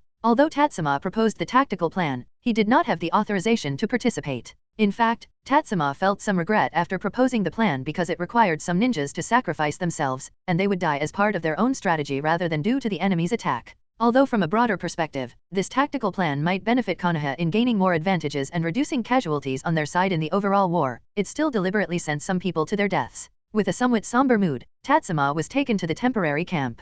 Before he could rest, he was pulled into the role of a medical ninja, treating the injured ninjas from the battles of the past few days. Tatsuma was aware that his indecisiveness and hesitations were his major weaknesses at the moment, but he found it difficult to change this aspect of himself in the short term. Being assigned the role of a temporary medical ninja was actually a good thing for his current emotional state. After all, he was helping his own people instead of scheming against them. To put it in a more mystical way, it was a form of redemption for himself. To be more direct, it prevented Tatsuma from having the time to regret his actions. Orochimaru's efficiency on the other side was remarkable. On the same day, he issued orders within the camp, officially appointing himself as the new commander on the battlefield. Within the camp, there were no chaotic or dissenting voices. After all, during this period, Orochimaru had been handling the camp's operations, and now he was merely formalizing his role. The next day, Orochimaru reorganized the more than 1,000 ninjas within the camp without arousing suspicion. Everyone accepted the team restructuring, understanding that the formation of squads was aimed at directly confronting the hidden sand village, creating opportunities for the Hyuga team. Currently, with the Hyuga team completely annihilated and facing difficulties in gaining immediate advantages through direct confrontation with the hidden sand village, there was a need to change the team distribution. Under Orochimaru's arrangement, aside from the functional small teams, the main force was divided into two categories, combat and disguise. The combat teams would continue to engage the hidden sand village in battle during this period, buying time. Meanwhile, the disguise teams were tasked with setting up various temporary bases, outposts, and ambush lines in the Land of Rivers. Of course, Orochimaru did not disclose the entire plan to everyone, including Tatsuma, who had been reassigned. Tatsuma's assigned task was to follow the squad captain and participate in setting up temporary bases. It could be considered a relatively easy task. During such extraordinary times, the difficulty level of various missions did not differ significantly, and the recorded achievements were also similar. However, this wasn't the task Tatsuma wanted to carry out. With doubts and intentions in his heart, Tatsuma went outside the command camp to request an audience with the current battlefield commander, Orochimaru. Before long, Tatsuma was granted entry into the tent. Orochimaru was standing in front of a sand table, meticulously manipulating wind and earth release chakra to simulate battlefield changes. As Tatsuma entered and assessed the situation, intending to greet Orochimaru, the latter spoke first. "There's another mission on my desk. Take a look." Raising an eyebrow in slight surprise, Tatsuma didn't expect Orochimaru to be the type to play mysterious mind games, but he walked over to the desk and picked up the scroll. Upon unfolding it, he found it to be a notice to accompany the combat team to the front lines. Tatsuma furrowed his brow, a sense of doubt arising within him. He felt Orochimaru wouldn't likely prepare two mission scrolls simultaneously. In simple terms, if Orochimaru did so, it would contradict the stereotypical impression Tatsuma had of him. "The one in your hand is Tsunade's arrangement. She said this is what you wanted." "I didn't expect there would be such understanding between master and disciple," Orochimaru remarked. Orochimaru turned around at an unknown moment, wearing a somewhat peculiar and eerie smile as he looked at Tatsuma. A chill ran down Tatsuma's spine, and after a nervous swallow, he suddenly asked, "Orochimaru-sama, was the task to set up a temporary base previously assigned by you?" "It wasn't me, it was a deliberate arrangement from the village," Orochimaru replied. After Orochimaru's response, Tatsuma didn't know how to react to this information. Orochimaru seemed indifferent and continued, "You seem to have some doubts about the preferential treatment given by others. That could be troublesome." "I don't. I'm just a bit surprised." "By the way, what do you mean by troublesome?" Tatsuma inquired. "The village wants to treat you favorably, to keep you off the battlefield. However, more than one person has guessed that you might end up on the front lines, and these individuals almost simultaneously requested me to take care of you a bit more," Orochimaru explained. As he spoke, he stared at Tatsuma, as if trying to discern something from him. Tatsuma scratched his head and chuckled, saying, "Is that so? Maybe I just come across as easy to get along with. And Jiraiya-sensei and Tsunade-sensei will treat me favorably, I can guess that much. It's not just them." Orochimaru shook his head and then pointed at Tatsuma, saying, "Sakamoto-senpai's Tonto, did you bring it with you?" "Huh." Tatsuma was a bit puzzled but still pulled out the scroll containing the chakra-sealed short sword. He performed the necessary hand seals and released the seal, revealing a well-worn short sword in his hands. Seeing that Tatsuma had no sense of caution, Orochimaru furrowed his brow slightly but didn't say anything. Instead, he walked over to Tatsuma, picked up the chakra short sword, and said, "Your chakra is insufficient, but your chakra control ability far surpasses others your age. You've mastered the chakra scalpel, but how's your practice with wind chakra nature transformation?" "Not bad. I've been practicing some B-rank wind release ninjutsu, and it's not too challenging," Tatsuma modestly replied. Orochimaru, however, only smirked. After all, B-rank ninjutsu is not a simple feat, and many experienced shinin only have a couple of those in their arsenal. Surprisingly, Tatsuma bluntly stated, "No challenge at all." Orochimaru could tell that Tatsuma wasn't lying, and he even felt that this wasn't Tatsuma's limit but rather Jiraiya's limit. Despite Jiraiya often boasting about being highly proficient in wind, earth, water, and fire release techniques, Orochimaru, who knew his teammate very well, understood that Jiraiya lacked the patience to delve into high-threshold A-rank ninjutsu or even more challenging techniques. Relying on his natural talent, Jiraiya frivolously learned a bunch of cost-effective B-rank and C-rank ninjutsu, then squandered his chakra on inefficient ways to defeat enemies. This was how Orochimaru currently perceived Jiraiya. In other words, when Tatsuma claimed that learning B-rank wind release ninjutsu was effortless, it wasn't because A-rank techniques were beyond his grasp, rather, Jiraiya couldn't teach Tatsuma A-rank wind release ninjutsu. However, Jiraiya seemed to have undergone some recent changes. Perhaps having a disciple made him realize that he couldn't continue being unreliable as a sensei, or maybe it was Tsunade's recent training that ignited a sense of ambition in Jiraiya. Orochimaru had heard that Jiraiya was diligently studying a technique similar to the one used by the first Hokage. Jiraiya refused to disclose details, but Orochimaru could deduce it. After all, besides wood release, the first Hokage-sama was most renowned for his Orochimaru-sama. Seeing that Orochimaru seemed somewhat lost in thought, Tatsuma gently called out. Orochimaru's focus returned, and he subconsciously nodded, even though he had no reason to do so. Orochimaru cleared his throat and said, "You lack lightning release chakra, and Sakamoto-senpai's swordsmanship isn't suitable for you. Therefore, Sakamoto-senpai asked me to teach you a technique before you go to the battlefield." "What technique?" Tatsuma's eyes lit up.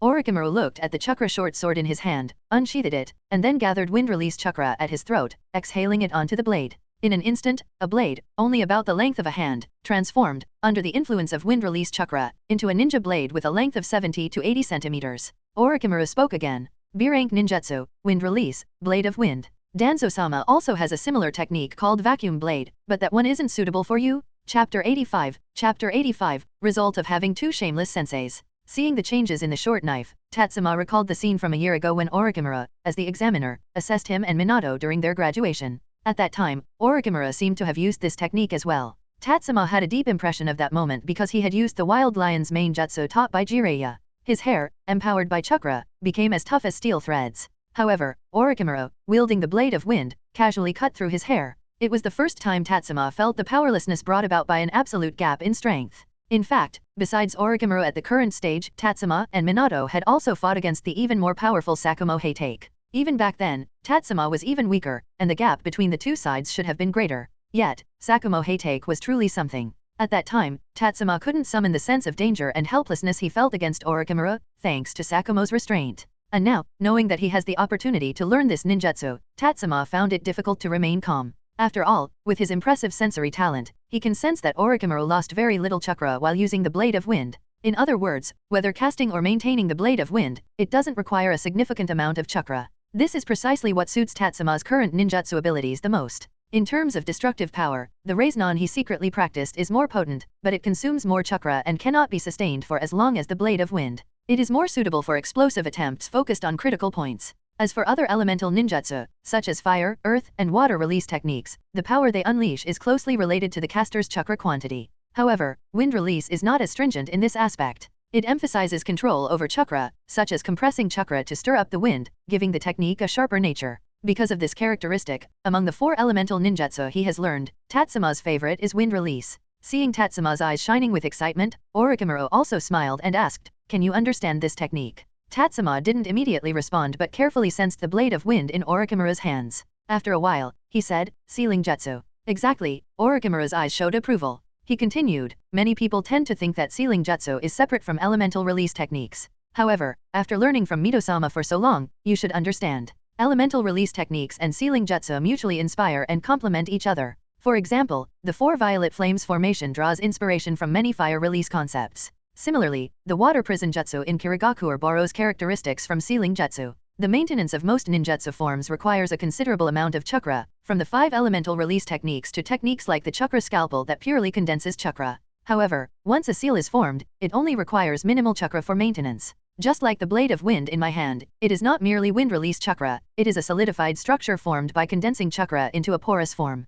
Through the arrangement of these pores, a sealing jutsu pattern is formed, allowing the form to be sustained for a long time." Speaking, Orochimaru lightly swung the blade of wind in his hand. The blade of wind cut into the desk, but it didn't easily cut through. Instead, it got stuck. At this moment, Orochimaru continued speaking. "Also, due to the existence of the seal, while it possesses the sharp nature that wind release chakra should have, it doesn't have the same cutting ability as wind release ninjutsu." But that day, Tatsuma interrupted, wanting to mention the incident where Orochimaru effortlessly cut his hair. However, as he spoke, he realized. Orochimaru looked at Tatsuma's suddenly enlightened expression, nodded, and said, "The porous structure allows you to input flowing wind release chakra anytime, like this." Swoosh. The blade of wind instantly swept through the table it was stuck in, leaving behind deep cutting marks on the desk. Orochimaru continued, "The arranged solidified porous structure allows you not to worry about the direction of chakra output. in the shortest time, with the least amount of chakra, making the chakra blade possess the highest cutting ability. This is the value of this technique. The porous structure doesn't seem like some ancient and profound ninjutsu.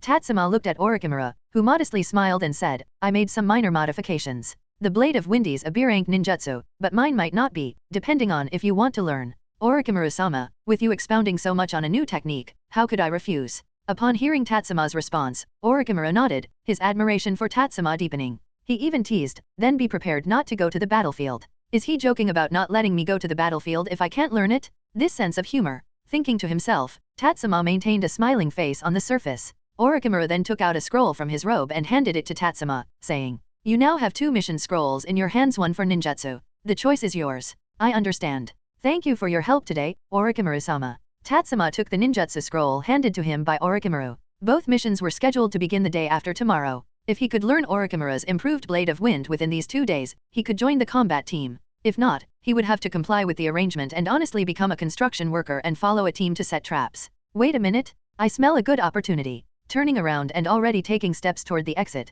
Tatsuma suddenly stopped, turned back, and asked, Orochimaru-sama, if you didn't have to improve this ninjutsu, and instead received this ready-made scroll, how long would it take you to learn it? Orochimaru squinted his eyes, pondered for a moment, and said, It won't exceed 3 days. Orochimaru was extremely confident because he was already proficient in the Blade of Wind. His mastery of wind release chakra nature transformation was profound, and although he hadn't received guidance from a master like Uzumaki Mito in sealing jutsu, his skills in that area were also commendable. He possesses all the necessary conditions to learn this improved version of the Blade of Wind. All he needs is to understand ninjutsu, build a porous chakra structure, and solidify it using sealing jutsu. 3 days at most. Upon hearing Orochimaru's response, Tatsuma pursed his lips and then said, Even a genius like you needs this much time to learn? But it seems I have only 2 days to learn and join the battlefield. How about we make a bet, Orochimaru-sama? I bet that I'll learn this ninjutsu within 36 hours. If I win, you can't hinder me from going to the front lines for any reason. An interesting proposal. I accept. So, you're betting that it will take you at most 36 hours to master this technique. However, you only mentioned what happens if you win, not what happens if I win. If you win, I'll acknowledge your skill. After Tatsuma finished speaking, he saw Orochimaru's mouth twitch visibly. In the end, Orochimaru said, truly worthy of being taught by both Jiraiya and Tsunade at the same time. Chapter 86, Counter-attacking. Ding ninjutsu plus 10, spirit plus 5, would you like to claim? In the early morning hours, Tatsuma looked at the chakra short knife in his hand, which had been significantly extended by wind attribute chakra. He listened to the broadcast in his mind, and a tired smile appeared on his face. Over the course of a few years, Tatsuma felt that he had indeed become a person with a strong desire for victory and defeat. He enjoyed the sense of urgency brought about by the challenges, pushing himself to progress. Ring. Just as he was immersed in joy, an alarm clock not far away started ringing. With only a few minutes difference, Tatsuma snapped out of it, turned off the alarm clock, and he was about to fail by a hair's breadth. However, if he were to talk about such a precise success, perhaps no one would believe him, right? Clap, clap, clap. But at this moment, a slender figure walked out of the woods. It was Orochimaru. Orochimaru clapped his hands and said, I really didn't expect that you could learn it in such a short time. Moreover, your way of learning is quite interesting, as if you are not learning ninjutsu but constructing a building, piece by piece. Tatsuma waved his hand, and the blade of wind condensed on the chakra short knife in his hand dissipated. He smiled and said, most ninjutsu can't escape chakra control, nature transformation, and shape transformation. As long as you master these 3, learning becomes not difficult at all. And because of my lack of talent, I can only use some clever tricks to speed up my learning. Orochimaru, upon hearing Tatsuma mention his lack of talent, chuckled slightly. Soon, he shook his head and said, I've heard Tsunade mention chakra control, and Jiraiya mentioned nature transformation. However, your shape transformation far exceeds the level of your current ninjutsu. Upon hearing Orochimaru's words, Tatsuma stiffened. He hadn't expected that just learning a ninjutsu would lead Orochimaru to observe so meticulously. Tatsuma could only say, I am developing a technique that has high requirements for chakra shape transformation, so I have been practicing. Oh. Orochimaru drew out the sound as he contemplated, and under the night sky, his golden eyes continuously assessed Tatsuma. In his mind, Orochimaru speculated continuously. He had observed Tatsuma's 36 hours of training and understood Tatsuma's proficiency in shape transformation. A normal ninja wouldn't practice chakra shaping to the level Tatsuma had reached. Even renowned medical ninjas, known for their strict requirements in chakra control and shape transformation, didn't need such a high level of expertise. Not only in medical ninjutsu but even in sealing jutsu, as far as Orochimaru knew, there weren't many techniques that demanded this level of chakra shaping. Moreover, most elemental ninjutsu generally had similar requirements for the practitioner's shape transformation and nature transformation. However, Tatsuma's mastery of shape transformation seemed to far surpass his mastery of nature transformation. If Tatsuma wasn't lying, then the technique he was developing wasn't some conventional ninjutsu. Orochimaru furrowed his brow as he scrutinized Tatsuma. He had just had a thought in his mind. Could Tatsuma be working on compound ninjutsu like his sensei, achieving Kekkei Genkai effects through attribute combinations? Another thought quickly surfaced in Orochimaru's mind. It seemed that the people he knew had all made somewhat excessive progress recently.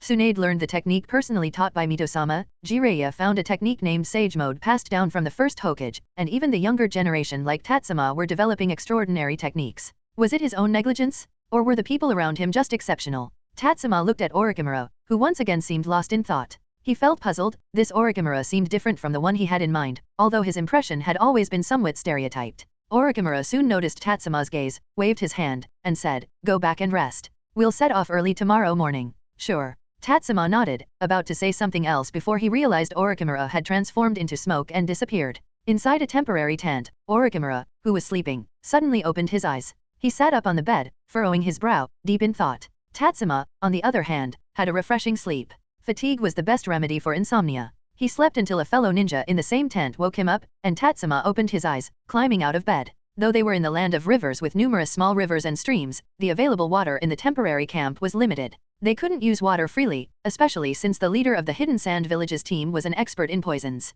The water in the tent had to be collected first and approved for use after a series of checks by Tsunade.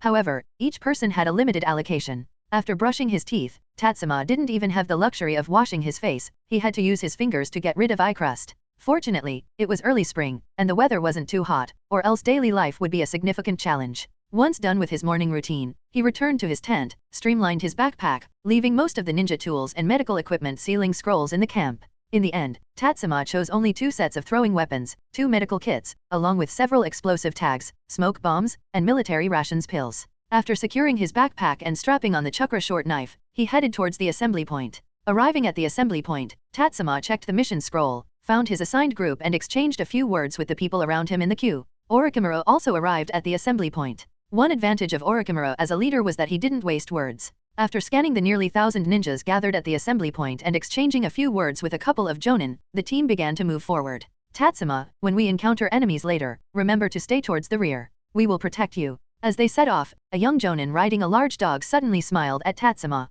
Tatsuma smiled somewhat helplessly. He understood that these senpai around him were trying to look out for him, but he had genuinely made up his mind to step onto the battlefield. "Inizuka Makoto senpai, there's no need to overly concern yourself about me." However, Tatsuma couldn't outright refuse others' goodwill and could only politely shift the discussion. Inizuka Makoto, upon hearing Tatsuma's words, just smiled without responding. As the team advanced, Inizuka Makoto and his nindog suddenly stopped. Tatsuma furrowed his brow, and both of them almost simultaneously said, "There's a ninja ambush 500 meters ahead." Huh. Inizuka Makoto looked at Tatsuma in extreme surprise. Tatsuma smiled and said, "I'm also a sensory-type ninja." Inizuka Makoto suddenly realized, then looked ahead towards the team where Orochimaru was leading. He whispered, "Orochimaru-sama ahead must have noticed already. Don't reveal it." At this moment, Tatsuma followed Inizuka Makoto's gaze and looked at Orochimaru. Orochimaru, unlike his usual cautious demeanor, was charging forward as if he were a greenhorn. Tatsuma couldn't help but comment, "Orochimaru-sama's acting skills are quite ordinary." Boom, boom.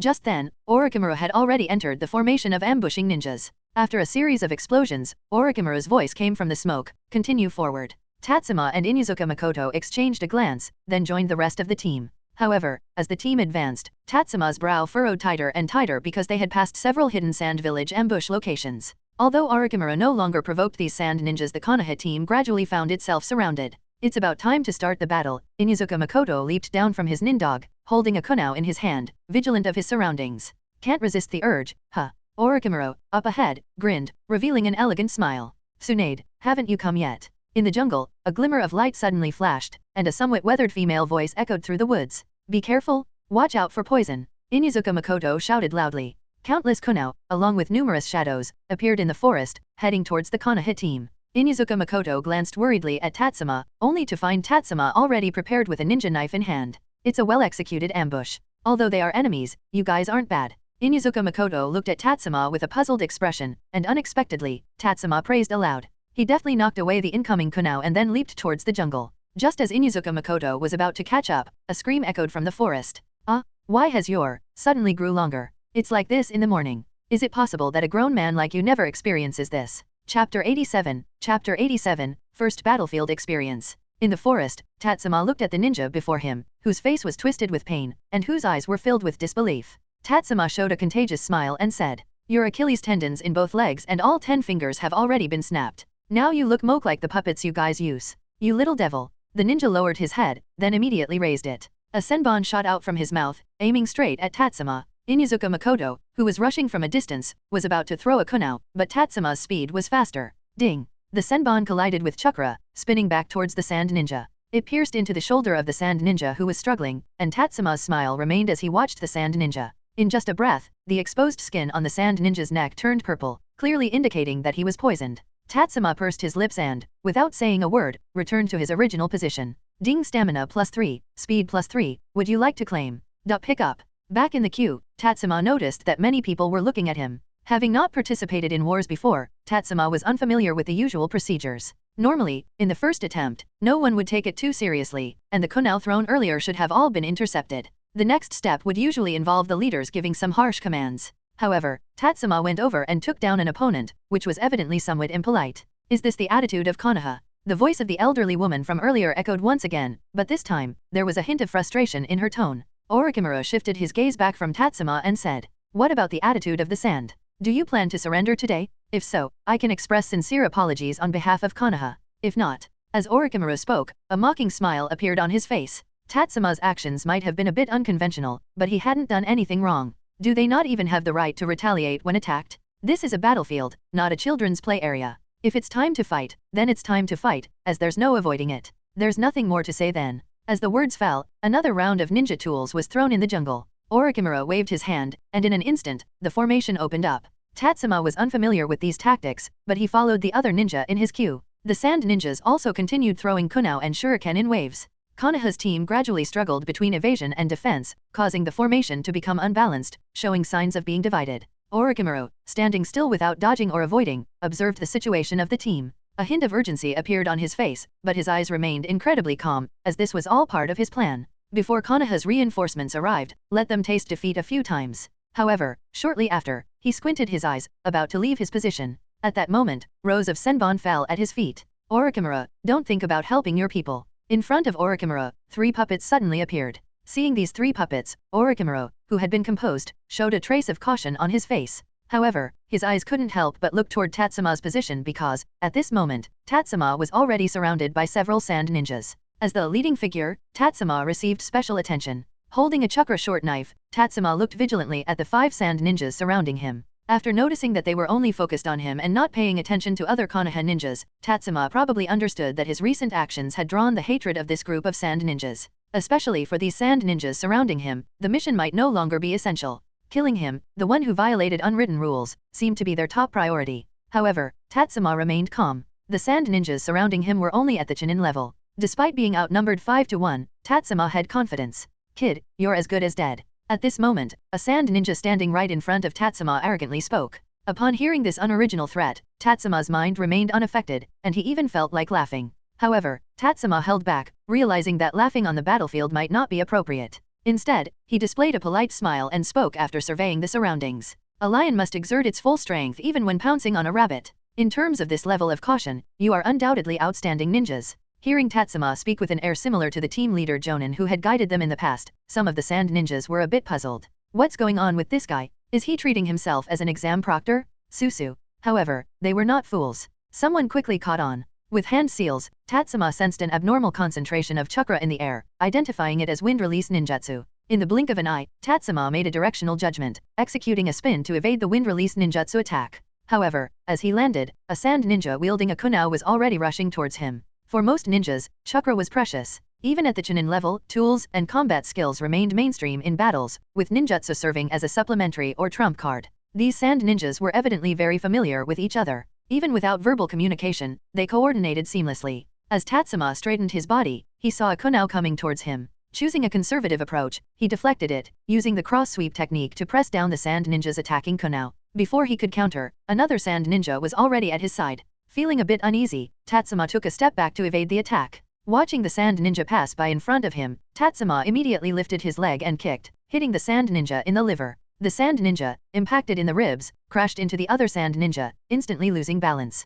Tatsuma intended to follow up with an attack, but two shuriken were faster than him, piercing the throats of the two sand ninjas. Tatsuma looked in the direction where the shuriken came from, seeing Inuzuka Makoto engaged in battle with the remaining enemies. Makoto took a moment to give Tatsuma a thumbs up. Tatsuma nodded in acknowledgement. With 3 enemies remaining instead of 5, he felt considerably relieved. However, the 3 sand ninjas did not retreat. After all, Tatsuma hadn't demonstrated overwhelming superiority, he had merely unbalanced 2 of them. After all, it was another Konoha ninja who finished the job. Wind release? Wind cutter technique. With fewer enemies, Tatsuma found it easier to focus on them. Noticing the hand seals of a ninja, Tatsuma instantly deduced the technique being unleashed. Tatsuma initiated a body flicker, swiftly changing direction to make it difficult for the sand ninjas to track his position. Simultaneously, the distance between them closed rapidly. Another sand ninja attempted to control Tatsuma's movement, but Tatsuma was quick to notice. Tatsuma swung his chakra short knife at the approaching sand ninja. Without much hesitation, the sand ninja leaned back, trying to evade.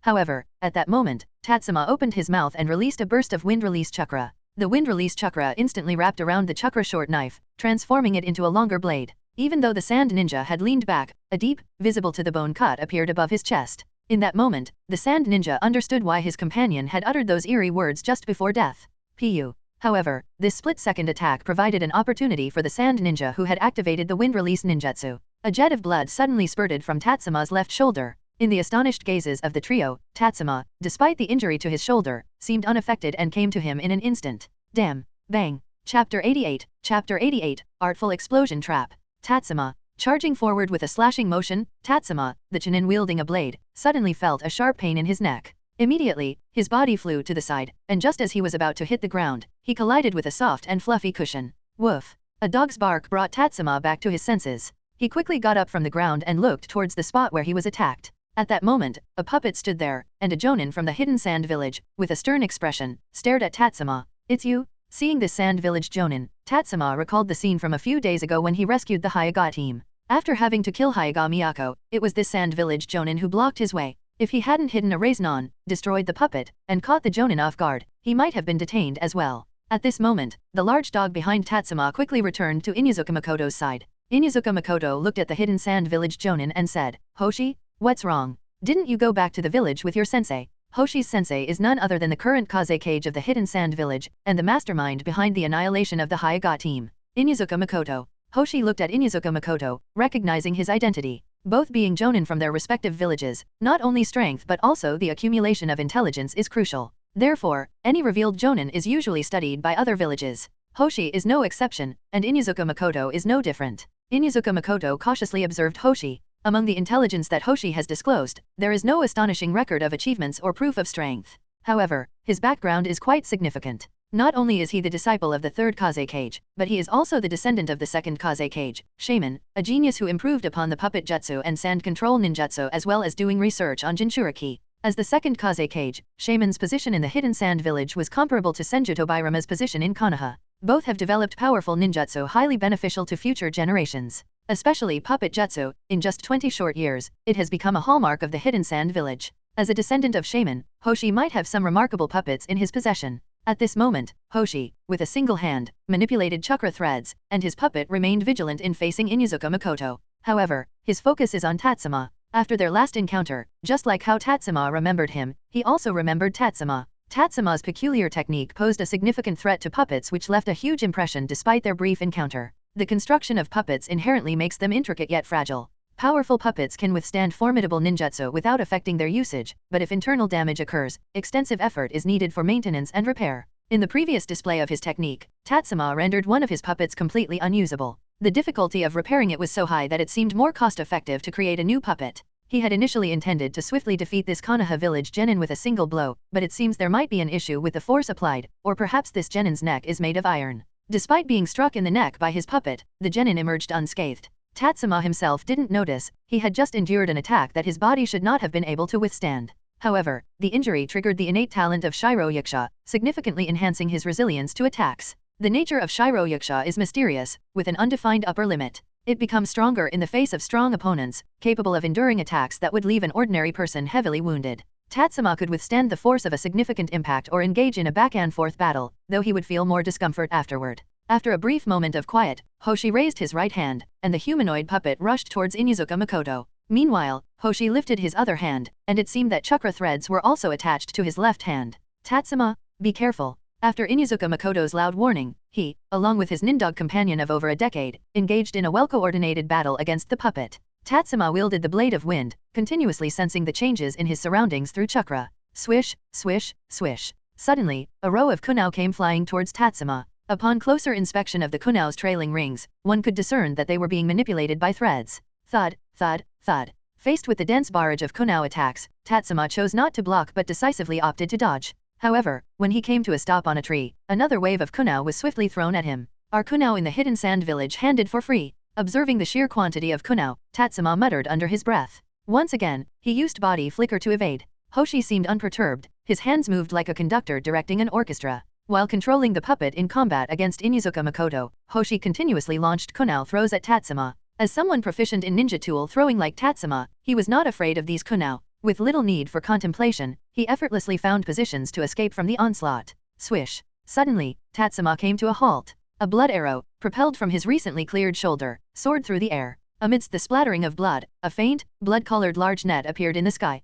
You've already fallen into the spider's web. Hoshi's voice echoed as he produced a scroll, performed hand seals, and summoned a gigantic puppet spider, which hovered in the air. Tatsuma used medical ninjutsu to provide simple treatment to his left shoulder. Observing Hoshi's unchanged expression and the growing anxiety on Inuzuka Makoto's face, Tatsuma couldn't help but smile. Chakra threads and steel threads mutually entwined, weaving into a massive net through the interplay of reality and illusion. You're quite impressive, managing to employ puppet jutsu to this extent. Upon hearing Tatsuma's words of praise, even though he had been stealthily lurking for a while, Hoshi, who had just received Tatsuma's praise, displayed a somewhat unnatural expression on his face. Inuzuka Makoto was getting increasingly anxious. However, facing this particularly resilient puppet, even the claws of his nindog could only harm the puppet's outer shell, unable to destroy it. Tatsuma seemed unconcerned about the reactions of others. He took a slight step back, and straightened up, and the tips of his hair were gently pressed by the steel threads above, yet they couldn't touch his body. At this moment, Tatsuma raised his hand and said, I don't know if you've heard a term called threading the needle.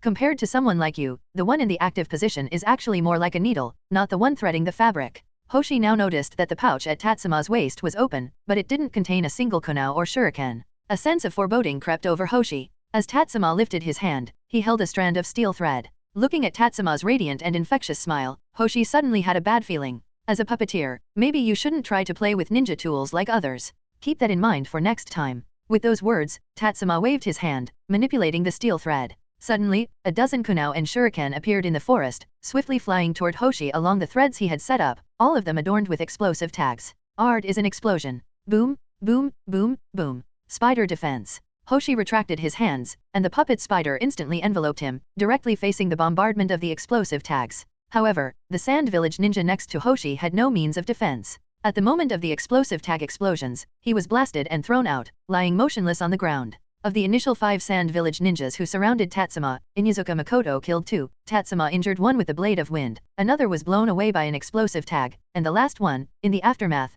collided with a tree and fell into unconsciousness. Ding speed plus 25, spirit plus 20, seals plus 15, would you like to claim? Pick up. Tatsuma felt a bit impressed by the generous rewards, but the next moment, he heard an angry voice. Konoha brat? I'm going to kill you. At the same time, rows of senbon, glimmering with an eerie light, descended like a rainstorm toward Tatsuma. Chapter 89, Retreat and Goal. The flames and smoke caused by the explosive tags dispersed, revealing a shell that had peeled off. A puppet spider, awkward in its movements, was continuously throwing senbon at Tatsuma. Hoshi was so angry that his neck turned red. He had initially thought that carelessly destroying a puppet last time was his biggest mistake. Unexpectedly, encountering this Konoha brat for the second time, he almost lost another puppet. Moreover, due to the recent distraction, Inuzuka Makoto found an opportunity. At this moment, his other puppet was severely dismantled by the person and the dog combination, though the damage caused to the puppet only required replacing a few parts. But Hoshi was not willing to accept this. 8 losses consecutively under a small brat's tricks made him want to pounce and skin the brat alive.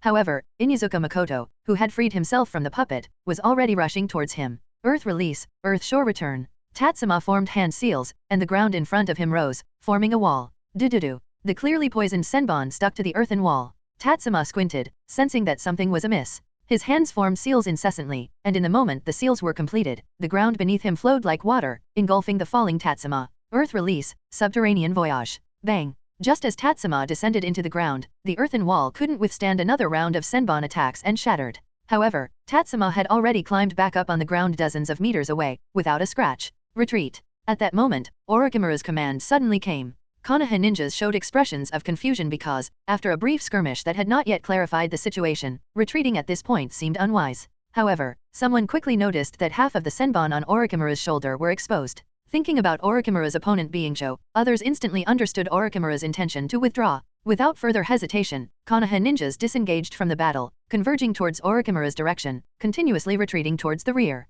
Watching Tatsuma, with a smug expression, sneak into the ranks of the Konoha team, Hoshi was grinding his teeth so hard that he felt they might shatter. However, he didn't dare to charge into the midst of the Konoha formation. Hoshi had no choice but to approach Cho and ask, "Grandma Cho, should we pursue?" Cho had some injuries on her body, but they were not severe. She looked at the rapidly retreating team, waved her hand, and said, "Orochimaru's poisoning isn't deep. It's not advisable to pursue. Be cautious of ambushes." Upon hearing Cho's command, even though Hoshi was reluctant, he could only nod. Following the orders, the hidden sand ninjas only made a symbolic pursuit and let the Konoha ninjas go. Under the protection of Konoha ninjas, Orochimaru returned to the camp with an unusually grim expression. Without saying a word, he plunged into Tsunade's medical camp.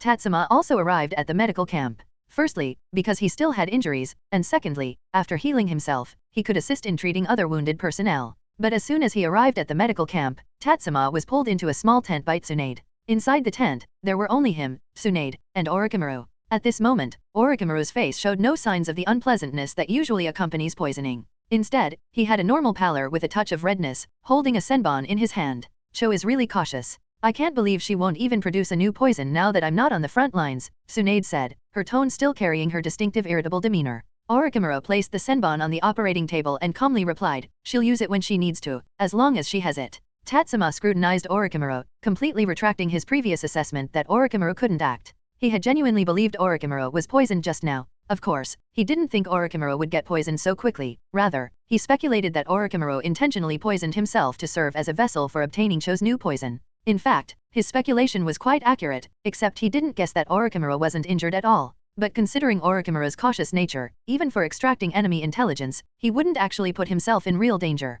"How's your hand?" While Tatsuma was still contemplating Orochimaru's actions, he suddenly felt a cool sensation on his left hand. When he snapped back to reality, Tsunade had already torn the sleeve of his left hand. "A simple hemostasis will do, nothing serious," Tatsuma replied. At this point, Tatsuma also glanced at his own wound. Under the healing effects of Tsunade's medical ninjutsu, the two wounds had reduced to 2 slender red marks. In another 2 or 3 days, there would probably be no trace left. Tsunade nodded, intending to continue the conversation with Orochimaru. However, her eyes caught Tatsuma's right neck. Frowning, Tsunade asked, "How did you get injured on your neck?" "Huh?"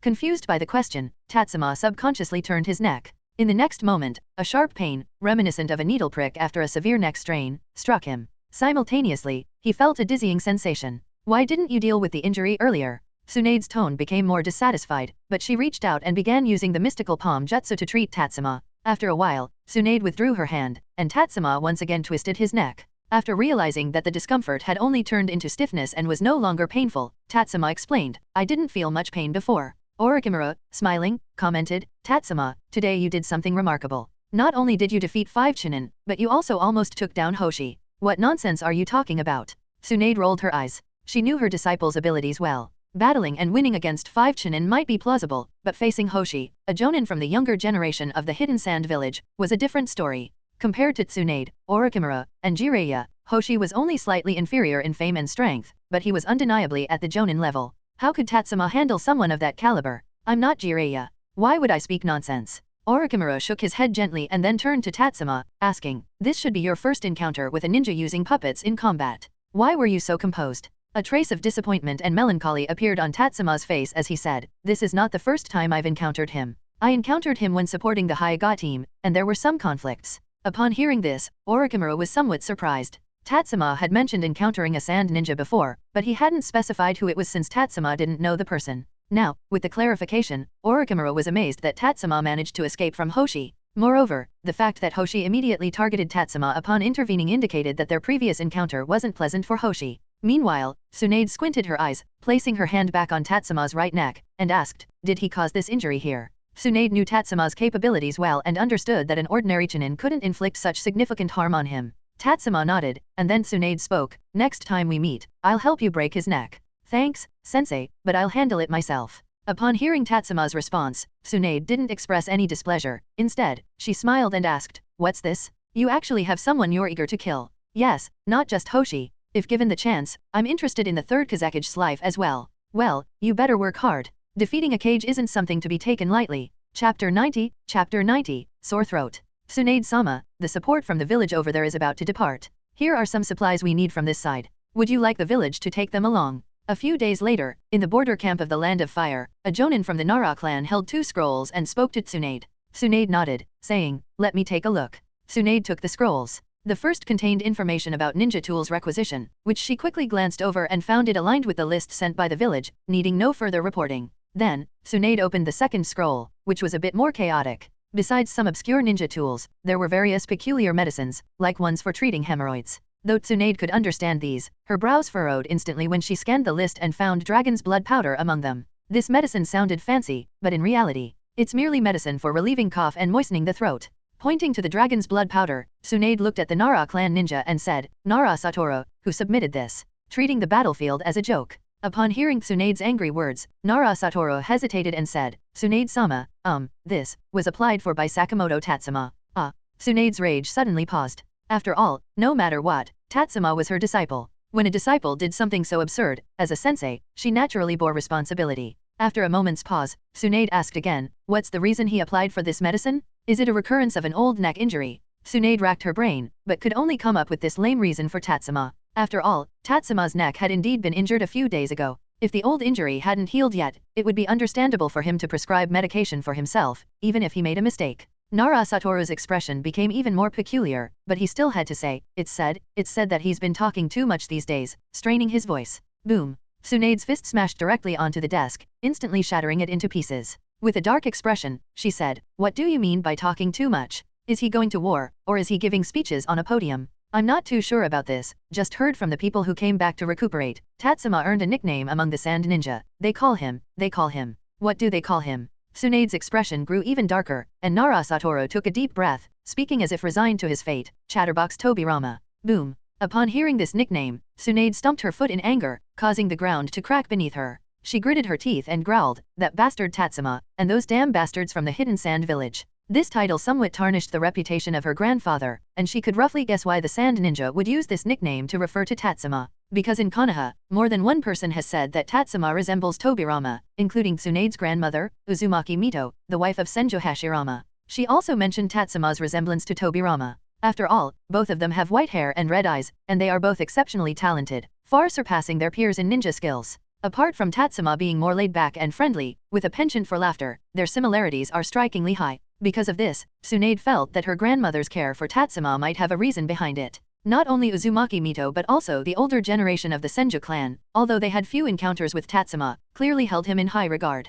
Including Tsunade herself, sometimes she even wondered if her own grandfather had kept a secret from the family and made mistakes when he was young. However, she never expected that the Hidden Sand Village would use this as a way to mock her grandfather. "Tell Orikimura that the main force support will arrive in 3 days. It's time to close the net. Damned Hidden Sand Village, I will make them pay. And Tatsuma, when he returns, he'll see how I deal with him. Also, for this list, apart from Tatsuma's requirements, report everything else and have them delivered as soon as possible." "Yes, Tsunade-sama." Seeing that Tsunade ultimately remained rational, Nara Satoru breathed a sigh of relief, then swiftly left to carry out her orders. Achoo. On the front lines, Tatsuma, amidst another retreat, sneezed. He rubbed his nose and couldn't help but glance at the sky. Despite the warming weather these days, why would he be sneezing? Could it be that the Sand Ninja he defeated today cursed him? Over the past few days, Tatsuma had fought with different Sand Ninjas almost every day, and his trademark praise had become a tactic that made countless Hidden Sand Village ninjas feel disgusted. Because Tatsuma was too young, it was a disgrace for them to be defeated by someone who praised them like their elder. In fact, calling Tatsuma Chatterbox Tobirama wasn't purely derogatory. Many Sand Ninjas believed Tatsuma's talent was too high, his proficiency in ninja tool throwing, taijutsu combat, and mastery of ninjutsu surpassed theirs. Especially since this brat isn't afraid of getting injured. In fact, he gets even more excited when he's injured. As long as he doesn't face a jonin, this brat can do whatever he wants. And even if Tatsuma's team encounters a Sand Ninja team with jonin, the jonin from the Hidden Sand Village won't go out of their way to make things difficult for him. First, because Tatsuma's team also has Inuzuka Makoto, the jonin squad captain. Secondly, it would be too shameful. Over the past few days, Tatsuma's identity has also been uncovered by the Hidden Sand Village, a genius genin from Konoha, Tsunade's disciple. Being Tsunade's disciple should make jonins from the hidden sand village pay more attention to him, but he happens to be a genin. If he were a chunin, the sand jonin wouldn't be so concerned about losing face when encountering him. The only sand jonin who might take the risk to deal with Tatsuma would probably be Hoshi. Unfortunately, Hoshi hasn't encountered Tatsuma's team over the past few days. Konoha's teams are now heavily divided, much like a team that's been pushed back in a hasty retreat, fleeing in panic. Just like Tatsuma's team, which now consists of only 9 people and a dog, they are easily surrounded by sand ninja teams. However, with someone like Inuzuka Makoto, a sensory-type jonin, in their team, they always manage to turn bad luck into good fortune. As Konoha's teams keep retreating, after today, they'll probably have to withdraw completely from the land of rivers. This excited the sand ninjas even more, and they began to pursue them relentlessly, regardless of the consequences. Tatsuma, having just escaped from the pursuit of the sand ninjas, stopped by the riverside. He took out the test paper developed by Tsunade, which is a small tool for testing whether the water is poisonous. Although it has limited capability to detect certain poisons, some rare or newly developed poisons may not be detectable. However, the hidden sand village wouldn't be extravagant enough to release such poisons into rivers, so the test paper can still be useful. After testing the river water, Tatsuma nodded to the others. Inuzuka Makoto sent his nindog to patrol while he himself sat down to rest. The others began to collect water for drinking, while Tatsuma helped their injured teammate who had just escaped from the battle.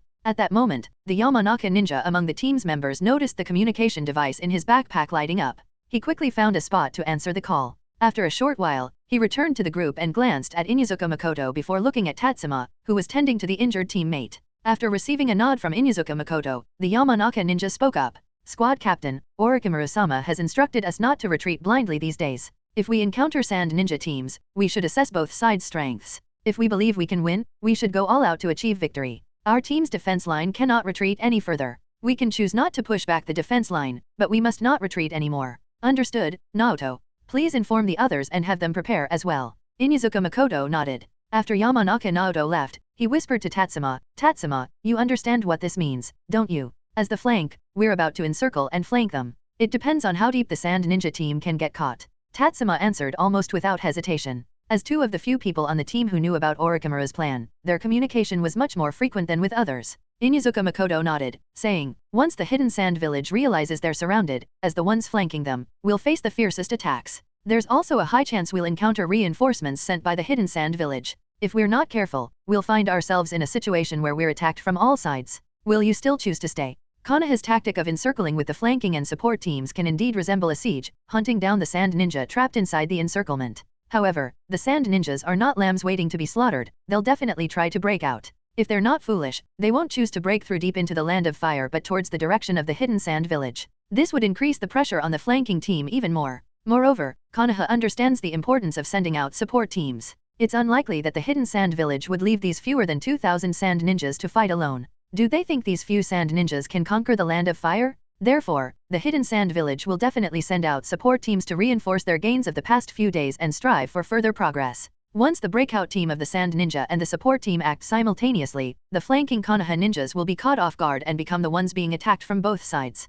It now depends on whether Konoha's actions are fast enough, and whether they can complete the mission of exterminating the sand ninja before the hidden sand village's reinforcements arrive. In this regard, Tatsuma still has confidence in Konoha. After all, since the formal declaration of war, Konoha has been the proactive side. Whether it's declaring war or devising tactics, Konoha has been the one making proactive changes. Engagements between ninja armies are not like missions carried out by ninja teams, there are too many preparations needed. Unless the hidden sand village predicts Konoha's actions, they will definitely be slower. Moreover, with the sand ninja team advancing deep into the land of rivers and soon entering the land of fire, geographically, the journey of the Konoha support team is shorter, allowing them to reach the battlefield faster. Unfortunately, Tatsuma can only speculate up to this point with the intelligence he has access to. He doesn't have the authority to access more information yet, otherwise, he's confident he could see things more clearly. However, it's enough for now. He smiled and said, Squad Captain, I'm not here to just ride on others' accomplishments. Upon hearing this, Inuzuka Shinaya nodded with a smile and said, good job. But in the upcoming battles, you need to be even more careful. Never underestimate any ninja, even if you've defeated them or even killed them, understood? Tatsuma nodded earnestly. In fact, these past few days haven't been very smooth.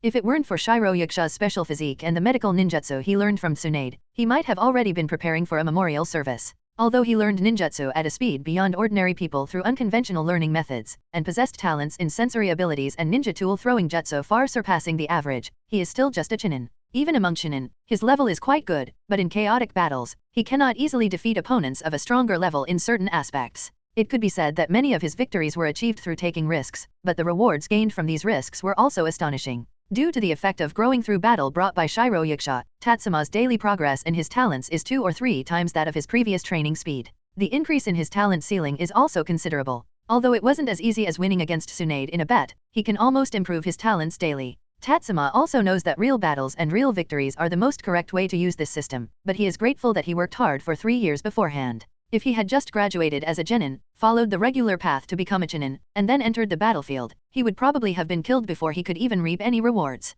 Rustle, rustle. Just as Tatsuma was starting to drift off, Inuzuka Makoto's nindog suddenly ran back. In an instant, everyone in the team became alert. Prepare for battle. Inuzuka Makoto shouted loudly, immediately drawing a kunao and entering a state of readiness. Tatsuma also unsheathed his chakra short sword with vigilance, looking towards the direction where chakra was sensed. Chapter 91. Chapter 91, Small World Indeed. Damn Konoha, is all of this just a trap? 3 days later, at the border of the Land of Fire, Cho looked at the triumphant Tsunade and the overwhelming number of Konoha ninjas, her teeth clenched in anger. When she first gained the advantage, Cho also suspected whether it was Konoha's scheme, but over the past week, Konoha had lost more than once, making her involuntarily feel that it was Orochimaru and Tsunade's leadership that was inadequate. And she, who was already somewhat impatient to defeat Konoha's army, even wanted to fight until Sakamoto Tatsuma appeared, to avenge her son and daughter-in-law, gradually falling deeper into the pleasure brought by each victory. Especially with Hoshi by her side, who was similarly impatient, and not just the two of them, the entire Sand Ninja army from top to bottom felt that this war was the best opportunity for the hidden Sand Village.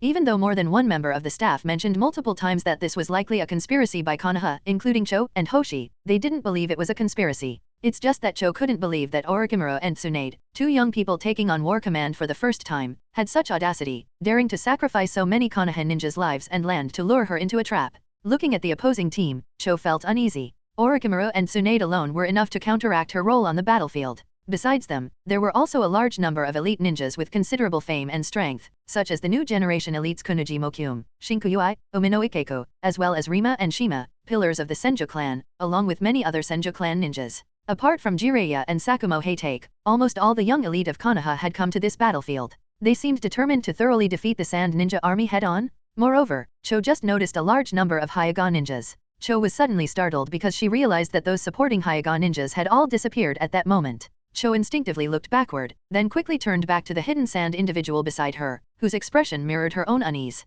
I'm afraid we've been surrounded. The ninjas scattered across the land of rivers are probably. Upon hearing this, the hidden sand individual's expression changed as well, then said, what about Hoshi-sama? At this moment, Hoshi was still within the land of rivers, clearing out the Konoha ninjas who had been separated from their teams. But it was likely that these ninjas weren't forced to leave their teams, rather, they intentionally split up. As expected, those scattered Konoha ninjas probably formed a line by now, completely encircling them. In this situation, Hoshi was in danger. You quickly lead 1,000 ninjas to retreat to the rear, while searching for Hoshi's whereabouts. Break through the encirclement as soon as possible and rendezvous with the support team sent by the village. Cho gave the order swiftly, and the ninja's face showed difficulty as he said, Cho-sama, that would leave you with less than 500 people here. That's still better than staying here altogether. Hurry. The Sand Ninja nodded, taking the command and swiftly leaving. Soon, there was a change in the Sand Ninja army. Seeing most of them retreating towards the land of rivers, Tsunade's smug expression disappeared. She turned to Orochimaru and asked, Orochimaru, aren't you going to stop them? Are we just going to watch them escape?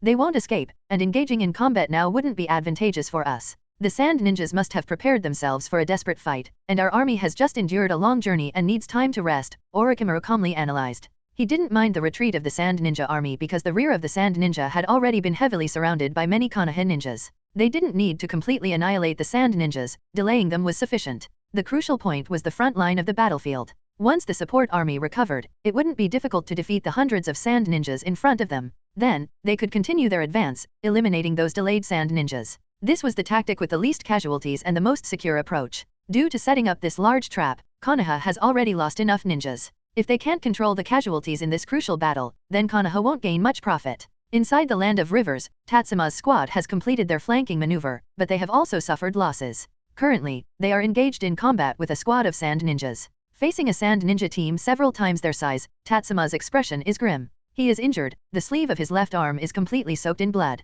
His teammates are also more or less wounded, and there have even been casualties. Tatsuma felt the surging power within him, but there is no hint of joy in his heart. He knows this is the effect of Graveyard's lone soul. The more his teammates die, the stronger he becomes in the short term, but at what cost? Wind release? Wind cutter technique. Tatsuma formed hand seals, not overly conserving his chakra like before. Invisible wind blades struck two sand ninjas who were about to attack his teammates. Immediately, he used body flicker to appear in front of his teammates, shielding them. Senpais, you'll have to stop the bleeding yourselves. Tatsuma didn't look back, he said directly. He couldn't afford to be distracted to treat his teammates now. Two Konoha ninjas nodded and each took out bandages and medication. Kid, are you trying to stop us alone? At this moment, two sand ninjas landed in front of Tatsuma. Tatsuma tightened the short sword in his hand and said, you may have the numerical advantage, making you appear stronger, but I won't surrender without a fight. No wonder you're the talkative Tobirama. At a time like this, you still want to say such pretty words. The tattooed sand ninja grinned, and the mummified sand ninja beside him chuckled.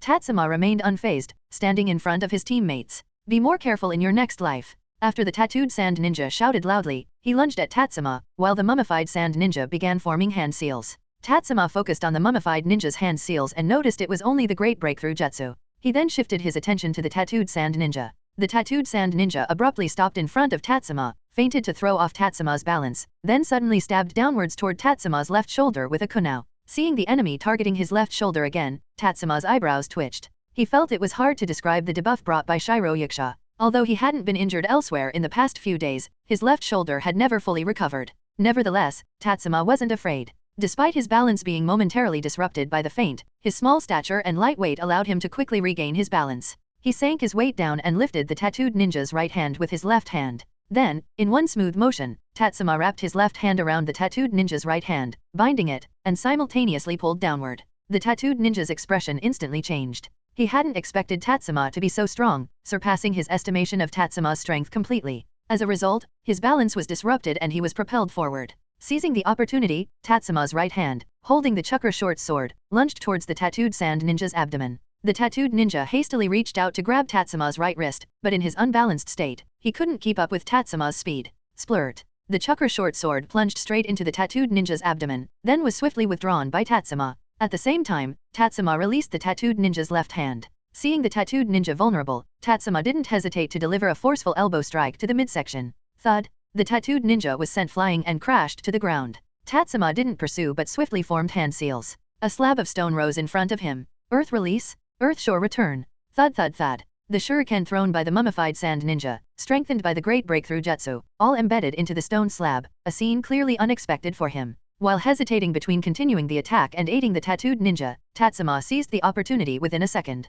During that split second, Tatsuma used the body flicker jutsu, appearing in front of the mummified ninja. The mummified ninja hastily retreated, but Tatsuma's chakra short sword, now infused with wind release chakra unbeknownst to the opponent, extended the attack range with the blade of wind jutsu. Zi. The wind blade slashed open a large gash in the mummified ninja's chest, leaving deep cuts above the exposed ribs. Ding speed +10, spirit +10. Noticing the system announcement, Tatsuma quickly returned to his two injured teammates. The swift system announcement indicated that, according to the system's judgment, the two had lost the ability to continue fighting. Senpais, are you alright? Tatsuma asked as he looked at the two being bandaged. They shook their heads, about to reply when they noticed Tatsuma's expression change. Inuzuka Makoto, who was fighting other ninjas in the distance, furrowed his brow. As another pair of sand ninjas rushed towards them, Inuzuka Makoto hastened his pace to deal with more ninjas. Tatsuma also said, Senpais, new enemies are coming. Upon hearing this, the two teammates showed anxious expressions, and their bandaging movements involuntarily quickened. Sakamoto Tatsuma.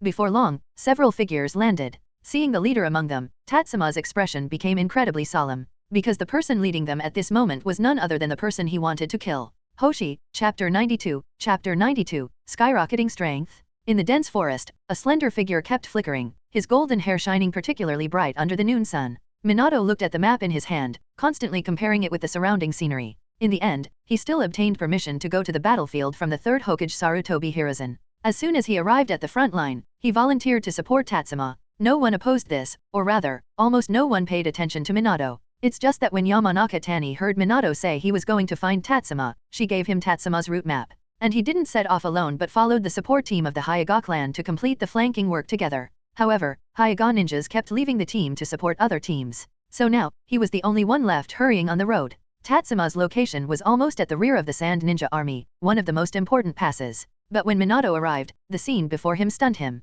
The ground was littered with corpses, Konoha ninja corpses and sand ninja corpses scattered everywhere, some not even leaving complete bodies. Tatsuma, Minato's heart skipped a beat, continuously sensing the surrounding environment with his chakra. Finally, he discovered many chakra signatures in the distance, the only place where there were living people nearby. Without a moment's delay, Minato rushed towards that direction with all his might. However, as he passed through the trees, he saw Tatsuma surrounded by dozens of sand ninjas, with half of his body covered in blood. Even his blue and white headband was mostly soaked in thick, fresh blood, hanging down and sticking to his face, looking extremely disheveled. Tatsuma. With a worried shout, Minato landed not far from Tatsuma, taking out a kunao and cautiously watching the surrounding sand ninja. What are you here for? But what greeted him was Tatsuma's low voice, devoid of any joy from being supported. Another little brat? Ha ha ha, does Konoha have no one else? Sending children to the battlefield one after another. In the midst of the encirclement, Hoshi raged on. Beneath him lay Inuzuka Makoto's nindog, now collapsed on the ground, its snow-white fur covered in blood and mud, with only faint movements in its chest and abdomen. Minato paid no attention to Tatsuma's recent tone but firmly stated, Tatsuma, I'm taking you back. Back? Do you think you can still go back? Hoshi's words fell, and he gave a glance to a nearby sand ninja. Without a word, that sand ninja lunged straight at Minato. Minato, seeing the fierce look of the sand ninja, couldn't help but hesitate for a moment. But that momentary lapse allowed the sand ninja to quickly close the distance, and without hesitation, the Chunin-level ninja swung his blade towards Minato's neck. Splurt. At the critical moment, Tatsuma flickered and appeared beside Minato, colliding with him. At the same time, he raised his hand to block the sand ninja's attack but was still a bit too slow. Although he avoided Minato getting injured, Tatsuma's left forearm suffered a deep wound, almost to the bone. Seeing this, the sand ninja took advantage of the situation and raised his blade again to strike. At this moment, Minato reacted and wanted to throw a kunao to help Tatsuma out of the encirclement, but it was a bit too late. Tatsuma watched as the blade fell, a sense of calmness mixed with extreme regret washing over him. He felt immobilized, unable to move. His left hand, which had been repeatedly attacked, now felt so heavy that he couldn't lift it at all. Woo! Inuzuka Makoto's nindog let out a whimper, breathing its last breath. Hiss. But at that moment, despite being numb from blood loss, Tatsuma's left hand suddenly felt intense pain. Tatsuma, who had felt like he had no strength left, suddenly sensed a surge of power within him. Just when Hoshi thought everything had settled, Tatsuma suddenly lifted his left arm to block. The sand ninja frowned but didn't pay much attention. However, in the next moment, Tatsuma's feet also began to move, not retreating, not evading, but advancing. With this half-step change, Tatsuma's raised arm block turned into an elbow strike. Bam! At this moment, Tatsuma's movement reminded him of how characters in animes fight and their flashy movement, but this time it was as if he embodied the fighting spirit of the true Shiroyakusha and unleashed the demon that was feared on the battlefield. He had never learned these kinds of moves, but fighting was ultimately about using the body to defeat the opponent, so instinctively, he sometimes made similar stances and moves. However, due to his height, Tatsuma's elbow didn't hit the sand ninja's chest as intended but landed on his abdomen instead. This solid blow dispersed the sand ninja's core strength, leaving him defenseless.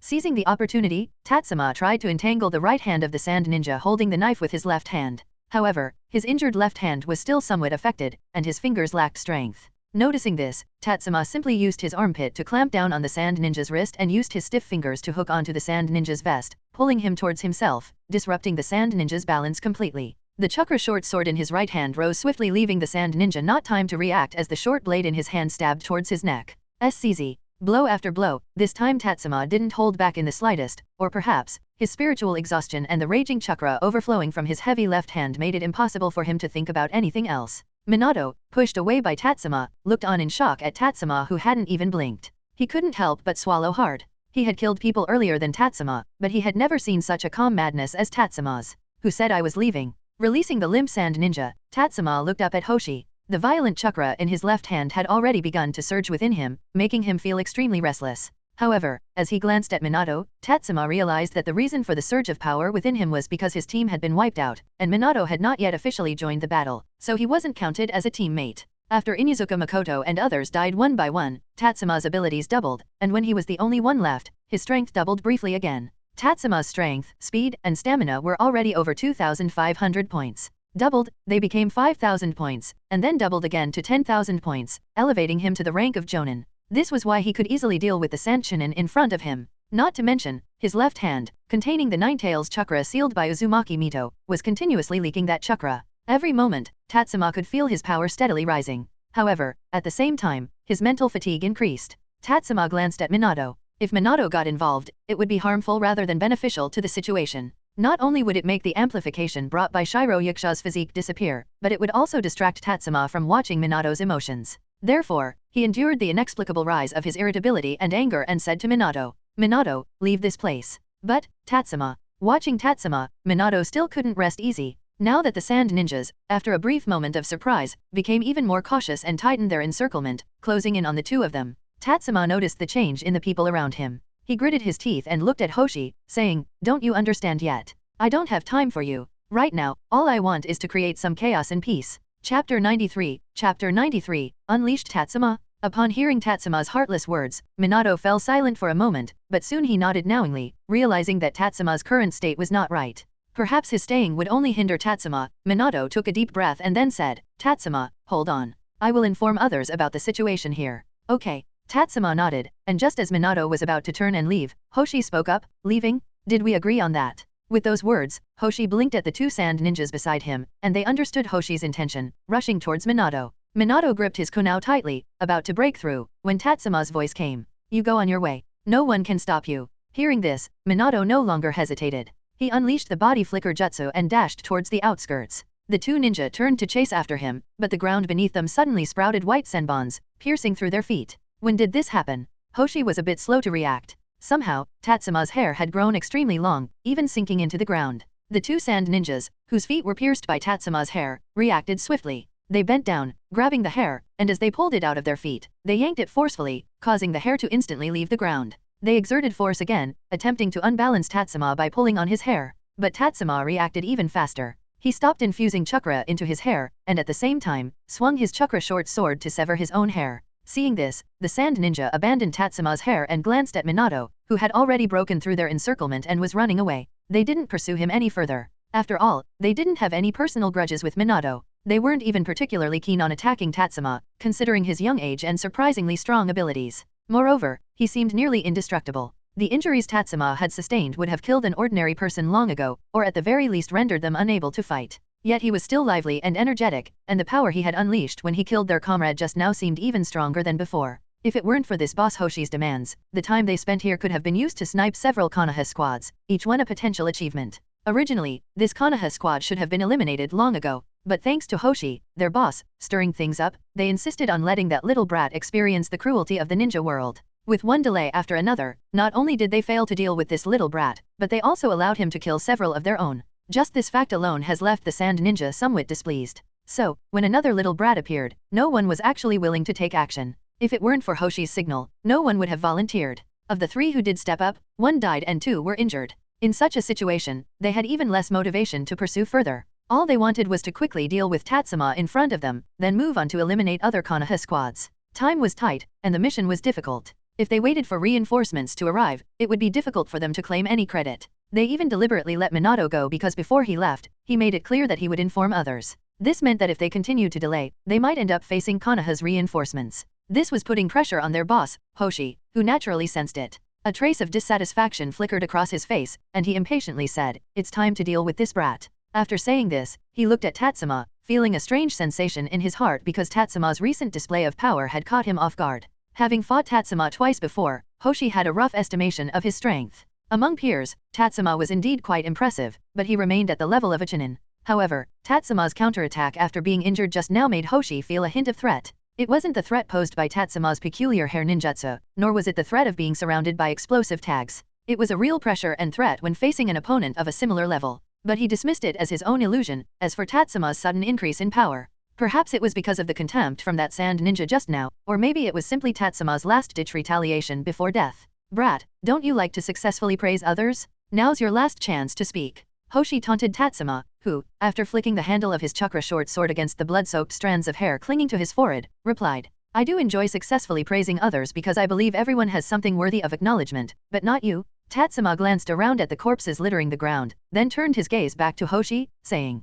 "Anyone who desecrates life doesn't deserve to be called human. Whether it's my comrades or the deceased from Hidden Sand, how many lives have been lost due to your disregard for life? If it were only to kill me, you didn't need to sacrifice so many people. But you chose the most disgusting method, thinking that by killing my comrades one by one, you could break me, even willing to sacrifice your subordinates for it. However, if you were to act against me like you did last time, I wouldn't hesitate to acknowledge you. But unfortunately, you're afraid. You're even too scared to lay a finger on me." Feeling like he was losing control of the negative emotions brought by the Nine Tails chakra, Tatsuma gave up on emotionally holding himself back. He looked at the sand ninja closing in and said, "Your loyalty to your boss is admirable, but unfortunately, I'm putting an end to that loyalty here. You mouthy brat." Still talking tough, huh? One of the sand ninjas grumbled. While Tatsuma's earlier remark about Hoshi resonated with them, they doubted this little brat had any means of resistance left now. Tatsuma didn't respond. Rather, an extreme mix of anger, resentment, and frenzy flooded his mind. His gaze turned fierce, and a layer of red chakra cloak gradually enveloped his body. Even a brief lapse in focus caused him to drop his chakra short sword, and he leaned forward as if to collapse to the ground, but ultimately he didn't fall. What's that? How could this brat have such powerful chakra? Witnessing this scene, the sand ninjas were all surprised, but Hoshi's expression changed immediately. As a descendant of the second Kazekage and a disciple of the third Kazekage, he certainly knew what a tailed beast was. And Tatsuma's current state, it resembled the rampaging state of a Jinchuriki. But something was off. Hoshi quickly dismissed this speculation because Konoha's Jinchuriki of the Nine Tails wasn't deliberately kept secret. Many knew that Uzumaki Mito, the wife of the first Hokage Senju Hashirama, was the Jinchuriki of the Nine Tails. However, the succession of Jinchuriki implied the death of the previous one, yet there had never been any news of that. If Uzumaki Mito was long gone, and if this brat truly were the Jinchuriki of the Nine Tails, they would all have perished long ago. The power of the Nine Tails was unmatched by any other tailed beast. Therefore, Hoshi didn't believe Tatsuma was the Jinchuriki of the Nine Tails. As for this bizarre state, who knows? Pointing in Tatsuma's direction, he shouted, "Attack him? He's just bluffing." With Hoshi's command, the sand ninja, who had been somewhat hesitant, steadied themselves and once again charged towards Tatsuma. Tatsuma suddenly lifted his head, the vertical pupils within his red eyes scanning over the sand ninja around him. In the next instant, Tatsuma disappeared from before the eyes of these sand ninjas.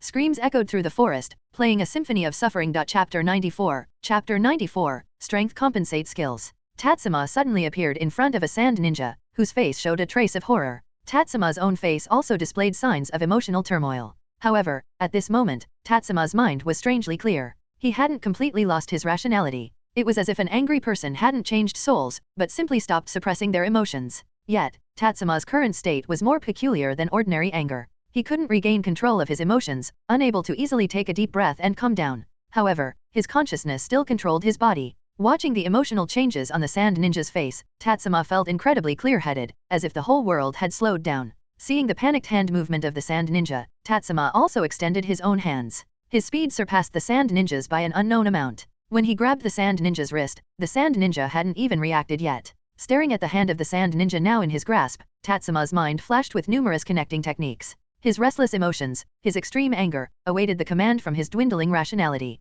I wonder how strong I'm right now. The thought had just arisen when Tatsuma's body reacted. He twisted the sand ninja's wrist, and under the force, the sand ninja instinctively half-turned. Tatsuma's hands forcefully pressed down, completely disrupting the sand ninja's center of gravity and balance. Then, he flicked his hands to the right. Boom! Tatsuma didn't even feel like he exerted much strength, but the sand ninja was flung directly out, crashing into a large tree, and lying on the ground, still in a state of breathlessness. This scene startled even the surrounding hidden sand village ninja. Even Tatsuma himself felt somewhat incredulous with how such a simple twist of his wrist proved enough to fling an adult male like a ragdoll despite him trying his best to hold his ground. After all, in a deadlock, both opponents would concentrate intensely, making it impossible to easily lose their balance or open up their defenses. However, when the disparity in strength is huge and with Tatsuma's martial arts knowledge from his previous life, his mind was filled with all kinds of techniques on how to manipulate and disturb the opponent's balance, and they were all flowing into his mind right now even though he hadn't trained in some of them such as judo and tai chi. Tatsuma marveled at his current strength and how such simple actions resulted in a force strong enough to cause casualties.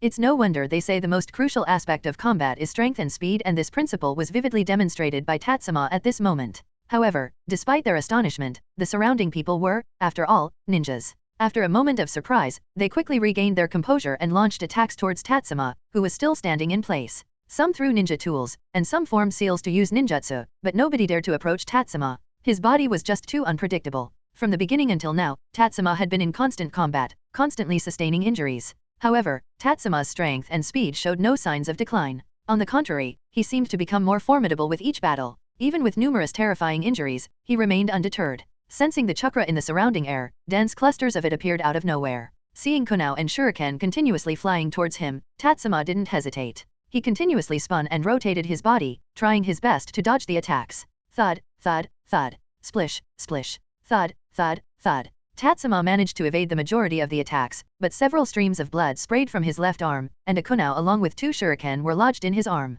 Gritting his teeth, Tatsuma pulled out the kunao and shuriken, swiftly throwing them back. At the same time, he continuously sought cover, while the red chakra emanating from his body continually repaired his wounds. Taking refuge behind a large rock, Tatsuma breathed heavily until there was a pause in the sand ninja's attacks. He then decisively chose to leave his position and sprint towards the nearest sand ninja. The sand ninja, who had been vigilant of Tatsuma's movements, saw Tatsuma appear in front of him and promptly thrust his kunao. However, Tatsuma's current speed was simply too fast. Raising his left hand to push down the sand ninja's right hand, Tatsuma's right hand had already pierced through the right side of the sand ninja's cheek. Twisting his body, he delivered a horizontal strike directly to the sand ninja's cheek. Crack, crack. Several consecutive sounds of bones breaking echoed. When Tatsuma disappeared once again with a body flicker, people finally saw that the right side of the sand ninja's face had completely deformed. His entire head tilted to the left, the bent angle instilling an inexplicable sense of fear in the depths of their hearts. As Tatsuma reappeared after disappearing, he was now in front of a sand ninja jonin, not Hoshi, but another jonin from the hidden sand village who had fought Inuzuka Makoto before Hoshi led his team to the scene.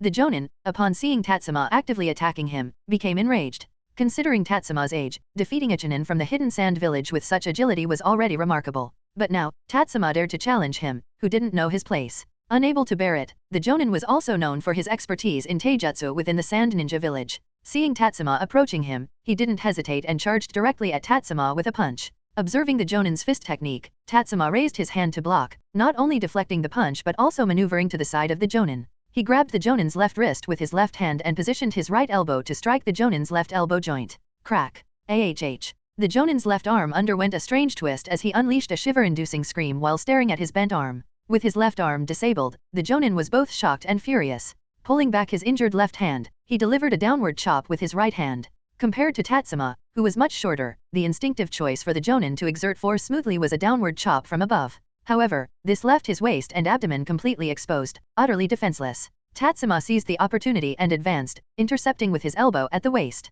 As he delivered a liver-bursting elbow strike to the hidden sand village jonin, the jonin's downward chop also landed on Tatsuma's back. Under normal circumstances, this punch alone could render Tatsuma powerless to resist, perhaps even preventing him from standing up for the rest of his life. But now, Tatsuma only felt a slight pain in his back, without any other negative sensations. He straightened up, noticing the jonin's instability due to the blow to his liver. Tatsuma swiftly maneuvered his leg around and positioned himself behind the jonin. With a simple leg trip, Tatsuma directly threw the jonin down. If Tatsuma were of adult height, he could have chosen to use a hip throw. However, due to his height, if he were to use a hip throw on this jonin, he would only be able to throw him by leveraging against the jonin's waist. Obviously, this would require more effort, so using a leg trip was much more practical. As the jonin fell, completely losing his balance, Tatsuma was about to finish him off when he noticed some activity coming from Hoshi's direction. Lowering himself, Tatsuma grabbed the jonin by the back of his neck and belt, then hurled him in the direction of Hoshi. Splish, splish, splish. Countless senbon needles pierced the jonin's body as Tatsuma took advantage of the distraction to make his escape, sprinting towards another hidden sand village jonin.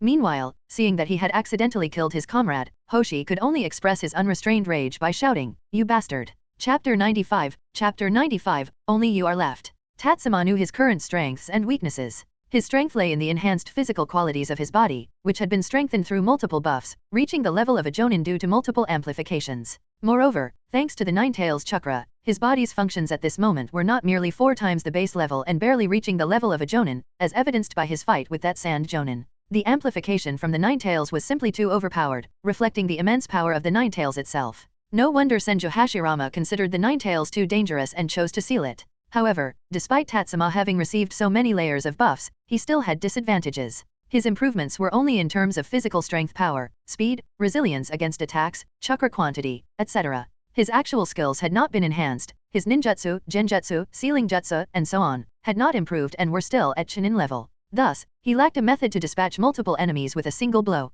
Even though he could utilize an unprecedented amount of chakra compared to before to bolster the power of his ninjutsu, under the siege of so many sand ninja, he didn't have the time to form seals and find a secure position to unleash ninjutsu. Therefore, since throwing himself back into battle, Tatsuma had been relying solely on the advantages of his reinforced body to fight. Except for one jutsu. Once again concealing himself behind a giant rock, Tatsuma took a few deep breaths, adjusting his breathing slightly, then raised his hands and began forming seals. Shadow Clone Jutsu. Smoke appeared and disappeared, and 4 shadow clones identical to Tatsuma emerged around him. In fact, this was the first time Tatsuma had deployed shadow clones in combat. Because this technique was not very practical in Tatsuma's current state, his chakra was only at the Chunin level. He was already calculating meticulously when using his own ninjutsu, so how could he spare chakra to assist the shadow clones in battle? He generally used this technique for learning purposes, and he had also agreed with Jiraiya that the number of shadow clones should not exceed 4, and each shadow clone should not study for more than 2 hours a day. Jiraiya knew that Tatsuma might not resist overusing this technique, so he used this somewhat playful agreement to restrain Tatsuma's usage of this technique, and Tatsuma has been abiding by it until now.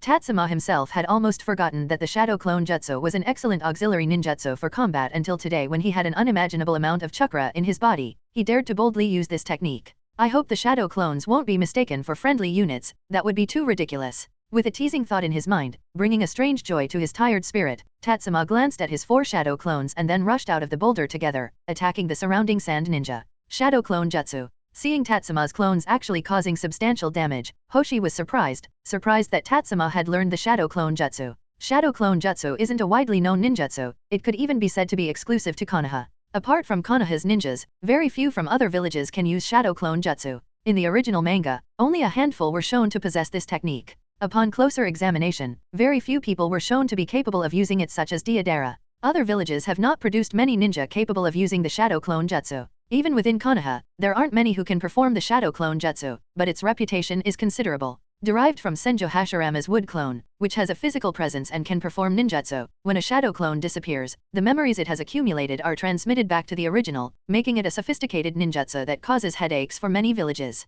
Seeing Tatsuma, a genin, use this technique, Hoshi was especially surprised. Although Tatsuma's strength clearly exceeds that of a typical genin, he is ultimately still a genin. Moreover, he is an exceptionally young genin, around 9 years old. To master the 3 basic jutsu, ninja tool throwing, and basic taijutsu and ninja techniques at such a young age would classify one as a genius. But Tatsuma, the first time Hoshi met him, Tatsuma unleashed an unknown ninjutsu capable of destroying his puppet. The second time, Tatsuma surprised him again with cunning and advanced ninja tool throwing techniques. Today, on their third encounter, Hoshi initially thought Tatsuma's display of taijutsu was already impressive enough. However, Tatsuma turned around and effortlessly executed the Shadow Clone Jutsu, boosting his strength to a level where he could easily defeat a Jonin. While the Jonin Tatsuma defeated may not have been a legendary or veteran Jonin, his Jonin level strength was genuine. Moreover, he excelled in taijutsu. Before his promotion to Jonin, he had been elevated to the rank of Special Jonin due to his exceptional taijutsu skills. Yet, despite being such a proficient taijutsu practitioner, he was defeated by Tatsuma's taijutsu.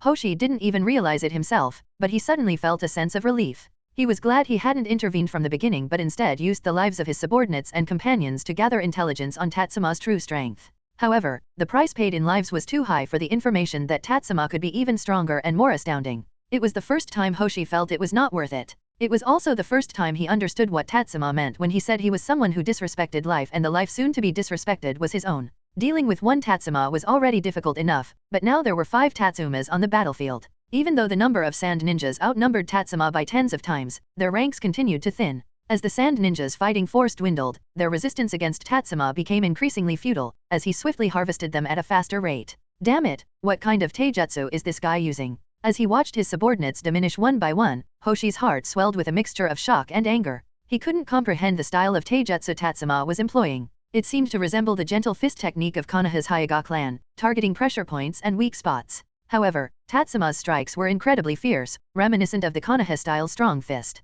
Yet, this unseen taijutsu, in Tatsuma's hands, had become the most formidable weapon in combat. Finally, the tumult on the battlefield ceased. Tatsuma's shadow clones vanished, and Tatsuma himself, perched on a tree, stumbled slightly before squatting down to steady himself. Hoshi understood that Tatsuma had left him for last because he had done the same to Tatsuma before, and their ultimate goal was likely the same, to kill each other. Phew. Tatsuma panted heavily, his body covered in numerous wounds. The faint red chakra cloak on his body continuously repaired his injuries. As his injuries healed, the color of his chakra cloak faded more and more. Now, it was almost invisible, but the forest had become completely quiet. Looking down from above, Tatsuma observed Hoshi, whose face had darkened to the extreme, and said, "Now, it's just you and me." Chapter 96, Ample Harvest. Beep strength plus 385, speed plus 430, stamina plus 425, spirit plus 395, would you like to claim? Hearing the broadcast in his mind, Tatsuma found it hard to believe. This was the most talent he ever picked up in a single instance.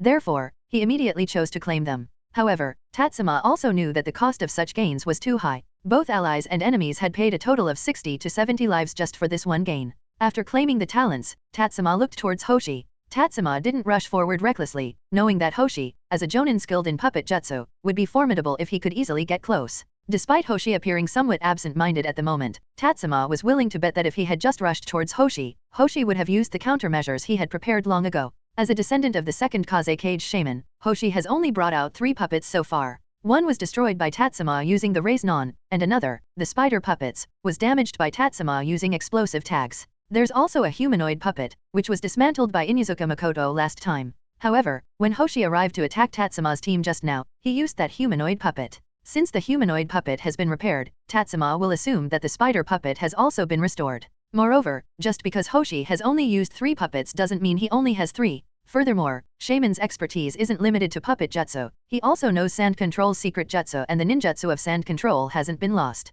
After all, there's still a ninja like Raza in the future Hidden Sand Village. The 3 signature techniques of the Hidden Sand Village are puppets, Sand Control, and Wind Release. The second Kaze Cage Shaman was one of the pioneers of the first 2. Hoshi, as his descendant, has only used puppets, but that doesn't mean he only knows puppet jutsu. Before Tatsuma became a ninja, Jiraiya warned him that ninjas needed to keep some cards hidden. Tatsuma doesn't believe that the Hidden Sand Village would be unaware of this principle. Hoshi felt a twinge of disappointment when he saw Tatsuma not initiating an attack. He had indeed prepared himself for Tatsuma's assault, but Tatsuma unexpectedly refrained from acting impulsively. Tatsuma's Nine Tails chakra was almost depleted, severely diminishing his strength and endurance. However, at the same time, the negative emotional impact of the tailed beast chakra was also decreasing. Tatsuma noticed this, and Hoshi also took note, which was why Hoshi didn't leave at that moment. If Tatsuma had continued in his previous state, perhaps Hoshi would have reconsidered, and most likely would have chosen to leave, which sounds good in theory, but in harsher terms, it would be called fleeing. Even Hoshi would still face many consequences after fleeing because, as the squad captain, he had lost all of his subordinates and had not been able to completely resolve the enemy.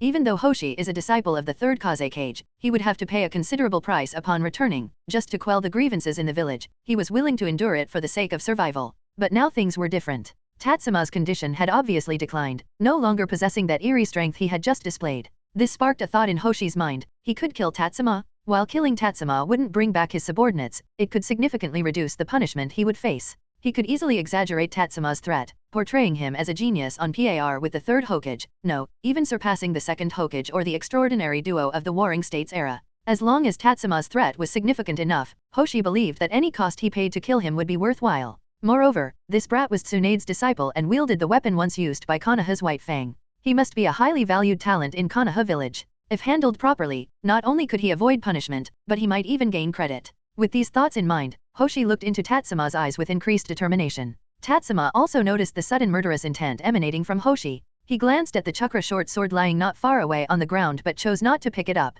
Because he couldn't really claim proficiency in swordsmanship, that chakra short sword in Sakamoto Tate's hands could enhance Sakamoto Tate's abilities, but in Tatsuma's hands, it would only hinder him. Moreover, his chakra levels were still quite sufficient at the moment, thanks to the multiple layers of the Lone Soul buff and the Nine Tails chakra reserve, keeping his physical condition at its peak. However, he felt mentally exhausted. Blinking his eyes and sensing the fatigue creeping from deep within his mind, Tatsuma shook his head lightly, trying to muster up his spirits as he looked at Hoshi. Hoshi, at this moment, didn't wait any longer either. He raised both hands, chakra threads gathering at his fingertips. With a wave of his hands, 2 dormant puppets were pulled out from the forest. It was the humanoid puppet and the spider puppet. Now, with only 2 individuals facing each other, Tatsuma carefully observed the 2 puppets and noticed traces of repair on them, which eased his tension slightly. He feared that Hoshi might have 2 more identical puppets. Seeing the repair marks now, it was highly likely that puppets weren't commonplace for Hoshi. On the 2 puppets, there were small nameplates. The nameplate on the spider puppet read Shinki while the nameplate on the humanoid puppet read Natori.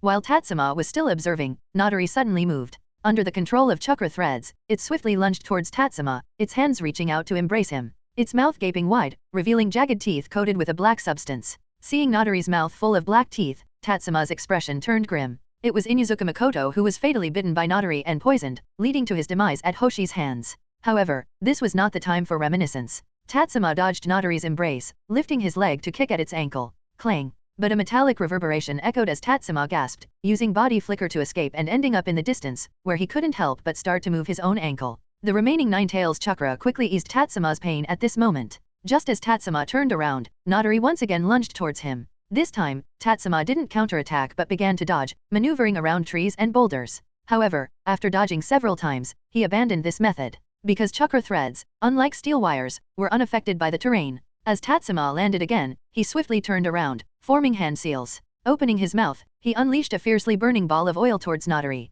The oil exploded upon Natori, and flames quickly engulfed its body. Fire release? Flame bullet. Useless. Hoshi, controlling the chakra threads, sneered, flicking his fingers. Natori broke through the flames, with only its clothes burning to ashes and leaving behind faint black traces on its body. Seeing this, Tatsuma wasted no time, once again using body flicker to escape. Natori pursued relentlessly. Tatsuma landed on a tree, turning to face Natori as he completed hand seals. Wind release, wind cutter technique. With a wave of both hands, invisible wind blades appeared and cut through Natori. Hoshi maintained a disdainful expression, raising his hand to manipulate again, only to find that Natori had not moved. In this momentary delay, Tatsuma quickly rushed towards Hoshi's original body. Chapter 97. Chapter 97, Overwhelming Hoshi. What's going on? How can your wind release possibly damage my puppet? Hoshi exclaimed. Surprised at first, Hoshi carefully observed and then breathed a sigh of relief. His puppet wasn't damaged by Tatsuma's wind release attack, it was just that some senbons had lodged into the exposed joints. Is it when he waved his hand? Hoshi wondered. Recalling Tatsuma's hand movements before casting his ninjutsu, Hoshi realized that Tatsuma's seemingly additional waving motion was not a habit but a concealed way of throwing senbons. After understanding this, Hoshi felt a mix of embarrassment and anger. Once again, he had been played by this cunning opponent. Realizing that a few senbons couldn't disable his puppet, Hoshi forcefully manipulated chakra threads, forcibly moving the joints of Natori, and breaking the senbons. Natori, now in motion again, burst into full speed, charging towards Tatsuma. Tatsuma noticed the sound of wind behind him, pursed his lips, and made a quick turn, momentarily shaking off Natori. Immediately after, he started moving again, rushing towards Hoshi once more. It's useless. Your speed is too slow, Hoshi shouted as he saw Tatsuma resisting. Ignoring Hoshi's words, Tatsuma began forming hand seals. Seeing Tatsuma's final seal being the tiger seal, Hoshi frowned. Shinki, defend. Hoshi controlled Natori with one hand, while the other connected to Shinki. Shinki quickly wrapped around Hoshi, showcasing its defensive posture. Tatsuma abruptly applied the brakes, turning around. With his right hand extended, an organized yet chaotic gathering of chakra manifested in his palm, forming into a blue chakra sphere in the blink of an eye. Raise-non. Boom. Tatsuma forcefully thrust the raise-non into Natori's mouth. Immediately, the volatile chakra of the raise-non became uncontrollable, and amidst the chaotic clash of chakra, Natori's head was torn apart and shattered. Who said you have to release a ninjutsu when forming hand seals? A fleeting expression of mockery crossed Tatsuma's face. Hoshi, now controlling Natori with one hand and simultaneously managing Shinki, had his field of vision partially restricted by Shinki. This exchange created an opportunity that only Tatsuma could seize. This opportunity arose because ninjutsus that did not use hand seals were quite rare, and few people considered whether their opponents might employ such techniques in battle. Even Hoshi, who had witnessed Tatsuma using raise-non before, fell into the same assumption. In the previous encounter when Tatsuma used raise-non, Hoshi wasn't prepared and couldn't even confirm if Tatsuma used a ninjutsu with no hand seals. Hoshi preferred to believe that Tatsuma employed some special sealing techniques, such as single-handed seals. In their previous clash, Hoshi had only partially discerned the movements of Tatsuma's right hand, and the actions of the left hand remained unclear. Now, as Hoshi snapped back to reality, he realized that his Natori had transformed into a puppet that was now only capable of hugging people. Muscles on Hoshi's face twitched continuously, clearly showing extreme anger. He couldn't tolerate this feeling of being played over and over again. This is the drawback of being the heir to a prestigious family. From childhood to the present, Hoshi, who never had to worry about resource competition, never needed to strategize for victory.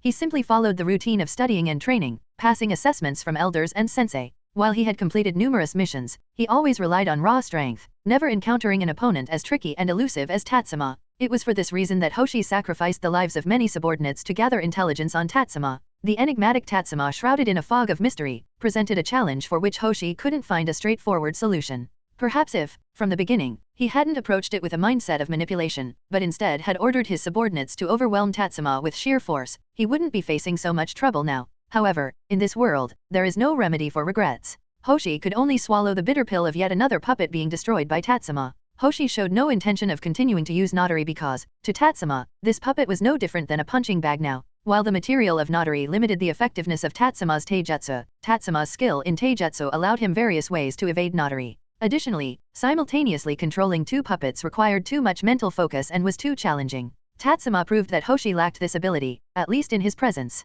If Hoshi insisted on controlling two puppets in front of Tatsuma, it would only lead to a no-win situation. Therefore, Hoshi decisively cut off control over Natori. Seeing Hoshi promptly abandon Natori, Tatsuma couldn't help but shake his head. Hoshi's craftsmanship and control over Natori were both failures in Tatsuma's eyes. Even though Tatsuma didn't use puppet jutsu, he could easily imagine another use for Natori, incorporating an explosive function. For instance, stuffing explosive tags inside the puppet, even if the head was destroyed. Detonating the explosive tags at the moment of embracing the opponent would cause damage that not many could withstand. Returning his thoughts, Tatsuma looked at the menacing Shinki. The mockery on his face was almost impossible to conceal.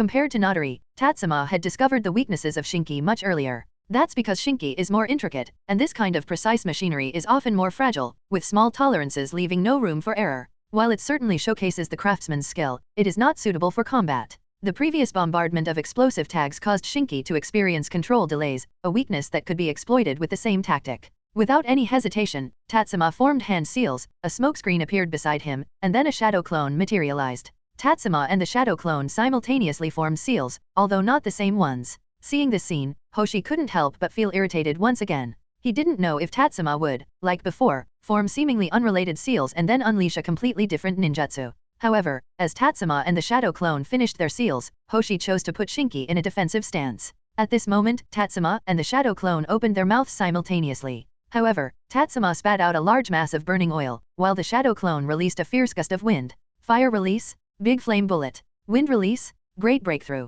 Wind assisted the fire, and fire took advantage of the wind, creating a flame ball several times larger than the previous flame bullet. It spewed onto Shinki. Boom. In an instant, the combination of oil, flames, and intense wind resulted in a roaring combustion. The fire completely enveloped Shinki, and the dazzling, scorching flames even made Tatsuma, the caster, involuntarily step back. The shadow clone, depleted of chakra, turned into a cloud of smoke and was immediately dispersed by the air set ablaze. However, the exploding flames did not ignite a widespread fire in the surrounding trees, preventing a forest blaze. Tatsuma breathed a sigh of relief, as extinguishing a forest fire would be extremely challenging. In the current land of rivers forests, there were many Konoha ninjas, and if they were affected, it would pose a serious problem. The explosion came swiftly and dissipated just as quickly. Soon, Hoshi and Shinki reappeared before Tatsuma. At this point, Shinki had landed on its back, its 8 limbs sprawled in the air. Hoshi's clothes were now tattered and torn, with large patches of bloodstains all over his body. However, Tatsuma wasn't concerned about that. What caught Tatsuma's attention was the continuous flow of sand from Hoshi's body. Chapter 98,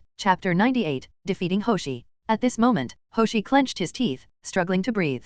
With each breath, waves of pain surged through his respiratory tract and lungs, contorting his expression in agony. The burned skin on his body also echoed similar pain in waves. He opened his somewhat sticky eyelids, eyes filled with boundless anger and murderous intent, staring at the boy in the distance, equally drenched in blood. Tatsuma tightly pressed his lips together, observing the sand flowing on Hoshi's body. He knew it was the Hidden Sand Village's sand control ninja technique, but Hoshi's proficiency was noticeably inferior to that of the Kaze cage. However, at this point, Hoshi hadn't unleashed more puppetry techniques. Tatsuma speculated that perhaps Hoshi truly had no other puppetry skills left, or maybe he hadn't brought them along. Based on the timeline, it seemed that Hoshi had left the village with his sensei, the third Kaze cage of the Hidden Sand Village. As long as the third Kaze cage was present, Hoshi might not have felt the need to carry a plethora of combat and life-saving puppetry techniques. Third Kaze cage obviously anticipated that Konoha would launch a surprise attack on the frontline base of the Hidden Sand Village. Thus, he set up an ambush to counteract it, succeeding but receiving Konoha's declaration of war in return. In this situation, if third Kaze cage didn't want Sarutobi Hiruzen to join the war, his only option was to retreat.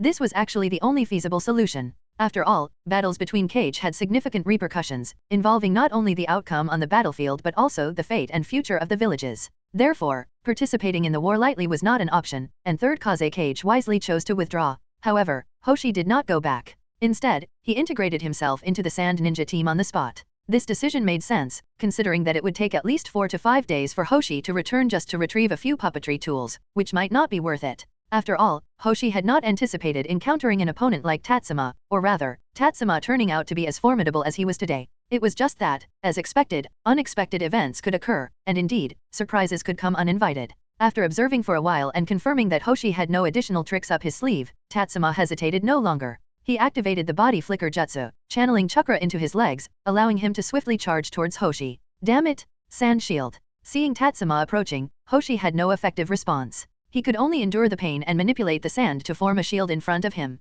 As a ninja specializing in puppet jutsu, Hoshi wasn't particularly skilled in close-quarters combat or taijutsu, at least not among jonin. One could say he just met the basic requirements. He favored puppet jutsu more, dedicating a significant amount of time to mastering the art of crafting puppetry techniques. As a result, even his proficiency in the sand control ninja technique was not deep, otherwise, he wouldn't have suffered such severe injuries. With his current injuries and his lack of expertise in taijutsu, facing Tatsuma, an opponent clearly adept at close-quarters combat, left Hoshi unsure of how to respond. Confronted with the sand shield, Tatsuma opted for a simple solution: to bypass it. Executing a swift somersault, he directly brushed past the sand shield, then swiftly followed up with a backhand, delivering a powerful punch to Hoshi. Boom! Hoshi, whose vision was obscured by the sand shield, hadn't even reacted before being sent flying. His burned skin scraped across the rough ground, and in an instant, Hoshi understood the true meaning of heart-wrenching pain. Just as Hoshi struggled to get back up, Tatsuma was already right in front of him. Seizing the moment while Hoshi was still finding his footing, Tatsuma thrust his palm directly upwards, aiming for Hoshi's throat.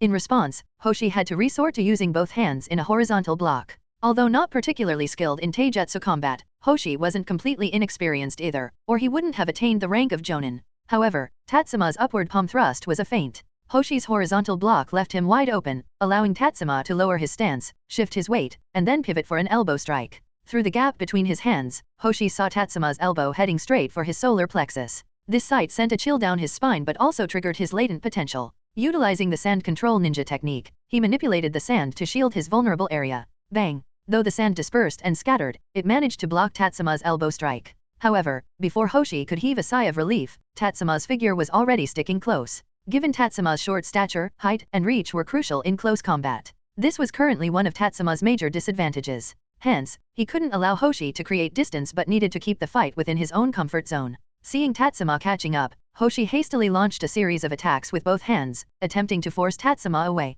However, Tatsuma skillfully maneuvered his hands, neutralizing Hoshi's force. Not content with just that, Tatsuma's hands quickly caught up again, snaking through to control Hoshi's arms. Having experienced Tatsuma using this technique on his subordinates, Hoshi didn't dare let Tatsuma touch his hands and quickly leaned back to evade. Unperturbed, Tatsuma's hands instantly pushed forward, imprinting on Hoshi's abdomen, propelling him forward and upward, disrupting Hoshi's balance. As Hoshi landed again, attempting to regain balance, Tatsuma swiftly closed in once more. Like butterfly wings unfolding, his palms pushed out again. Struck in the abdomen, Hoshi not only failed to recover his balance but also arched his body downward. This was precisely what Tatsuma aimed for, as Hoshi was too tall for him, making it challenging to strike his head directly. Seizing the opportunity, Tatsuma's palms started moving again. However, this time, instead of pushing forward, they rose upward. Splatter! Tatsuma's palms connected with the sides of Hoshi's lower jaw, sending him flying. In midair, Hoshi coughed out a mixture of saliva and blood, with a few broken teeth wrapped in the liquid. Thud!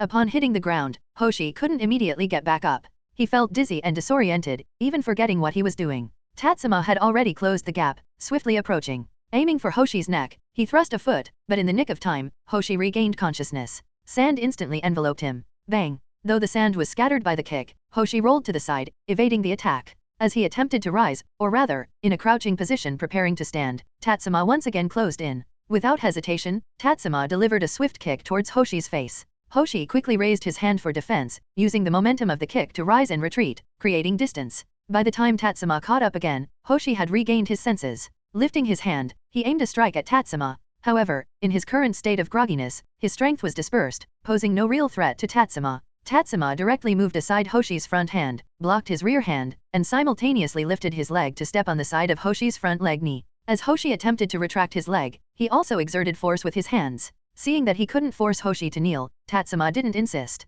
Utilizing the resistance from Hoshi's front leg, Tatsuma smoothly slid his foot along and landed on Hoshi's ankle. At the same time, his hands prepared for the next move aside, block, and the next step was to deliver punches. Tatsuma had two choices, either to throw punches and withdraw, but this wouldn't be satisfying enough. Observing Hoshi's fierce expression, Tatsuma opted for the other choice, suddenly exerting force with his foot. Crack! The pain radiating from the ankle shot straight to Hoshi's forehead. His body involuntarily stiffened. Seizing the opportunity, Tatsuma swiftly turned and twisted his waist, gathering more strength. With another turn and twist, he launched two swift punches. Feinting the first strike to the face to raise Hoshi's guard, then Tatsuma adjusted his position slightly due to the height difference and shifted to target the solar plexus directly. Crack, crack. Hoshi's mouth opened wide, but he remained silent. Or rather, in his entire world, everything seemed to have fallen silent at this moment. Chapter 99, Uchiha on the rescue. Tatsuma, you must hold on. In the jungle, faint explosions could be heard in the distance, and Minato's expression became increasingly anxious. Even though he trusted his friend, Minato couldn't imagine Tatsuma dealing with dozens of Chunin and 2 Jonin by himself and winning. All he could do was hope that Tatsuma could hold out a little longer. Hold out until he found reinforcements. Minato was starting to regret why he had gone to find Tatsuma alone. He had thought he could help Tatsuma, but the result was Tatsuma having to hold off the enemy for him, giving him a chance to escape. Thinking back to his previous blind confidence in being able to support Tatsuma, Minato felt ashamed, his cheeks burning hot. He exerted all his strength to run towards the main road behind the defensive line. Although Tatsuma's location was also in the rear, it was far from the main road, so it was not the focus of Konoha's support. The main road, a distance away from where Tatsuma was, although not as straight in terms of projection, was situated around the main road. If the sand ninjas broke through, this would be the best choice. Therefore, the Konoha ninjas lying in ambush here are much more numerous than the team led by Inuzuka Makoto. The village's support is also prioritized here, rather than the squad where Tatsuma is located. Finally, after overcoming the obstacles of the forest, Minato saw the Konoha team and quickly joined them. Minato anxiously looked at a Byakugan user and said, "Hyaga Itsuki-sama, the team where Tatsuma and Inuzuka Makoto-sama are located has encountered pursuit from Hoshi of the Hidden Sand Village. Only Tatsuma remains, with the rest of the team either injured or fallen." Initially alert due to Minato's arrival, the team became solemn after his words. Apart from one or two Byakugan users still observing the surroundings with their Byakugan, everyone else involuntarily turned their attention towards him. Hyagayatsuki exchanged a glance with one of the clan members observing Minato, and the Byakugan user nodded lightly. After confirming Minato's identity, Hyagayatsuki spoke up, asking, "Did you come from over there? How many enemies are there?" Minato nodded and then said, "There are still about 40 sand ninjas alive. Aside from Hoshi, there's also one Jonin, the rest are all Chunin." 40. Upon hearing this number, everyone fell silent. Tatsuma was just a genin, remarkable to even face Chunin-level opponents, but against 40 Chunin and above, no one believed Tatsuma would survive. Rushing to his aid now might not only fail to save Tatsuma but also potentially lead to a breach, allowing the Sand Ninja team to successfully break through.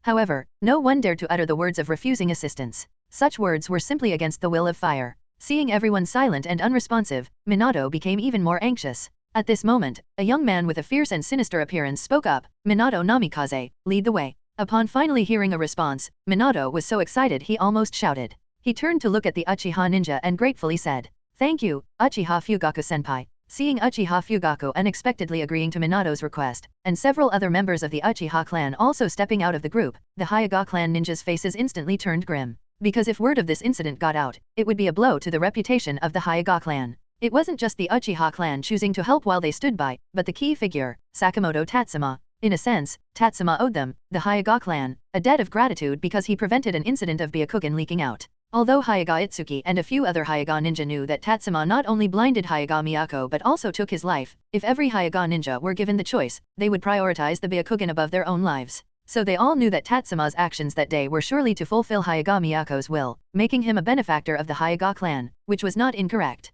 It was ironic that when such a benefactor needed help, they chose to stand by, while the unrelated Uchiha clan intervened. If this were to be disclosed, behind Hyagayatsuki, two young men with extremely similar appearances exchanged glances. One of them stepped forward and said, "Father." Beep beep. Just then, a communicator on the body of a Yamanaka ninja in the group rang. The Hyaga youth reluctantly halted what he wanted to say, and when the Yamanaka ninja finished receiving the message, he immediately came to Hyaga Itsuki's side and said, "Itsuki-sama, the Sand Ninjas breakout team has just changed direction and headed southwest." Upon hearing this, Hyaga Itsuki glanced to the south. The southwest side where he was located was precisely the direction of the Sand Ninjas team. That direction was also where Minato was heading. Hyagayatsuki's expression turned serious, and he exclaimed loudly, "Hyaga clan, follow me to support Sakamoto Tatsuma." Uchiha Fugaku, who had already started moving, flashed a hint of disdain on his face, while Minato didn't think much of it, expressing gratitude, "Thank you, Hyagayatsuki-sama." In an instant, both the Sharingan and the Byakugan users sprang into action.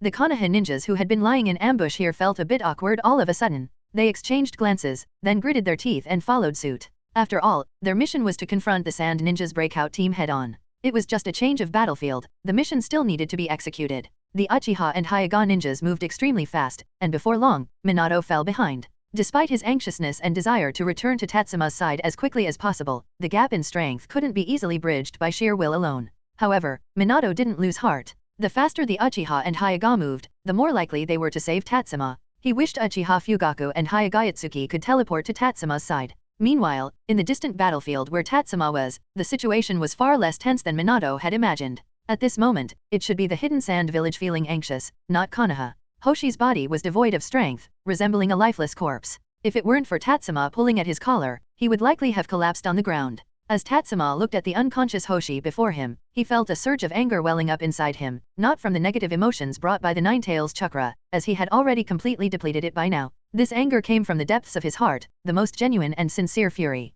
Raisnon. Tatsuma had no interest in saying more to the unconscious Hoshi. He lifted Hoshi's collar with his right hand, while his heavily scarred left hand formed a blue sphere of chakra. Stop. Suddenly, a sharp cry came from afar, and Hoshi, still unconscious, suddenly opened his eyes and reached out towards Tatsuma. Inner Sparrows. Chapter 100, Hiruzen's Shock. Ignoring the distant calls, Tatsuma saw Hoshi actually grabbing his shoulder, his face showing a hint of madness, making his heart skip a beat involuntarily. However, he quickly reacted, launching Ray's non-directly, and blasting it onto Hoshi's chest. Boom! Hoshi! In the distance, the sand ninja ordered by Cho to support Hoshi, seeing this scene, turned red with anger, veins popping on his face one after another. He wanted to save Hoshi, but he was too far. He watched helplessly as a hole, larger than a head, opened in Hoshi's chest, and a buzzing sound rang in his ears. He knew his future prospects were bleak. Now the only thing he could do was to capture Tatsuma, the murderer who somehow managed to kill Hoshi and reduce his own responsibility. The sand ninja quickly rushed towards Tatsuma, who was now also in a crisis.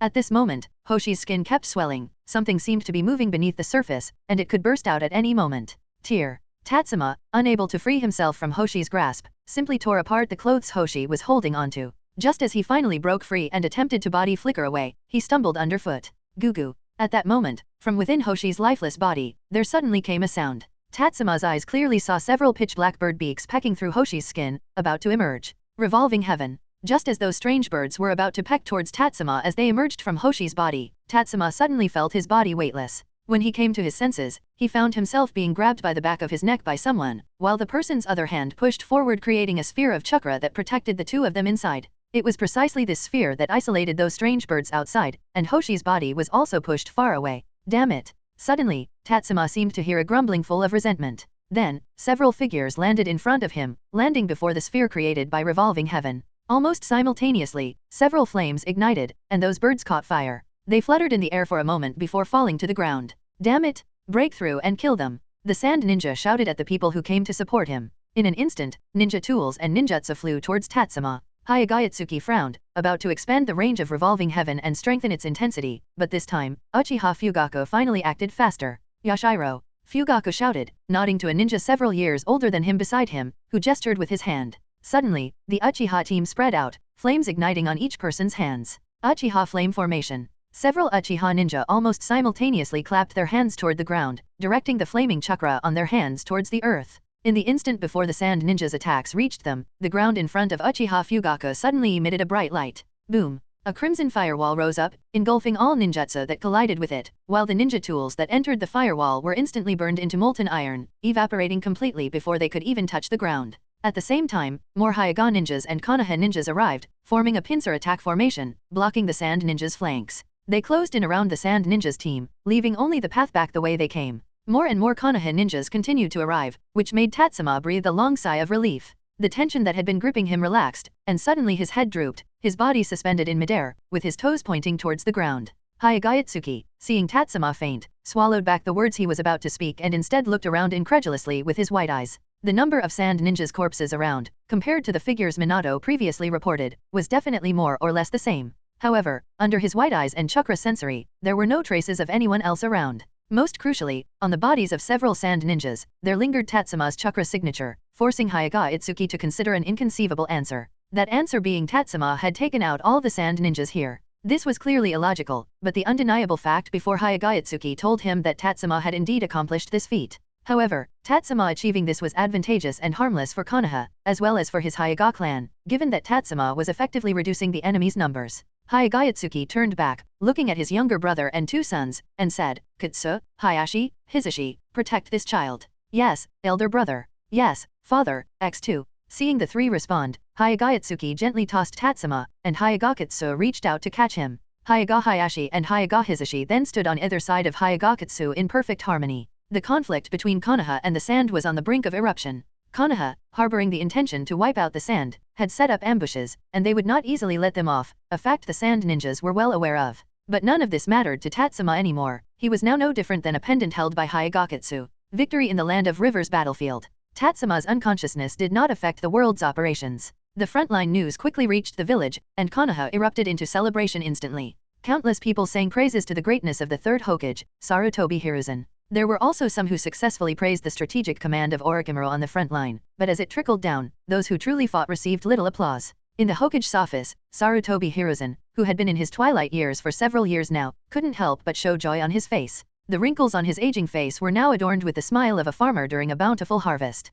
Different from the villagers who only knew about the victory but not the details of the battle, as the Hokage, Sarutobi Hiruzen received the most detailed reports. Seeing Orochimaru almost completely annihilating the Hidden Sand Village's vanguard with just half of the predicted casualty rate, Sarutobi Hiruzen couldn't help but feel some emotions. He marveled at how his disciple had become such a formidable ninja in his own right. However, as he continued to read the report, a look of astonishment quickly appeared on his face because he came across a name that surprised him immensely. Sakamoto Tatsuma. Even though the report in Sarutobi Hiruzen's hands was the most detailed version available at the moment, it couldn't possibly record the deeds of every participating ninja. Only those ninjas who played a significant role and their deeds would be recorded. As he read about Tatsuma single-handedly fighting off dozens of sand ninjas, counterattacking to annihilate the enemy squad, and even killing 2 jonin from the Hidden Sand Village, Sarutobi Hiruzen couldn't help but open his mouth in disbelief. Sakamo, what do you make of this?